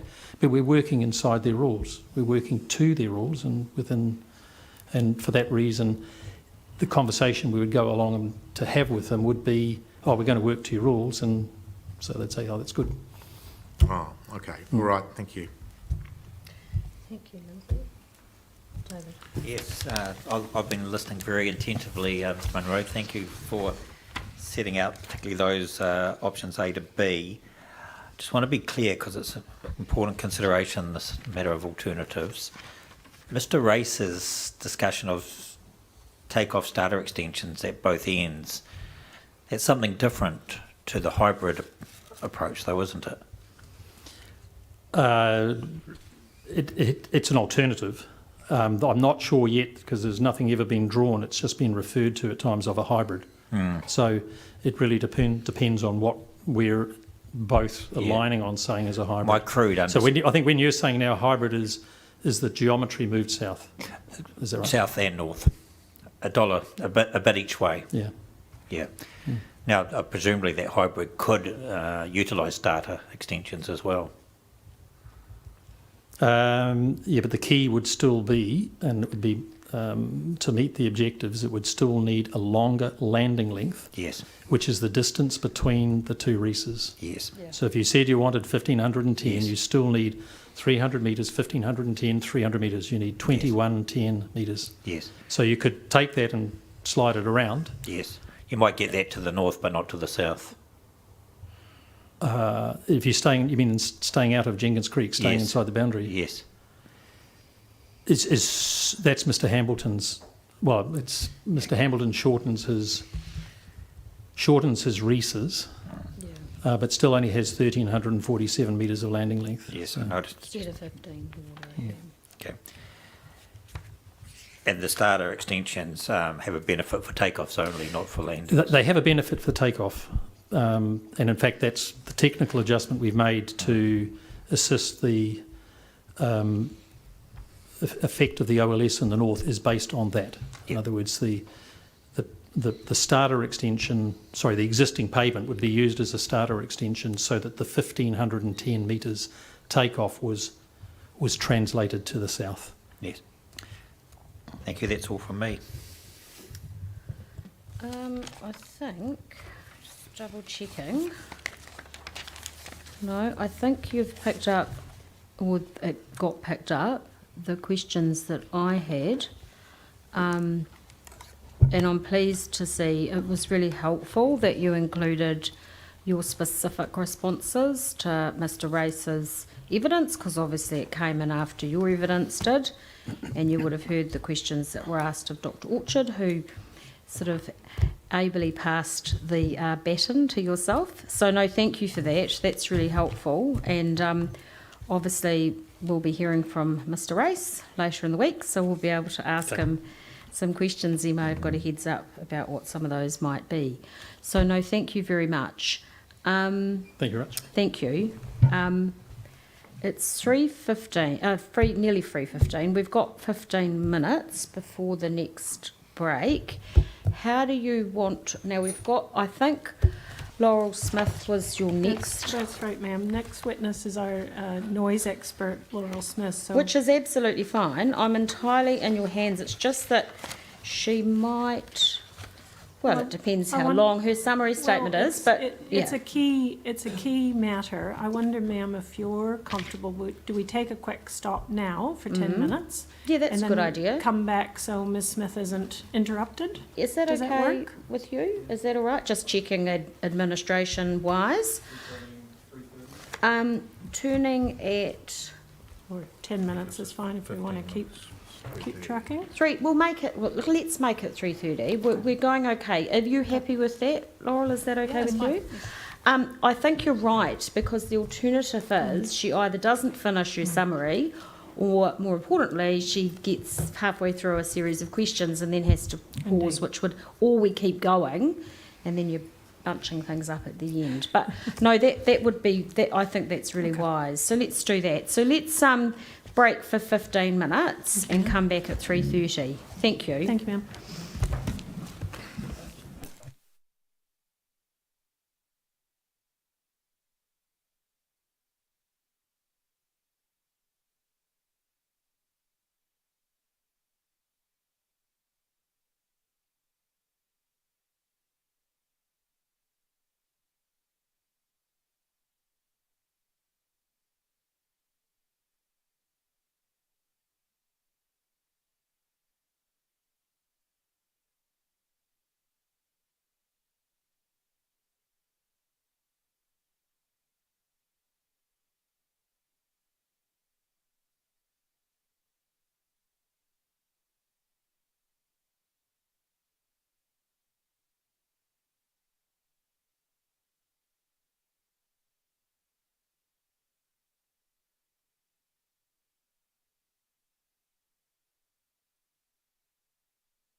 or at least one of them would be fine. Oh, here we go. We've got two of them. No, that's right. Thank you, Ms Smith. We've got your summary statement in front of us, so that we're in your hands in terms of how you want to take us through this, and you've been sitting, so you know the drill, so we'll ask you questions after you've presented. Thank you. Before I start on my summary statement, I'll just go off script initially. Is the red light on? Yeah. That's better. How's that? Thank you. So yes, before I start on my summary statement, I'll just go off script for a little bit and talk to the maps 4 through 8 that are in the key plans bundle you received this morning. Yes. Firstly, map 4. Just a reminder about what airport noise boundaries are. Airport noise boundaries they're a planning device that enable a territorial authority to plan for and manage future aircraft noise around an airport. The purpose being to manage health and amenity effects on future populations, but also to manage the potential reverse sensitivity effects that can restrict an airport from operating efficiently. So the noise boundary approach is set out in New Zealand Standard 6805, and the principles of the standard have been implemented at the majority of airports throughout New Zealand. The method involves predicting a future set of noise contours based on a future operating scenario and setting noise boundaries in the district plan, which are used to A, limit the airport noise emissions, but then B, also control intensification of noise sensitive activities in areas that are going to be affected by aircraft noise in the future. So for Nelson Airport, the operative Nelson Resource Management Plan has 3 boundaries, which Ms Arthur Young described earlier this morning. And these are shown on map 4.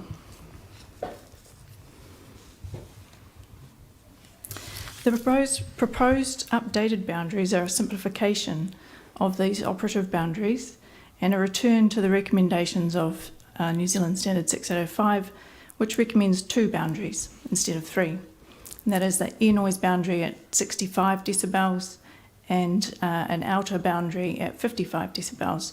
In this case, that's called the Airport Effects Control Overlay. So we can see on map 4 the operative boundaries, the air noise boundary is the black line.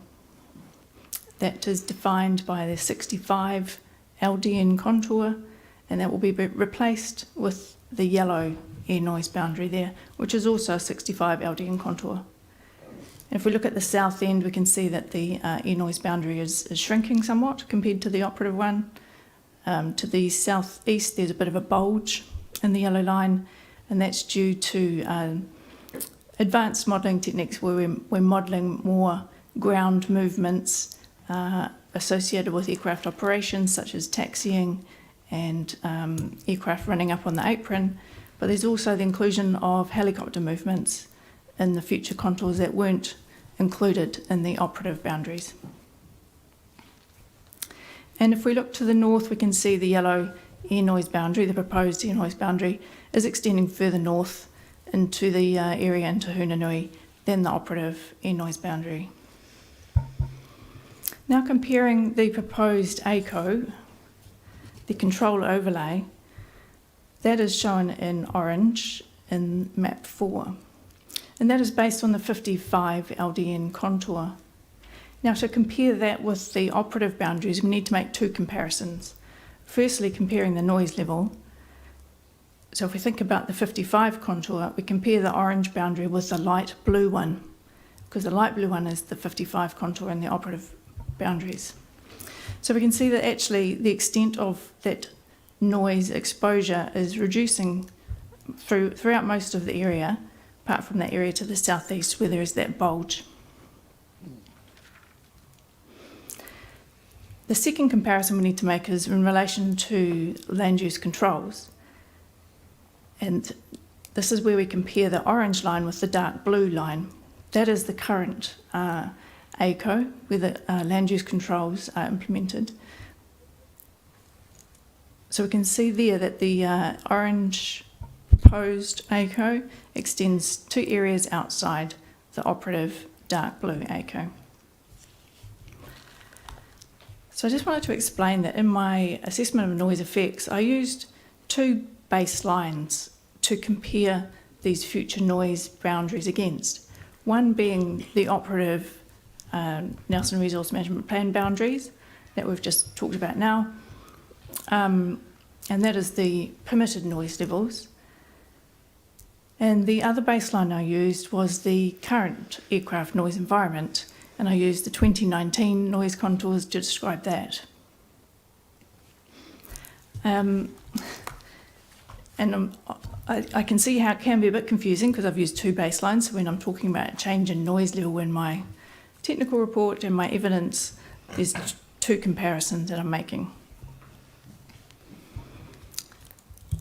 So I just wanted to clarify that. And the following maps, 5 through 8, are some useful change in noise level maps that we had produced to illustrate the change in noise when we're considering these different baselines.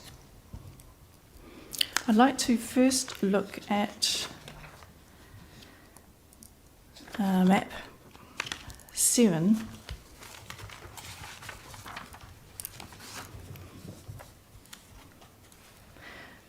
So this demonstrates the change in noise from the existing noise environment out to the new forecast for the year 2050.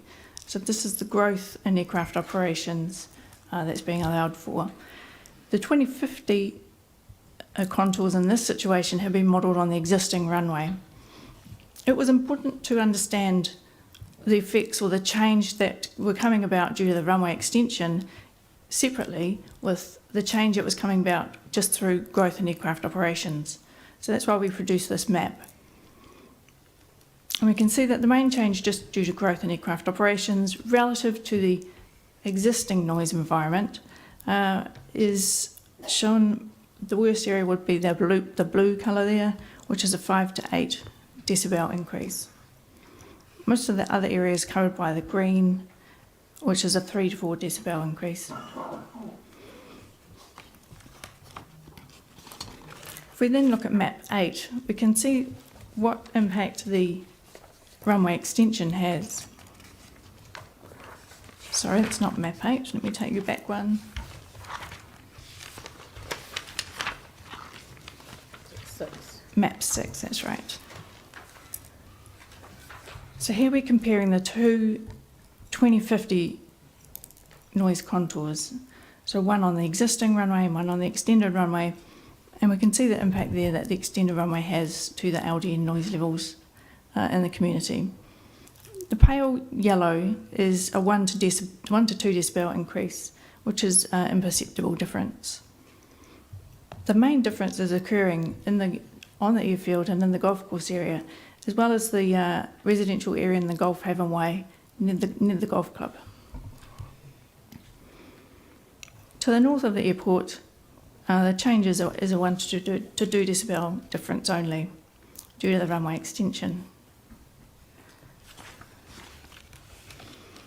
Now, obviously, with the future situation taking into account both growth in aircraft movements and the runway extension, we can now go to map 8 and see what the overall impact of those 2 changes is.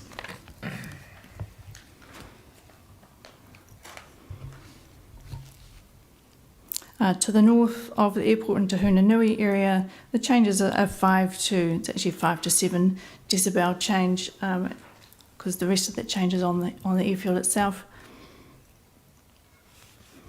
And the most impacted area is the residential area near Golf Haven Way, where there is a 9 to 11 decibel increase. Now, these changes are relative to the existing 2019 noise environment, not the currently permitted noise environment. It would have been really great if we could have produced these maps for the currently permitted noise contours, but we just don't have the model, it's so old, to be able to have the resolution that we need to produce these maps. So we are relying really on map 4 to show us what the change there is.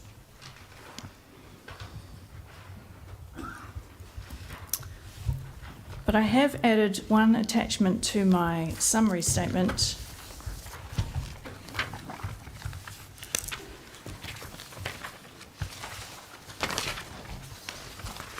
The image at the back of my summary statement shows the operative air noise boundary in the black, the operative 60 contour in the dark blue, and I've tried to indicate what the permitted noise levels are in the area between those two contours, just using linear interpolation. So we can see in the residential area of Tahuna Nui and then the holiday park and beyond that the operative permitted noise levels are in the region of 62 to 64 decibels currently. So what is proposed is an increase in that area of 1 to 2 decibels. Yep. So I will actually just read from my summary statement now, just to make sure I haven't missed anything else. I'll start at paragraph 1.4. Just before you do, Ms. Smith. Sure. You just lost me a little bit on that last point that you're trying to make about the 1 to 2 dB increase with reference to your attachment to your summary. Can you just take me through that? Yes, I can. So this is, I think I've understood it, but yeah, I think I'll tell you what I think you said, and then you just correct me if I'm wrong. I think what you've said is this attachment 1. Given that we weren't able to do it using the models because of the age, etc., what you've tried to illustrate here, what you've illustrated here is what the permitted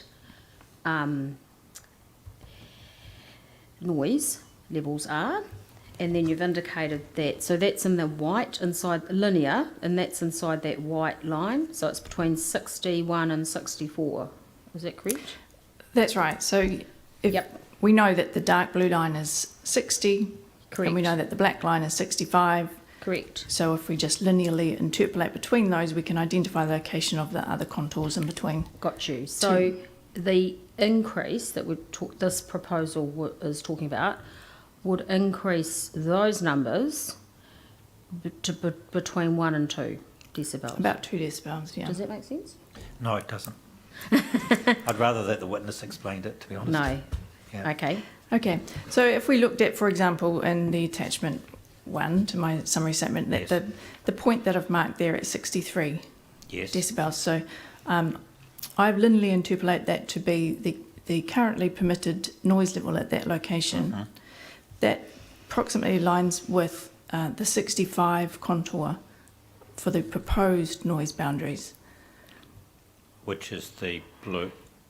Which is not shown on that map, Okay. but it is shown on map 4, unfortunately on a grey scale, not on an aerial image. But that is the approximate location of where the 65 contour ends. Okay. So currently the beach sediment is receiving between 62 and 64? That's the future, the currently permitted noise level. Mm-hmm. Okay. Not the current noise environment, which is based on the 2019 contours. Okay. But that is the currently permitted noise level.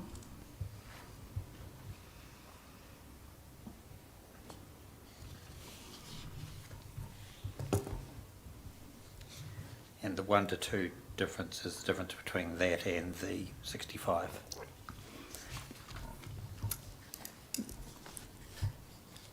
I mean, it's important I understand this, so you take your time and make sure I do understand it. Yeah, so that demonstrates, because the 65 contour aligns there with the location of the 63 as marked. Yes, yes.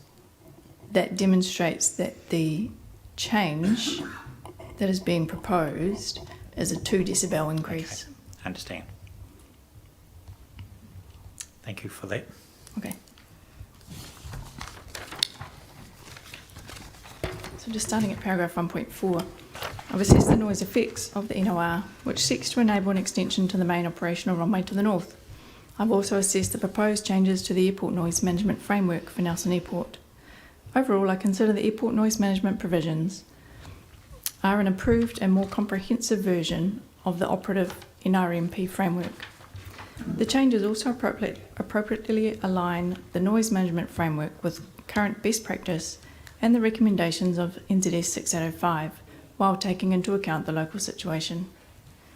In my evidence in chief, I recommend some amendments to the proposed noise management conditions and the designations and the plan change, and these were included in the planning evidence and appendices. In the joint witness statement, I've proposed one further amendment to Plan Change 30 relating to the compass swing noise control. That amendment is included in the updated provisions included at Appendix 2 to the legal submissions. The proposed change to the aircraft operations noise boundaries provides for approximately 30 years of growth in air traffic and an extension to the runway. This growth is already forecast for the airport, and the proposal to extend the main runway is not required to accommodate this forecast growth. The updated boundaries have been prepared generally in accordance with 6805 using up-to-date airport noise modelling software, and all the noise experts agreed at the expert conferencing that the technical methods used to create the noise models and subsequent noise contours and noise boundaries are appropriate. The resulting change in permitted noise levels compared with the operative NRMP provisions ranges from a decrease for some houses to an increase of up to 2 decibels for other houses. An increase of 2 decibels is only a slight change, and if that change occurred instantaneously, it would be imperceptible to most people.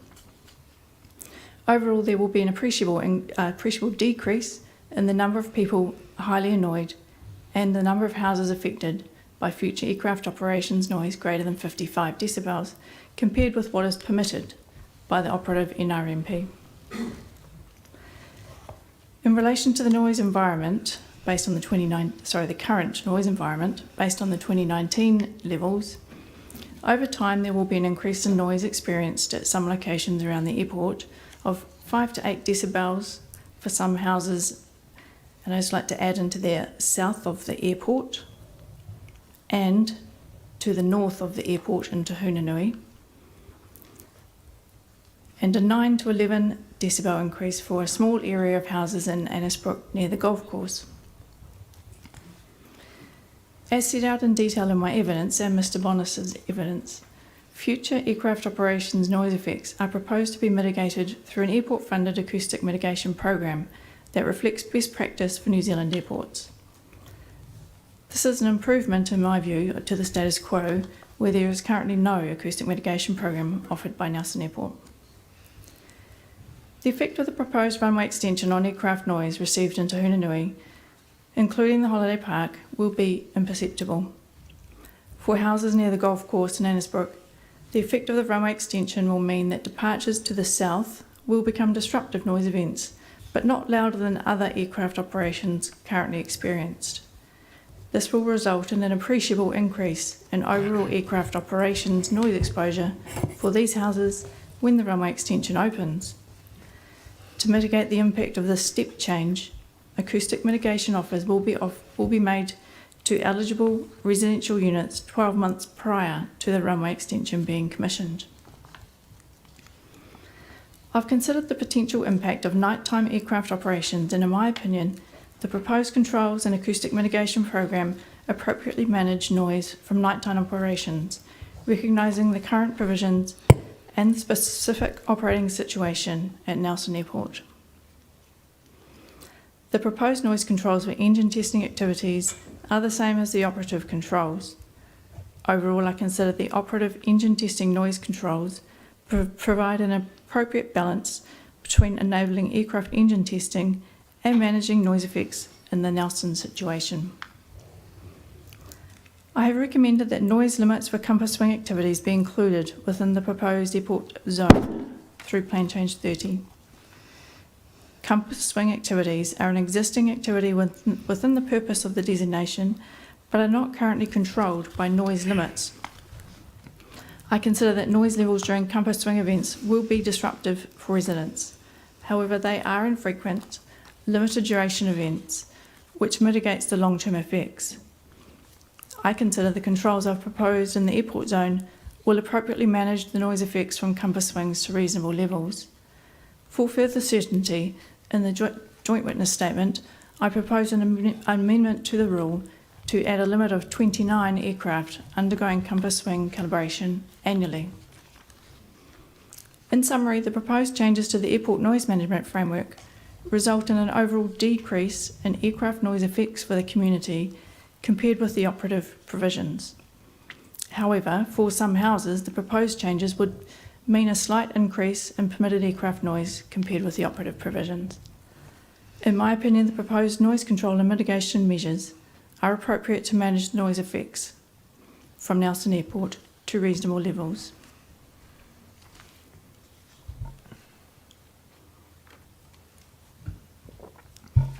I'll just address the outstanding matters from the joint witness statement.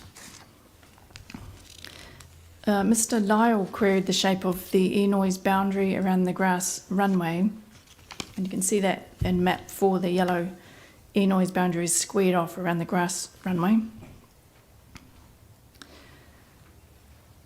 In the proposed contours, an adjustment has been made to simplify the shape of the air noise boundary around the grass runway, as the modelled noise contours for general aviation activity does not include taxiing and is sensitive to small changes in aircraft types so close to the runway.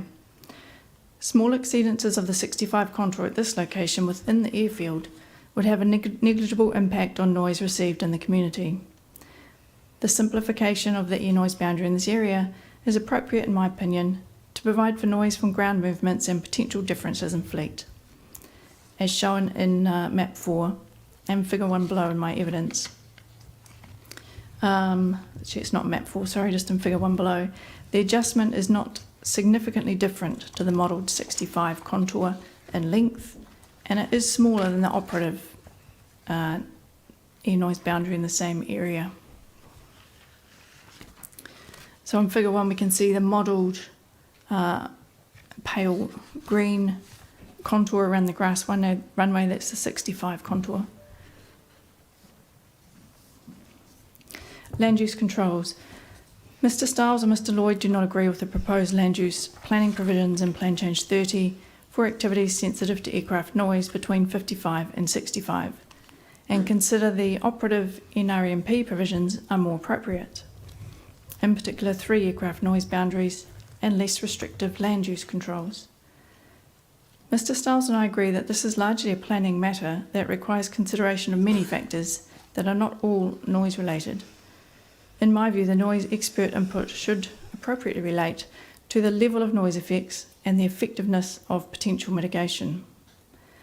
Mr. Stiles and Mr. Lloyd seem to agree that there are aircraft noise effects above 55 decibels and that acoustic insulation does not mitigate all the effects. For example, outdoor noise and indoor noise when doors and windows are open.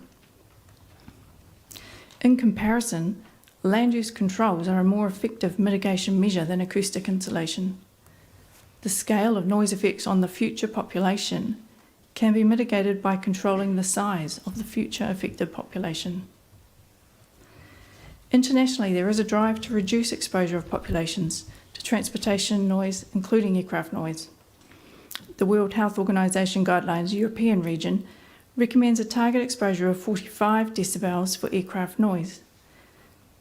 The International Civil Aviation Organization has developed a balanced approach framework for reducing aircraft noise exposure, which involves 4 pillars. One of these is land use controls. Over the long term, there is the potential to reduce population exposures through decision-making processes such as this one. The aviation industry continues to reduce aircraft noise at source. Land use controls are also a critical measure for reducing noise exposure for future populations. And in my view, it's important that permissive land use does not undermine the improvements made by the aviation industry. I understand that alternative activity status options have been discussed in the planning expert conferencing. Single event noise and scheduled jet services. Mr. Stiles requested further information regarding the possibility of regular scheduled jet services that would have a higher single event noise level than an ATR. I'm advised by Airbus that A320 sized jets could not take off on the proposed runway without using the RESA as a starter extension. This means it would not be possible for such jets to operate without breaching the air noise boundary noise limit, which is modelled based on ATR aircraft with a different start of roll position for takeoffs. Further, Nelson Airport has been clear that the proposed runway extension is not sought to cater for jets. Nighttime noise. Mr. Stiles and I disagree about the nighttime noise restriction. In paragraphs 8.7 to 8.81 of Mr. Stiles' evidence, he references several sources to support his opinion that the nighttime noise restriction, being the 95 decibel LAE control, should apply for 8 hours rather than 6.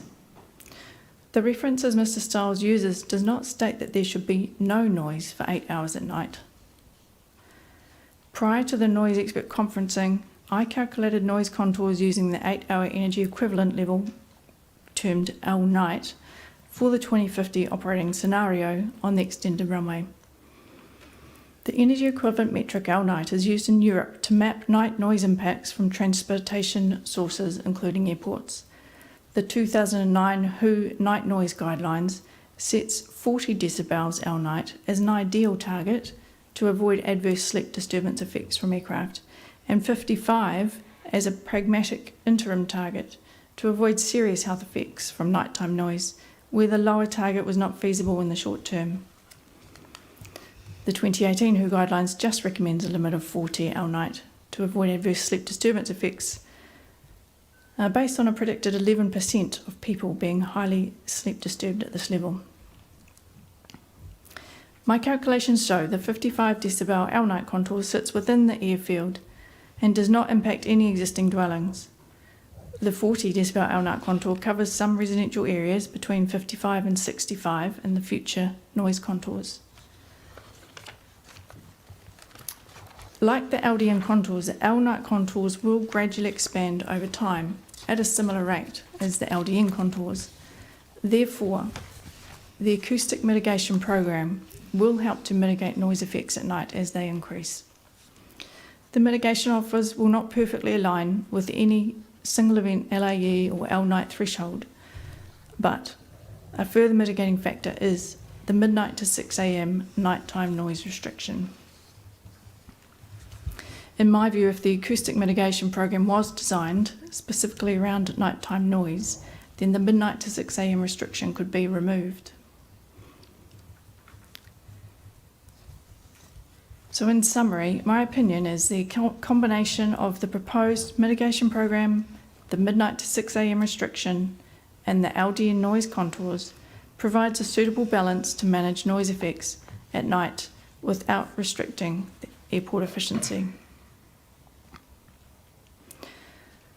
Just go off script again for a moment. I found Mr. Stiles' comments about wanting to increase the nighttime period and the period in which that nighttime control applies is, in my view, a really good example of how reverse sensitivity can manifest itself and result in incremental restrictions on the efficient airport operations. So, I mean, complaints are one thing, but it's through processes such as this and pressures such as we've seen from Mr. Stiles that we can see reverse sensitivity in action. Airport restrictions are easily incrementally imposed, but it's very difficult to remove them. The effects on TBC were a matter that was discussed in the expert conferencing, and I addressed those later in the summary.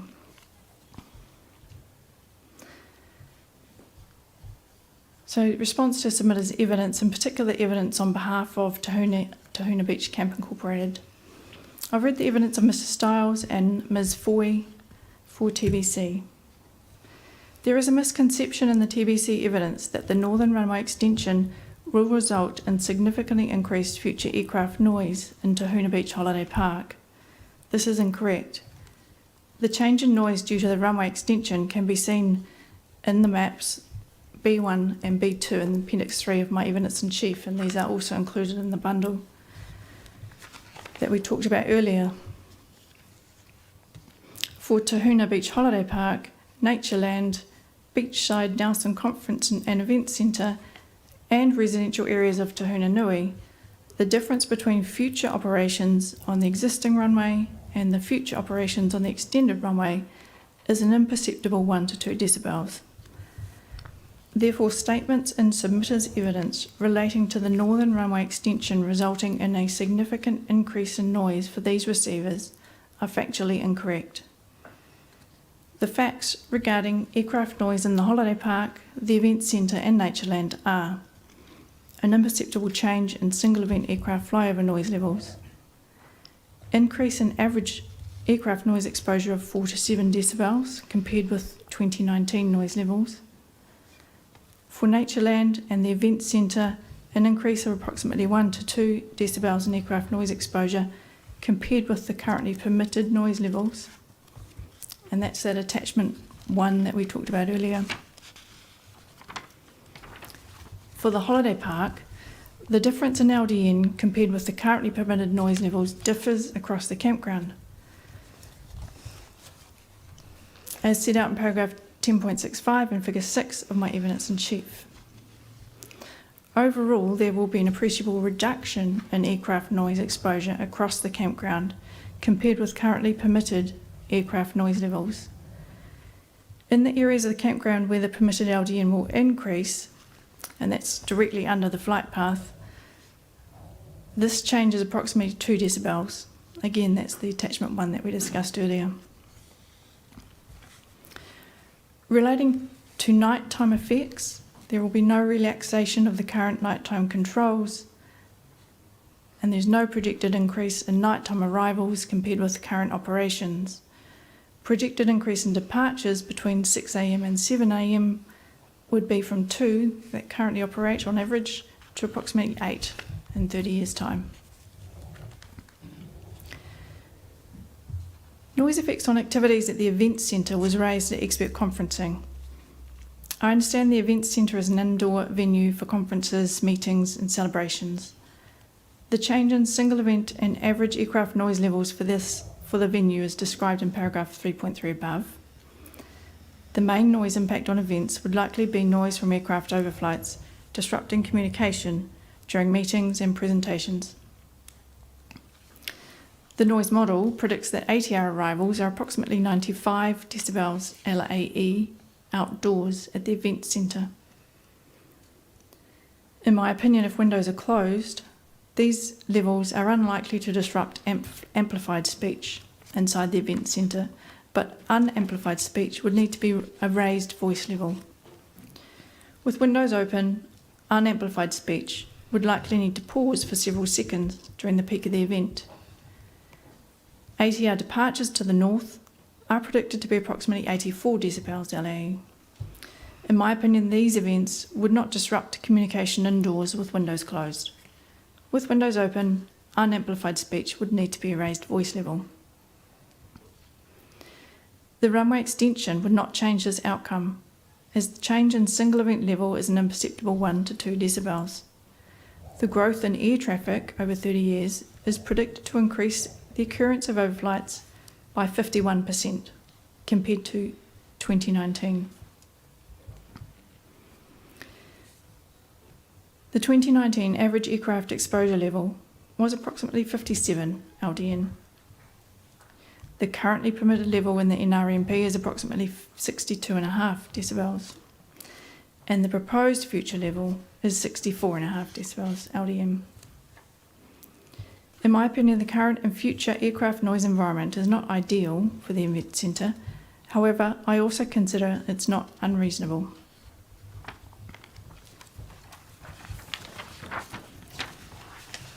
Now address the evidence of Mr. John Stiles. In paragraphs 8.33 and 8.34, Mr. Stiles' evidence, he presents his predictions of how many compass swing tests could be undertaken in a 3-month and 12-month period to comply with the proposed noise limits. In my opinion, his calculations are erroneous and significantly overstate the number of tests that would comply. I understand he's performed his calculations using an arithmetic average of LDN values rather than the more appropriate logarithmic average. LDN is an energy average exposure metric, and therefore it's always averaged logarithmically to determine the long-term exposure. It is unconventional to arithmetically average daily LDN values over several months. To avoid such a calculation error occurring when the limit is applied, the rule could clearly identify the 3-month and 12-month limits are the logarithmic average LDN. If it was Mr. Styles' intent to demonstrate this potential for miscalculation, he should have clearly explained this in his evidence to avoid misleading. For the reasons above, I do not accept that the proposed limits would enable the amount of testing that Mr. Styles states.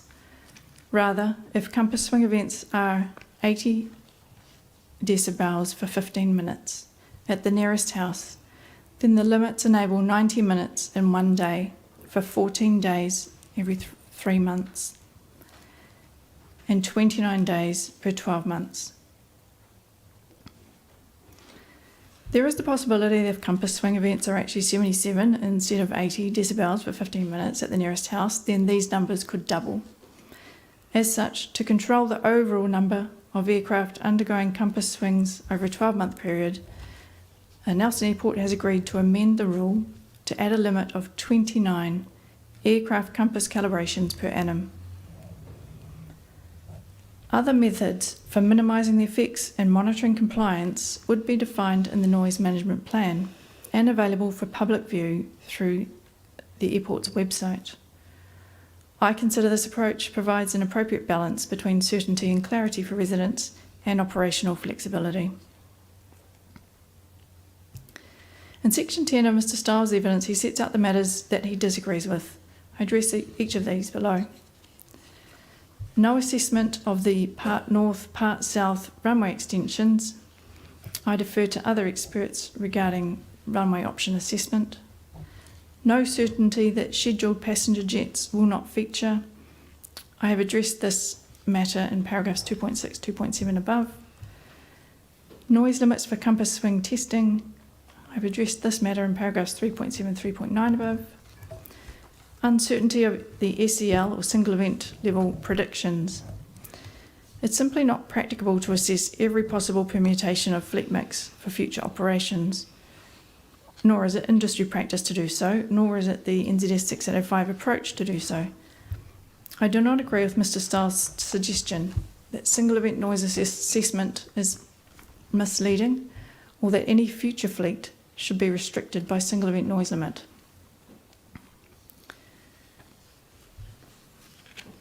His next point was that the nighttime period in the designation conditions is too short, and I've addressed this matter in paragraph 2.8, 2.11 above. He also considered that the single proposed AECO was too broad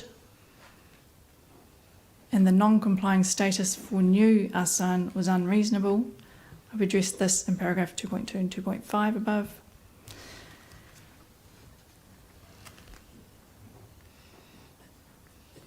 He also questioned why NAL was not offering to acoustically treat houses between 55 and 60 LDN contours, and I refer to paragraphs 15.12 and 15.13 of my evidence in chief in relation to that topic.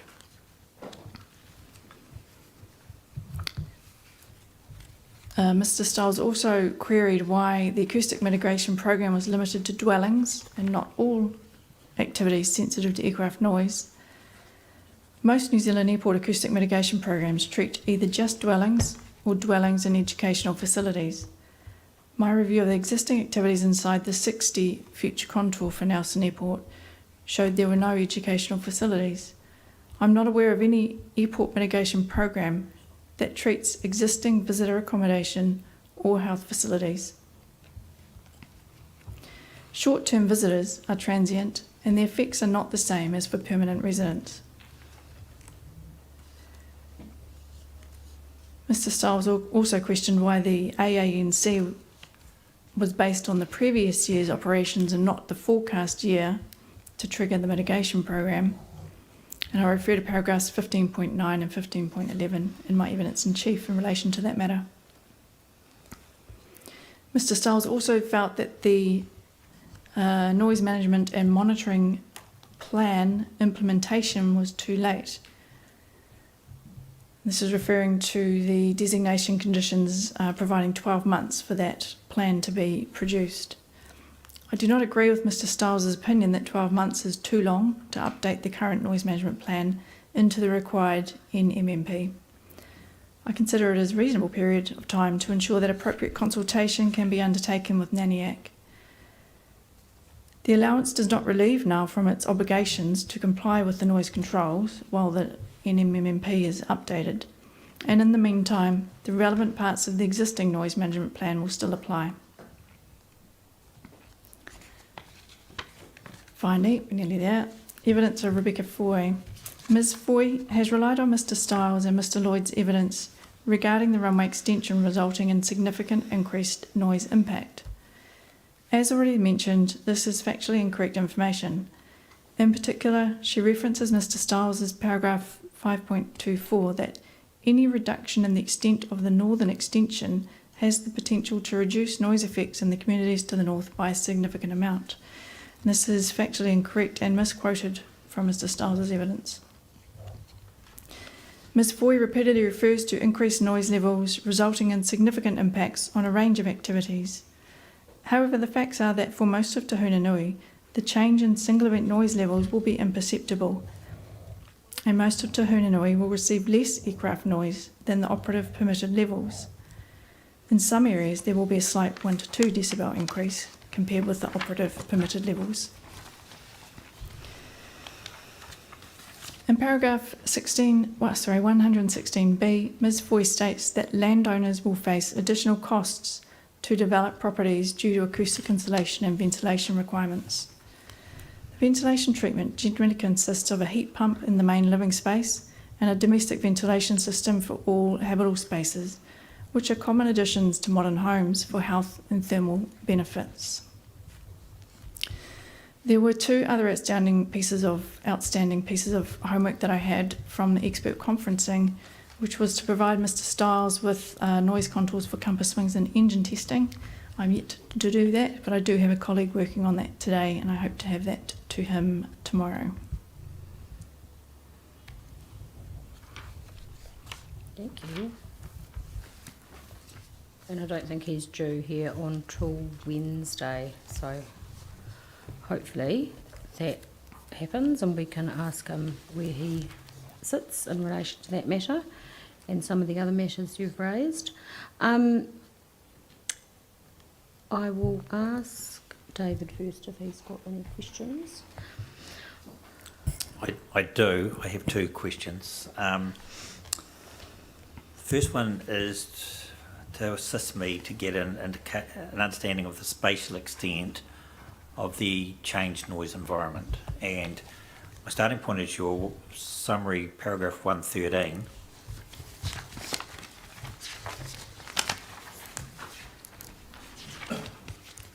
Yes. And the second sentence there, however, for some houses, the proposed changes would mean a slight increase in permitted aircraft noise compared to the operative provisions. And I think that's referring back to your 1.8, isn't it? Where you talk about, well, you talk generally about the 2 dB increase, but you also said that there would be an increase in noise experience in some locations around the airport of 5 to 8 for some houses, and you added in the words south of the airport and to the north of the airport, and then a 9 to 11 dB increase for small area houses near the golf course. You may have done this already, but if you haven't, have you spatially delineated those areas that are subject to the 5 to 8 dB increase and the 9 to 11? Yes, so first it's important to clarify the difference between 1.8 and 1.13. Yes. Yep. Yes. So in 1.13, I'm talking about the changes compared to the operative provisions, whereas 1.8, I'm talking about the change relative to the 2019 noise levels. Okay, so that's your two baselines that Yes, yes, that's right. Okay, thank you for clarifying that. So to answer your question about have I spatially delineated for 1.8, yes I have, and that's in those change in noise level maps. So that is in your bundle, 2019, it's map 8. Map 8. Okay. I thought you might say that. Is it possible to do some further forensic analysis of the number of properties affected? The number of properties affected by each bracket of change? Yes, particularly the 5 to 8 and the 9 to 11. Yes, of course it's possible. Just wonder if we have that information. That's why I asked whether you might have done it already. I don't think I have that in my evidence already. Yeah, I would find it useful, Ms. Smith. I don't need it now, obviously, but... Of course, yeah. Let me make a note of that. Thank you.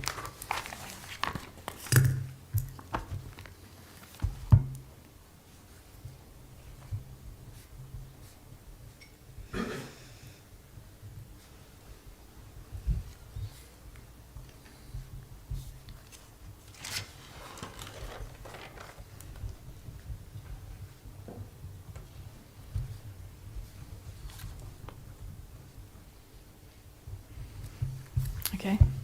And just for completeness, and I don't think you need to do anything here, but just point me to the appropriate map. The spatial extent of those properties that would subject to an increase of up to 2 dB,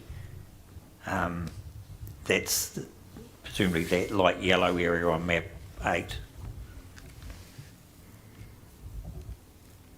Is this referring to the This is the 1.13 paragraph? No, this is 1.7. 1.7. Oh, again, 1.7 is comparing the to the operative baseline, which I don't have a nice visual map such as these. So that's where we'd be using the attachment 1 to the summary statement. Oh, yep. Mm-hmm.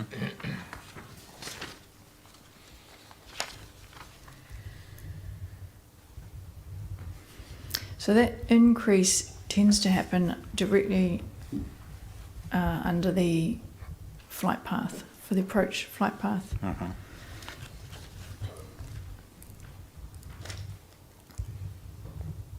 But as you get further away from that flight path at 90 degrees, then the future contours tend to be smaller. So it's actually a decrease in the future.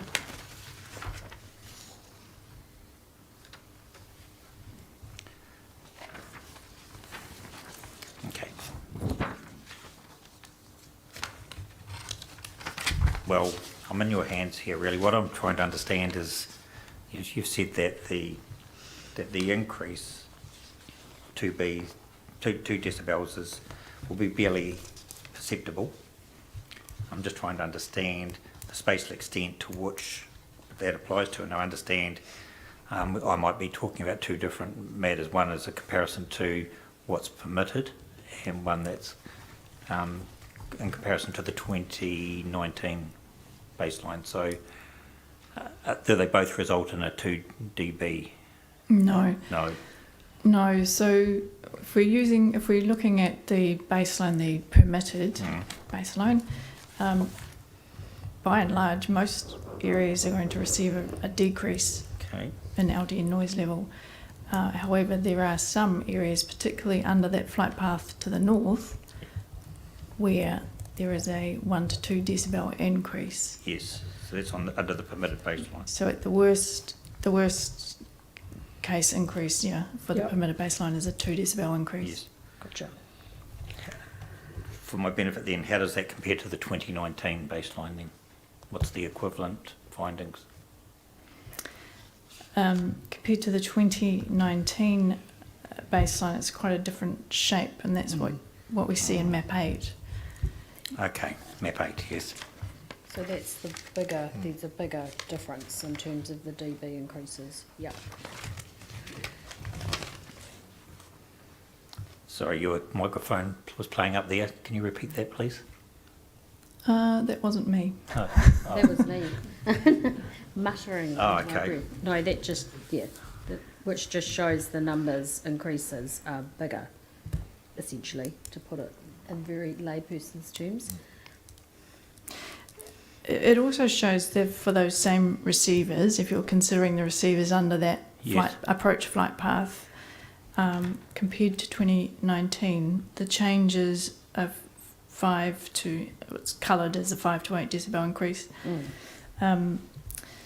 Yes. But it's actually the area next to the golf course and the Golf Haven Way that will receive the greatest That's increase. the 9 to 11, is it? That's right. Yes. Yeah. Okay. That takes me back to my original question about the spatial delineation of those areas and the quantum of properties affected. If we're able to have that handed up before the end of the week, that would be useful. Sure. Okay. Thanks for your forbearance on that.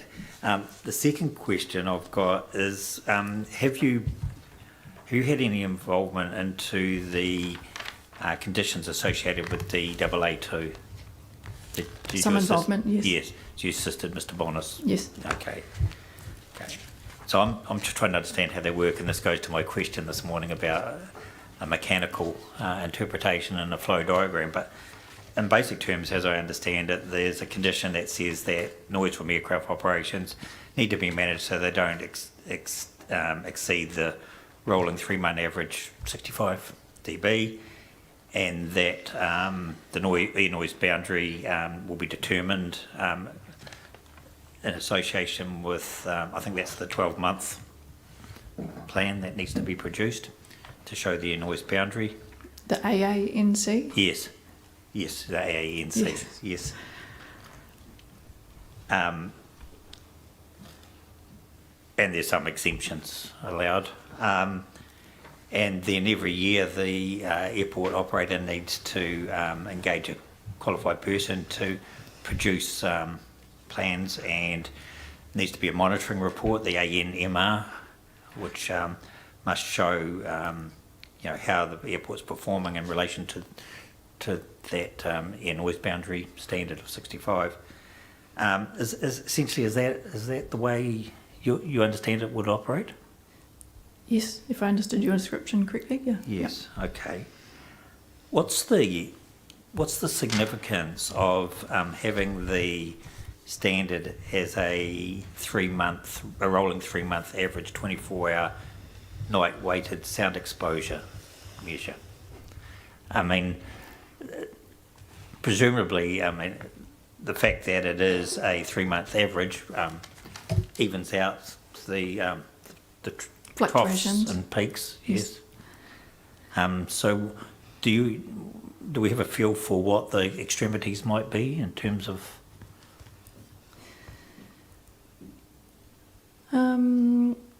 No, I couldn't quantify that for you. The reason we have a 3-month average is that's actually the recommendation in New Zealand Standard 605 is that the LD noise levels are averaged over 3 months. It does provide for an alternative averaging period if that is found to be appropriate. Okay. So it's an industry standard. That's right. Okay.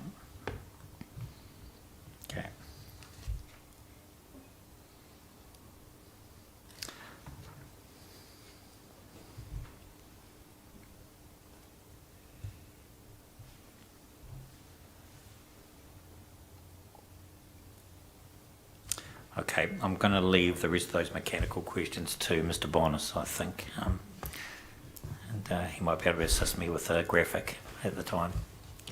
That's all for me. Thanks, Thank you. Smith. Thank you, David. Thank you, Ms. Smith. Your nice, concise description in your 1.8 and 1.13, which we asked that the which my colleague asked before, was very helpful. Obviously, we've got a number of submitters who are concerned about the amount of noise that there is at the moment, which is reflected in 2019 and into the future, okay, which is 2050. So it was helpful to say that with, helpful in terms of understanding, to have the future is going to be taken up by organic growth within the aircraft movements, which would happen in accordance with the existing district plan provisions anyway. So there's going to be an increase over time from what there is right now. And that's perhaps some of the concerns which have been raised in a number of the submissions. And obviously when you're at 2050 and there's organic growth with the runway extension, it's going to be only 1 to 2 decibels, which you're saying is imperceptible. But in terms of 2019 data to what it is now, 8 decibels is a reasonably significant increase and reasonably significantly different from what people could expect as of today with the levels of flight movements there are. May I comment? Yes, well, yes. I'll get to the question in a minute, but feel free to comment. Yes, well, interestingly, and it's presented in my evidence in chief, the increase in overflights is actually only 51% increase. So goes from, if you average it over a 15-hour day, it goes from something like 2.3 per hour to 3.4 per hour.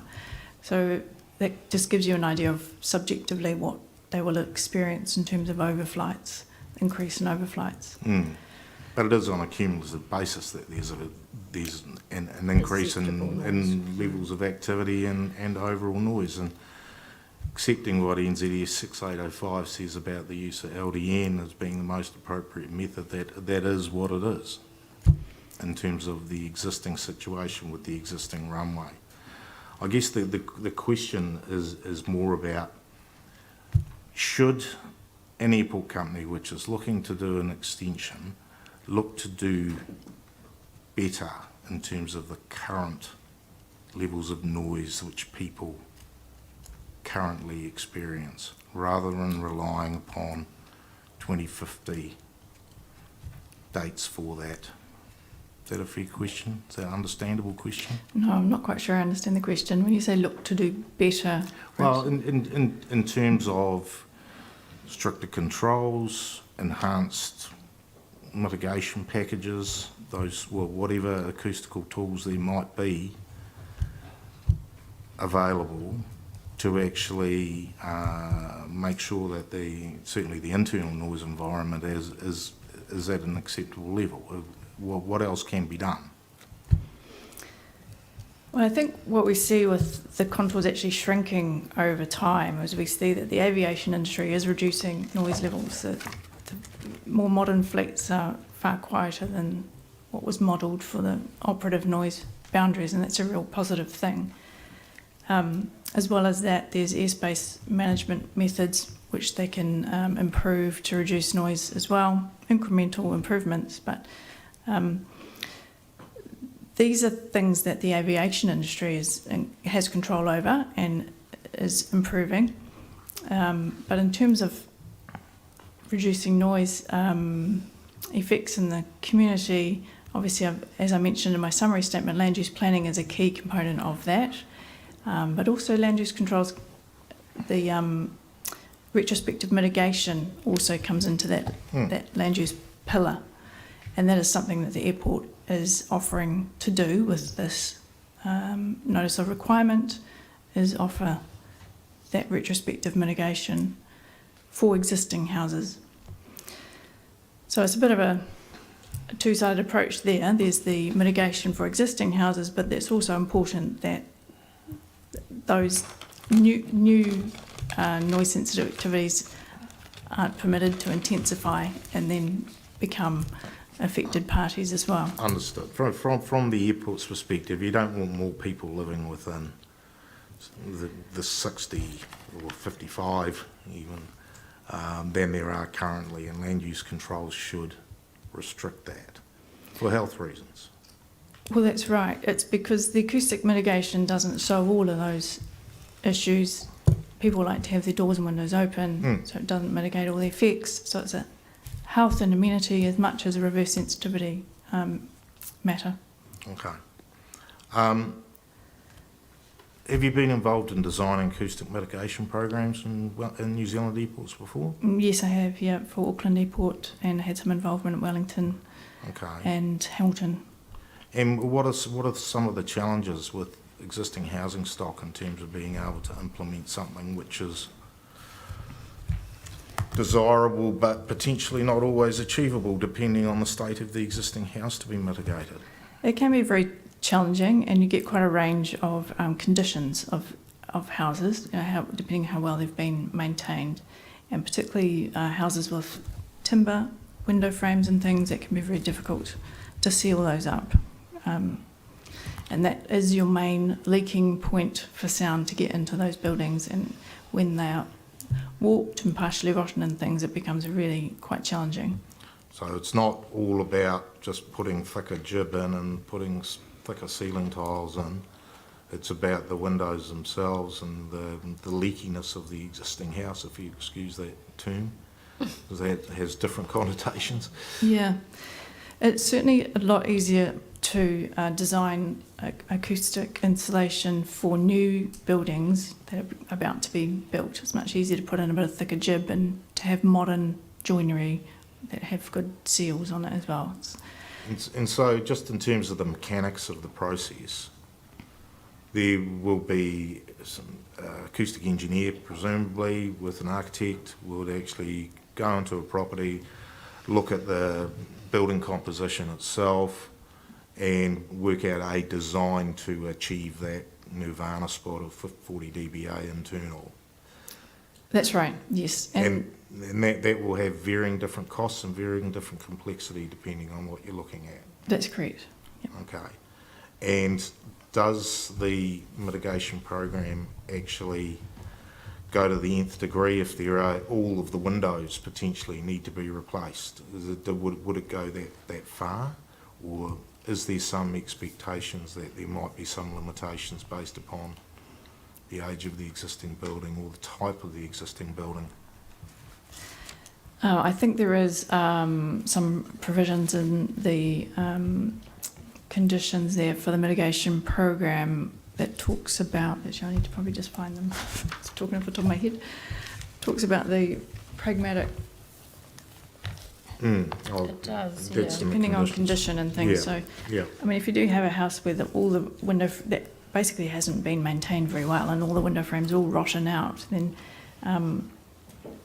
that may be a situation where this clause might be relied upon. Just trying to find it here. Yeah, it's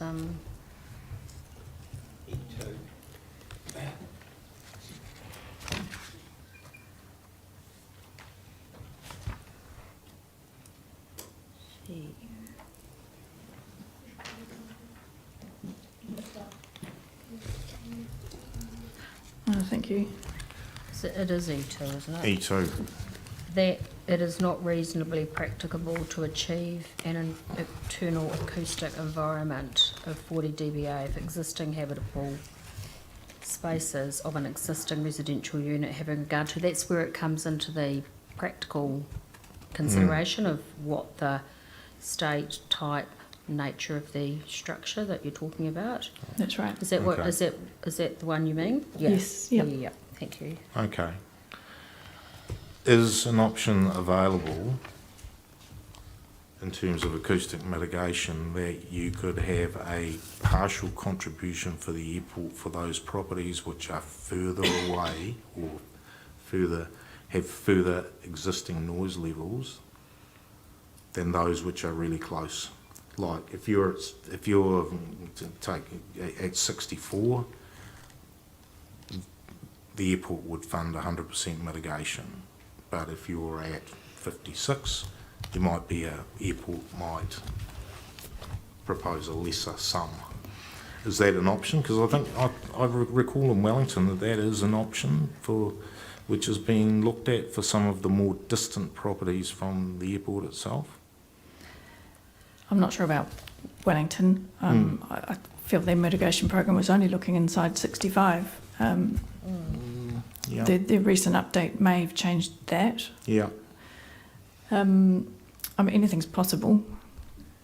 To answer your question, is it possible to do that? Yeah, I guess the reason is that Mr. Stiles, I think, is in favour of the acoustic mitigation program being available to more people than perhaps the airport is at the moment. And I'm just wondering whether there is any other mechanisms available which might be able to be workable. Just wondered whether you'd had any experience on anything other than... I'm actually not aware of any other programs that are offering acoustic mitigation below a noise level of 60 decibels LD, and that's, as far as I'm aware, that's best practice in New Zealand for airports. It's 60. 60. Yeah. Okay. Yeah, and generally it's a ventilation package between 60 and 65, and at several airports, including Auckland, the residents are asked to contribute 25% of the cost for that package. So the situation in that Nelson is offering is 100% funding for the same package. Okay, thank you. Moving on, and possibly wasn't an answer for one of a question for one of the airport operators themselves, or potentially Mr. Munro. But in terms of night flying, now obviously there's a penalty on night flying in the whole LDN calculations and so forth. But what is there no curfew? They can come in whenever they like, but they're penalised because of it in terms of the noise profile. No, they can only operate, whether it's departing or landing, between midnight and 6 a.m. if they are quiet enough. So if they're quiet, or if they're for medical reasons, that's right, or something like that. That's right. So that's the exemptions are purely that if there is a problem, they need to come in, or if it's for a medical purpose, they need to come in. So it essentially is operating as a curfew between those midnight to 6 a.m. hours then, anyway. It's essentially a curfew on louder movements, that's right. But a light plane could still come in regardless? Yes, yep. Okay.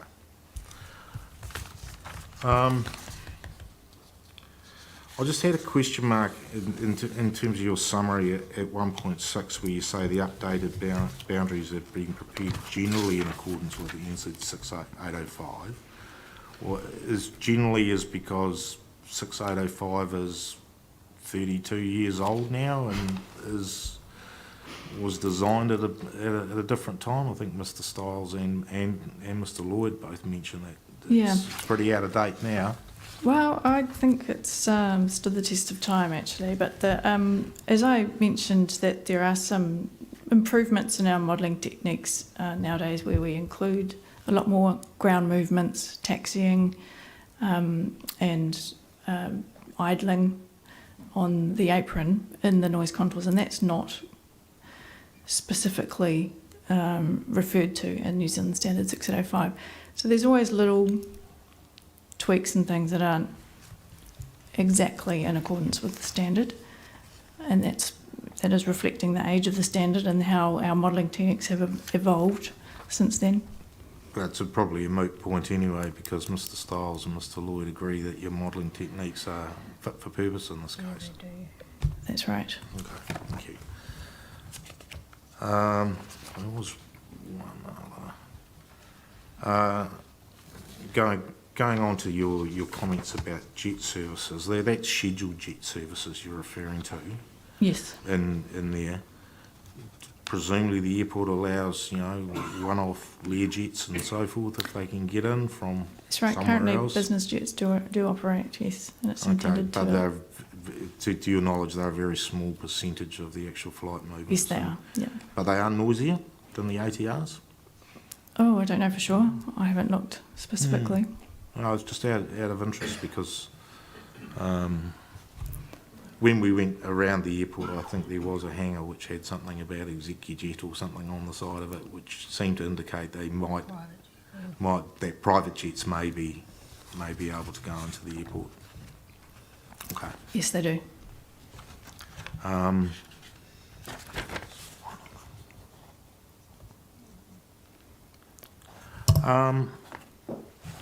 Your para 310H of your summary, where you say, not aware of any airport mitigation program that treats existing visitor accommodation or health facilities, and that short-term visitors are transient.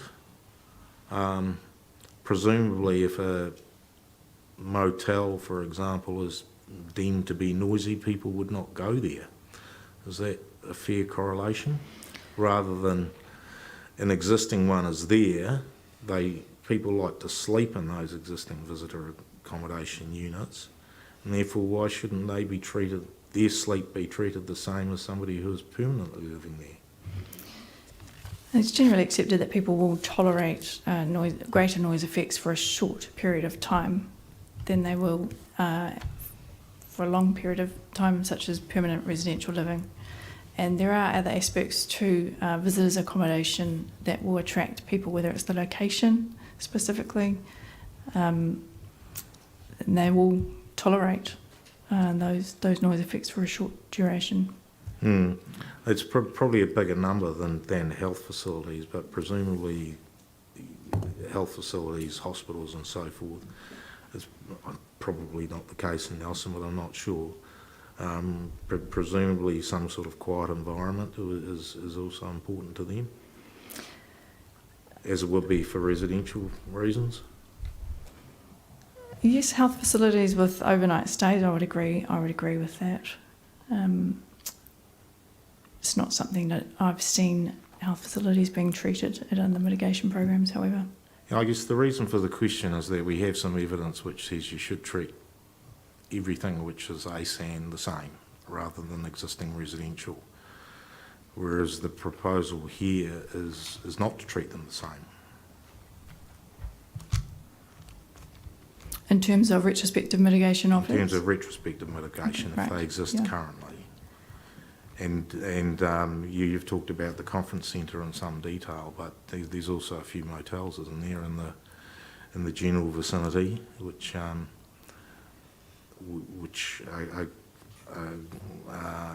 within either the noise boundary or within the ACO. Yes. No, I don't agree that the effects are exactly the same for visitor accommodation and permanent residential activity.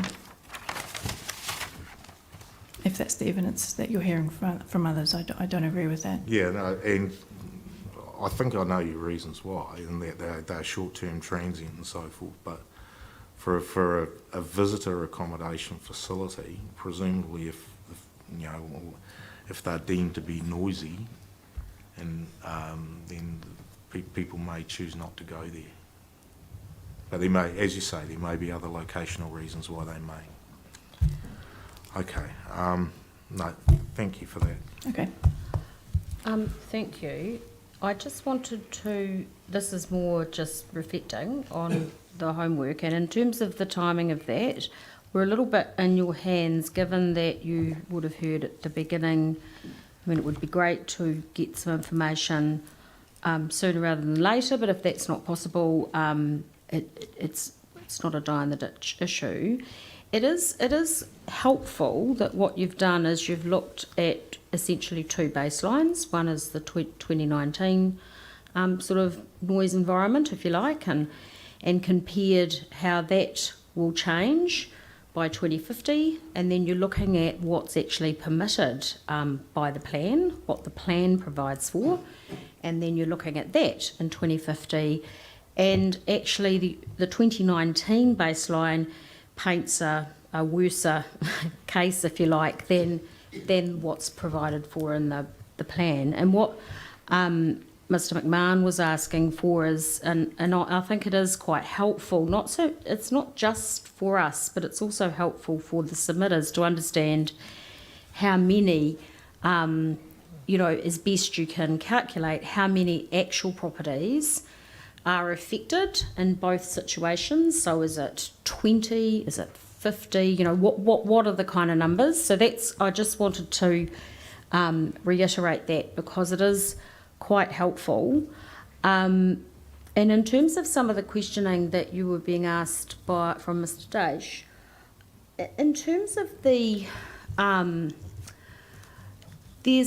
there is a motel currently sitting on Gulf Haven Way, I think. Is that one of the, I'm looking at your permitted, the baseline from the plan, what's not the 2019 numbers, is that in the 1 to 2 decibel lines in, I think, map, is it 3 or is it on a Yes, it will be. I think it is. I think if we look at map 4. Yes. I just wanted to be clear about that because, I mean, that's quite important in terms of understanding what the difference is. Map 4? Yes, because we're talking about the permitted baseline, aren't we? I'm not talking about 2019. I'm talking about what's provided for in the planning framework, and by that I mean both the designation and the plan. So that's how much is that? It's probably is it your attachment 1? Or is that 2019? I'm not sure it is. We could actually bring up the GIS on the screen if you wanted and zoom in on the area, but I'm looking at map 4 and I'll try and describe it. It's hard to see where that hotel is. Yeah, I'm not sure where Gulf. It's a bit lower, small scale. But yeah, right. Yeah. Ma'am, if it would assist, if the question is, and we can certainly come back and confirm that first thing in the morning, just so we get it right. That would be helpful. So just so I'm clear, rather than I'm conscious of time, and I just want to talk absolutely. to you about who's coming up next. So just so I'm clear, the question is in terms, and I know the motel you're talking about, it's right near the golf course? Yes. Yes, and and you're wanting to know where it sits as against the proposed contours, against map 4. Yeah, and I'm not so much, less interested, I mean, we're all interested in what the 2019 model tells us, but I'm interested in what the operative provisions provide and what the difference, the increase in noise will be. Thank you. And I know it's just a snapshot of one example, but it would be quite helpful. Thank you, ma'am. We can clarify that in the morning. Yeah. Great. And I think all my other questions have been answered. No, thank you very much. Thank you. Smith, much appreciated. Now, Ms. Arthur Young, yes. Where do we want to go? We technically are meant to finish at 5, but we can sit a little longer. I'm just wondering, in terms of your evidence list. I have a proposal. Yes, you ma'am. let me know what you think. And I just want to check, is the sun, I say Mr. Commissioner Dash, I know, Harry just asked. Bothering me too much. No, I just got to ask that question. Good. So no, nothing, all right nothing at the moment. bothers. We can sort of see you in Nothing a halo. bothers Commissioner Dash. All right. Great. Just wanted to check. So appreciate we're a little bit, and I don't even want to use the word slow because the questions have been extremely helpful. It's always the way at the beginning. I won't tell you where I'd hoped we'd get to by the end of the day, but I would be most grateful, and I think we can achieve it if the panel is happy to sit just a little bit longer, past 5. Yes. I would love to be able to hear from Ms. Anthony and Mr. Craig. Yes. Now, Ms. Anthony is a landscape architect. Yes. She doesn't have a long presentation for you. I mean, I'll Correct. be guided by the level of questions you think you might have for the landscape architect. Yeah. But I'm, from the evidence I've read, it doesn't seem to be certainly as, as much of a, well. It's not particularly controversial. And Mr. Craig as well, certainly from. Correct. From the flood risk, I would be grateful if we could sit a little bit longer just to hear from those witnesses. And then I think probably we would call it before Ms. Benden as a recreation expert, because I imagine people want to be a little bit fresh for that. I think so. I think the remaining, at least 3 of the remaining 1, 2, 3, 4 are likely to potentially have more questioning. So that seems very sensible to me. Are you happy with that? And you just do it in that order, Thank Ms. you. Anthony and then Mr. Craig. You're Right. very, very happy Thank you, ma'am. to We're do that. grateful. Is that, sorry, I should check with Harry. Is that okay? Okay, thank you. Yeah, just making sure we weren't going to get shut out of the room. Yes, thank you. No, I'm grateful, ma'am, and I just don't want to rush us tomorrow morning, and I also don't want to impinge on submitter presentation And time. remember, we are starting at 9:30. Thank you. Not And- 10 o'clock. Yes, grateful. All right, so Ms. Anthony, landscape architect from Boffins. Thank you. And might take us through a couple visuals up on the screen, but she can explain that Thank you. to you. Thank you, ma'am. Welcome. Thank you. I'll just get the layers on for us so I can talk those through.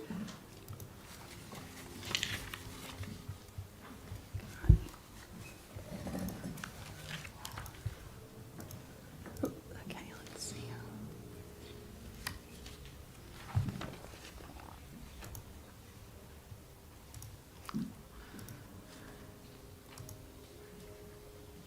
And ma'am, just before Ms. Anthony starts, I wonder, Ms. Anthony, if you can just explain this tool that BOFAS has developed just over the last couple of days in terms of the layers. It's all material that's before the panel. Yes, thank but you. BOFAS has pulled this together to assist, and so we can dip in and out of this. Did you just want to explain? Yep, absolutely. I guess just first I'll introduce myself quickly. I'm Amanda Anthony. I'm Associate Principal Landscape Architect with Bothamist School. And my background and previous experience is outlined in my evidence, as well as my involvement in the Nelson Airport runway extension. Thank you. So this is essentially a GIS web map that BOFA has created, and it's pulled together all of the layers that we've essentially been working with for the designation. So it kind of highlights the existing designation, the proposed, kind of what those extended areas look like between the two. There's also the airport zone and the precincts as well, so you can kind of click them on and off as you need to and layer up things as well. So that kind of helps, I suppose, kind of locate yourself, but also kind of in the context of things. So in this map, you can zoom in and out, so that's quite helpful. And let's see what else we have. So what I've got on the screen here now is illustrating the northern option, which is in green, and then the southern option, which is in blue. So I'll just talk you through just quickly the rest of the layers, just so you kind of are aware of what we've got here. We also have the OLS that's proposed and operative layers there, the noise stuff that we just talked through, and then planning layers as well. So you can kind of get a full picture of all the bits that we're pulling together and talking you through today. Okay, so on the screen, as I said, that's just illustrating kind of where we sit from a northern perspective here. So that's our potential runway extension there from the northern end. So I'm just going to try and work it. Oh, whoa, sorry. Whoa. All right. And then the reza is up here. And then if we kind of move down to the south, if you were to do the southern option, this is the reza that would need to be in place for the southern option, so it still kind of extends north of the existing runway. Oh, darn. Sorry, guys.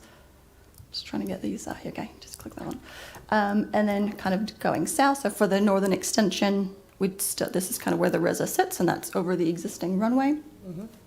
And then for the southern runway extension per se, that's where we're extending south of the runway, and that would still push us into Jenkins Creek. And then obviously what we're talking about with the reza going over Jenkins Creek through the Monaco Peninsula and then into the Waimea Estuary. So all of this essentially is that 3.6 hectare of land reclamation that would be required in the coastal marine area. And that's kind of, I suppose, the two at a high level. This clearly is the existing Nelson Airport. And north of that, we've got the golf course, suburb of Te Hunanui, and then the beach camp up here. and then industrial area, kind of where we're sitting in now, a bit of it. And then out to the east is kind of the more elevated landscape, which overlooks obviously the airport and then the coastal waters of the Waimea Estuary and out to the Mount Arthur Range beyond that. Perfect. Okay, so that's our location. I'll just read you through my summary statement, if that's all right. Yeah. Yep. Okay. And you've got a copy of that? We've done that, yeah. Okay. Yes, we have. Thank Great. So in summary, my options assessment confirmed that option A, the northern extension, was preferred over option B, the southern extension, from a landscape, natural character, and visual perspective. An extension to the north will retain a similar landscape character to that already existing, and the overall effects would be relatively localized with options for mitigation. By contrast, the landscape effects of an extension to the south would be significant due to extending into the Waimea Estuary, which requires the 3.6 hectare of land reclamation, which I just pointed out up there, due to the adverse effects on the landscape values that have been identified in the district plan, as well as those identified in the options assessment. So I consider a runway extension to the north will be largely in keeping with the existing landscape due to its highly modified landforms, the open space character, and the presence of aircrafts that are already around. So in my opinion, the notice of requirement will have an overall low moderate adverse effect on natural character attributes at a local level due to the proposed modifications occurring within a natural context that has already been highly modified, and will have a moderate adverse effect on the natural characteristic attributes of the Mary Stream tributary due to a worst case of piping. I'm just going to point that out for you on here so you know what I'm talking about. So the runway extension doesn't quite go to Mary Stream, but in a sense the reso would need to be a flat level surface, and that's kind of what would be intruding into the Mary Stream tributary right there. So that's kind of what I'm referring to here. But you can see that it's already been, slightly channelized and modified through residential development. Okay, so let's see where we were. So the flat nature of the topography aids in absorbing the horizontal form of the runway extension, and the current airport operations already form part of the existing environment. This results in an overall low, moderate adverse effect on the physical landscape and the existing landscape character and the values that are associated with that.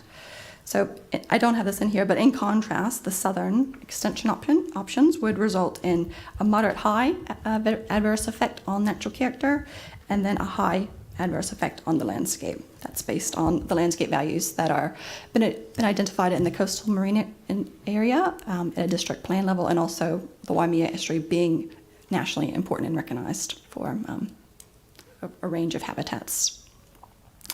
So moving on to 1.4.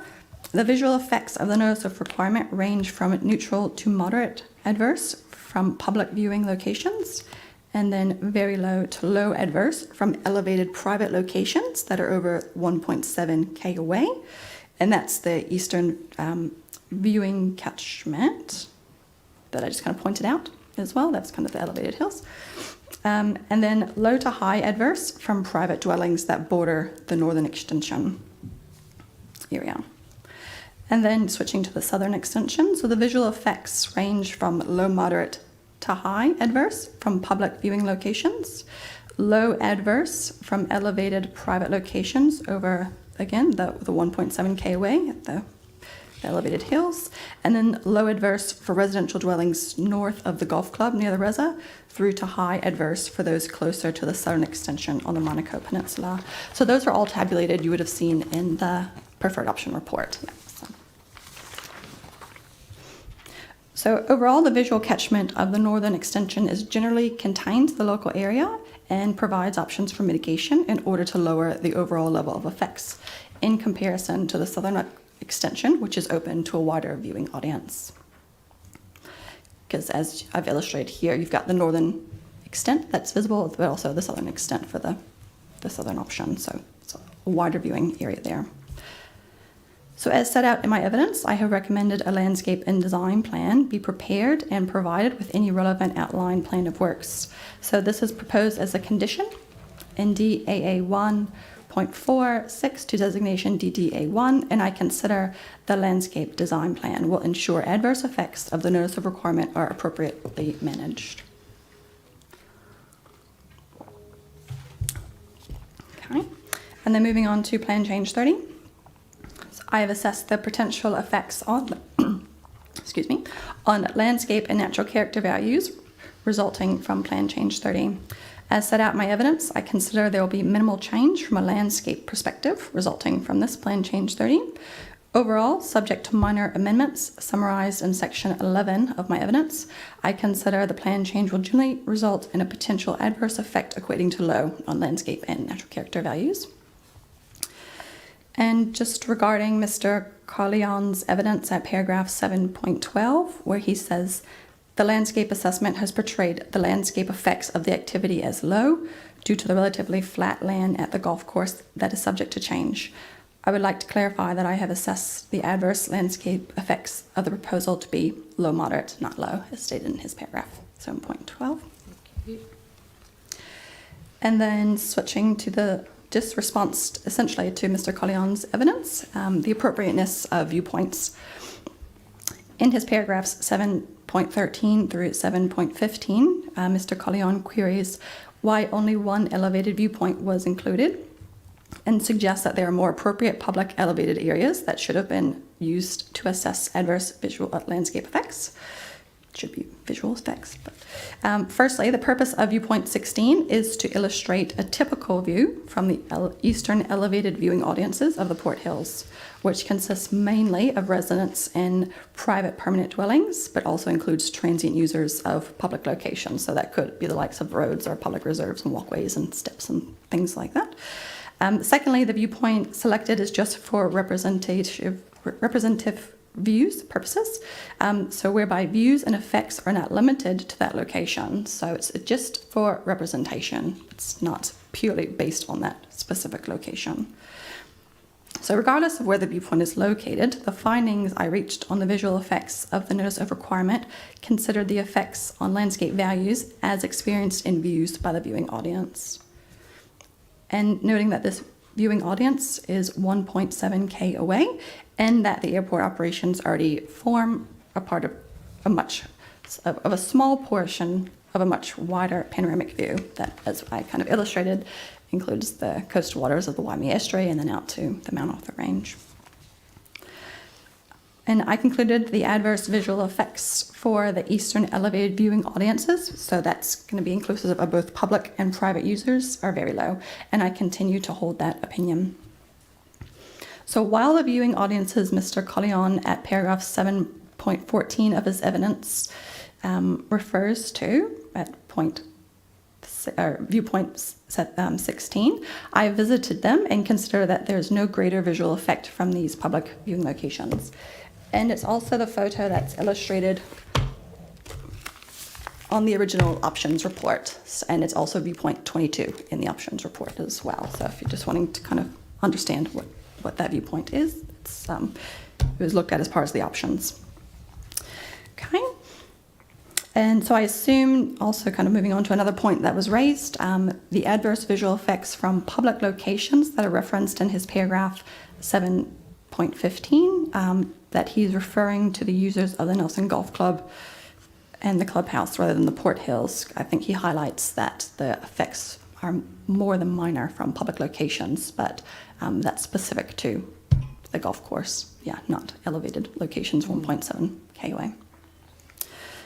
I confirm that I have assessed the adverse visual effects of some of the adjacent private properties to the east to be high as a result of the notice of requirement, as acknowledged in paragraph 7.17 of Mr. Carleon's evidence.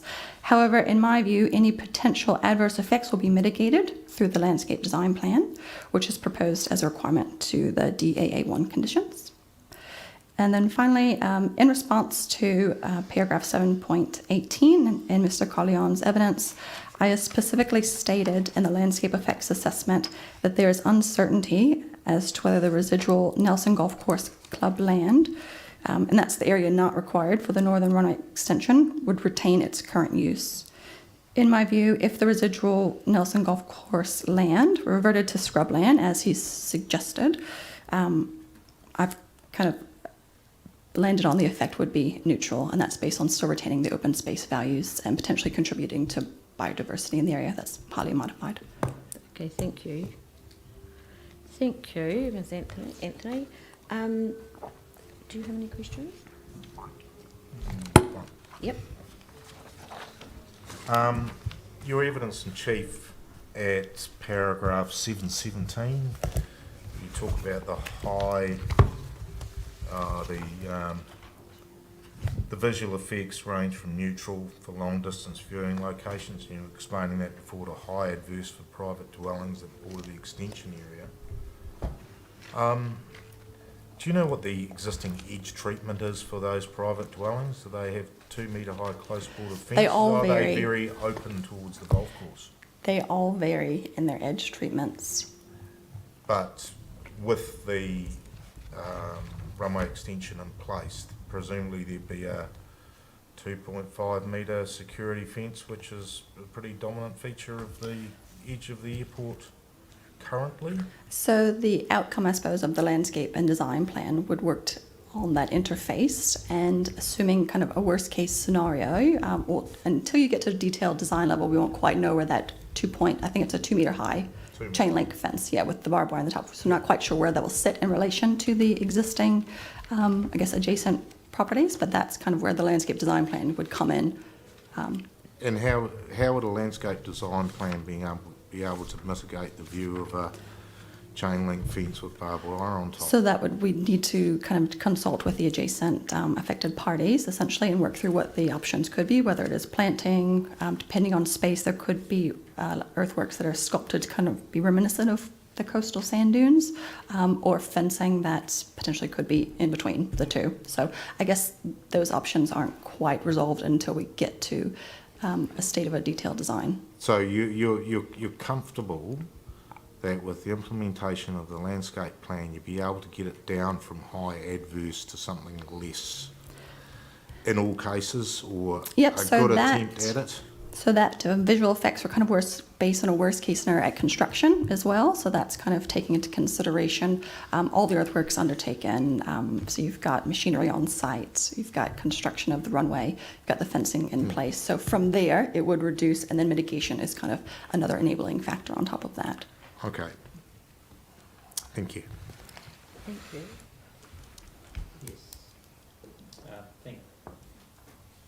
Thank you, Ms. Anthony. It's getting late in the day. I'll keep my question short. Could you just drag your image down to the south, please? Okay.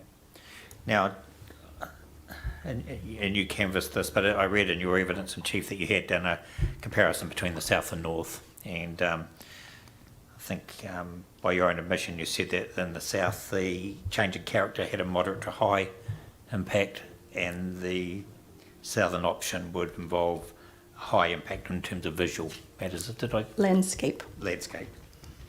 Yeah, that's correct. Is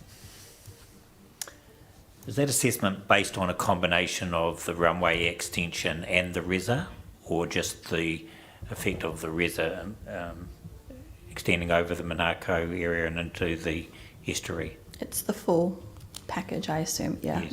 because the whole thing kind of would need reclamation. So even just by extending this small portion of the runway out into Jenkins Creek, you're still pushing out into the coastal marine area. And clearly the RESA is much more on top of that. Yeah. So the assessment considers the full extent of the runway extension, but also the RESA. And it's not just this edge, right? So you've got to extend beyond that to be able to retain it. Sure. But would you agree that the main reason for those classifications of moderate to high and high relate to the RESA as opposed to the runway extension? Yes, well, because you would need that amount of area that you're pushing out into the Jenkins Creek and CMA that are both have values that have been identified in the district plan and also at a national level. But even for the runway, you'd still need to do reclamation. But majority, as you say, it would kind of relate to the RESA. Sure. And you're giving evidence solely in terms of landscape values. You're not considering other effects that might be associated with the northern extension, are you? In terms of social effects or... It's purely landscape, natural character and visual. Yes. Okay, thank you. Thank you, Ms Anthony. I think that's all of our questions. Excellent. Thank you very much. Thanks, ma'am. So we've got Mr Craig, is that right? Last witness for the day, Mr. Craig. Thank you.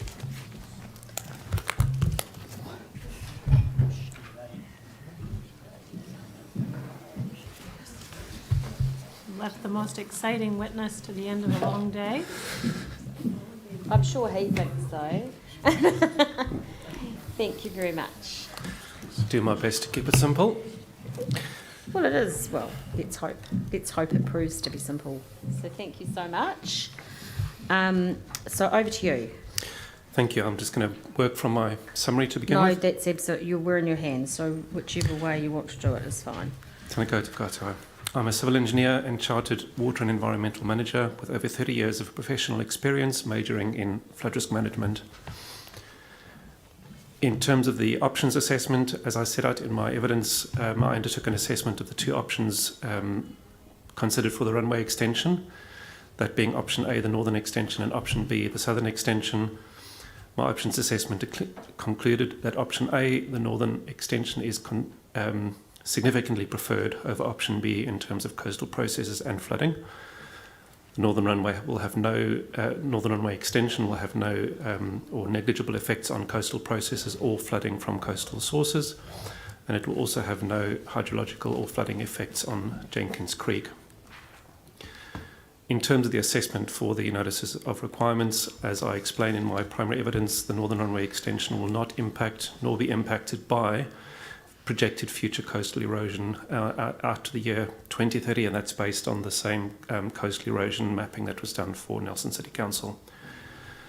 The notices of requirements will have no effect on flooding associated with Jenkins Creek.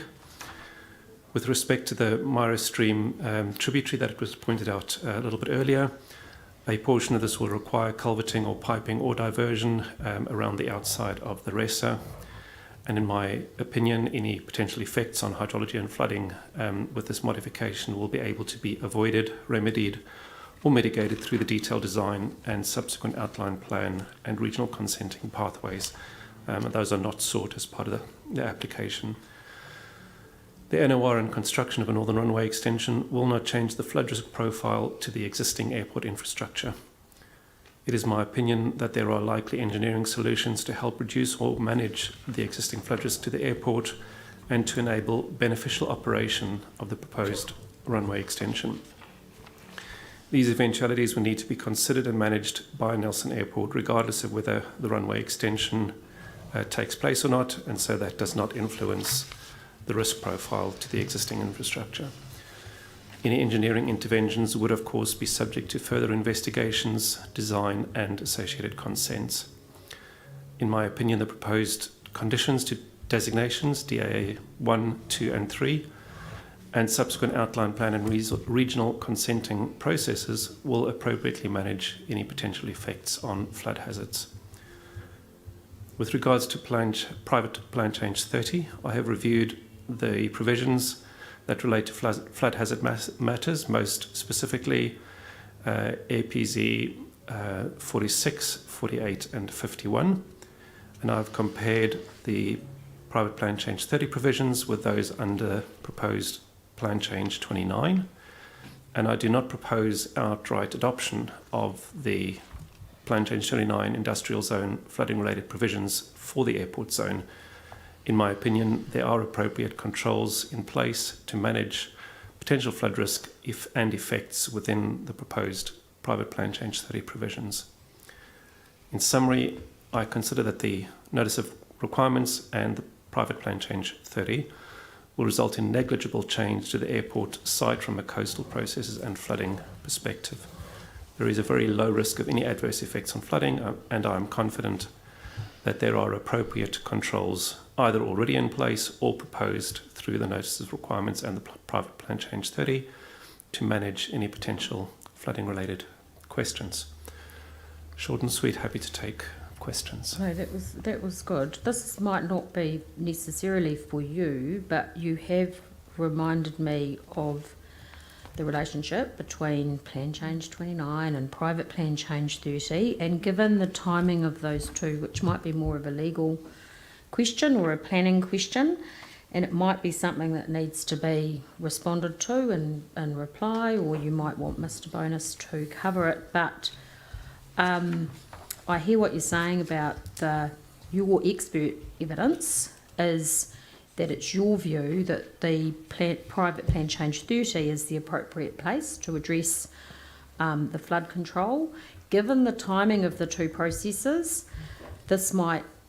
our decision on this, or our recommendation in relation to this component, may predate anything that happens with plan change 29. And I just would like, you don't have to answer this now, Ms. Arthur Young, but I just wanted to know, just to reflect on what your thinking is about that, what the position is with regard to plan change 29, given that the airport has currently got that underlying industrial zoning, but private plan change 30 proposes to take it to provide a dedicated zoning for the airport, which would then be a very different, series of planning outcomes. So I just thought it would be useful, because in order for us to, we can form a view, obviously, but it would be nice to have some submissions from yourself and anyone else who wishes to bring it to our attention in terms of what you consider as the appropriate course of action for our decision-making process that we need to go through. That was really not a question for Mr. Craig, so sorry about that, but it's helpful to have his evidence. It's really very helpful, because his expert evidence is telling us that he considers private plan change 30 as the place for these matters, not plan change 29. That was all my questions. Do you have a question? No. What about you, David? I have no questions. There you go, sorry. No problem. So thank you. Let's just have a quick regroup as to where we are for tomorrow. We're going to start at 9:30, which I indicated, I think, in minute 8. I've lost track of how many minutes I issued. I never intended to issue that many, but it just ended up being that way. So we have now got... So there's four witnesses. Four left for witnesses. our report. Yep. Yes. Yes. And definitely, well, I guess Ms. Bendon and Mr. Bonos have already been subject to commentary over, well, we've talked about recreation values of the golf course, and Mr. Bonos's name's come up quite a bit. And obviously Mr. Osborne in terms of the economics. Are you just proposing to call them in this order? Yes, Is that your ma'am. plan? I think that's right, and I'm grateful for the slightly earlier start tomorrow morning. I think 9:30. Correct. Through till about 12:30 or thereabouts. Yes. We've had a lot of good signalling around what you particularly are interested about, noting that, of course, that's will continue to change and grow over the course of the week. But I'm confident that we will stay on track.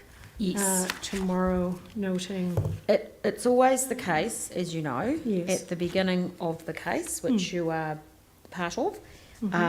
It's just, to a certain extent, it's making sure that we understand all the moving parts, and that we've still got to hear from Mr. Bonos, but at least we've got to, I think, I'm not speaking incorrectly, I think we've got a really clear understanding of where we've landed to date, which is really helpful. And we've also signalled some of our thoughts, which wasn't just for the benefit of the airport company, it was for the benefit of the other people present in the room. The airport team is grateful for the questions and the really open approach to that. It's extremely helpful for a process like this. It's never nice to be in a hearing where your panel has got complete poker faces and you have no idea what they're thinking. But I don't like the Socratic Judge Smith approach either. So I couldn't possibly we're not doing comment. It quite like I that. No, couldn't you're not possibly allowed to. That's for sure. So thank you you, very ma'am. much. We'll adjourn tonight and we'll see you all tomorrow morning at 9:30. Thank you, ma'am. Thank you.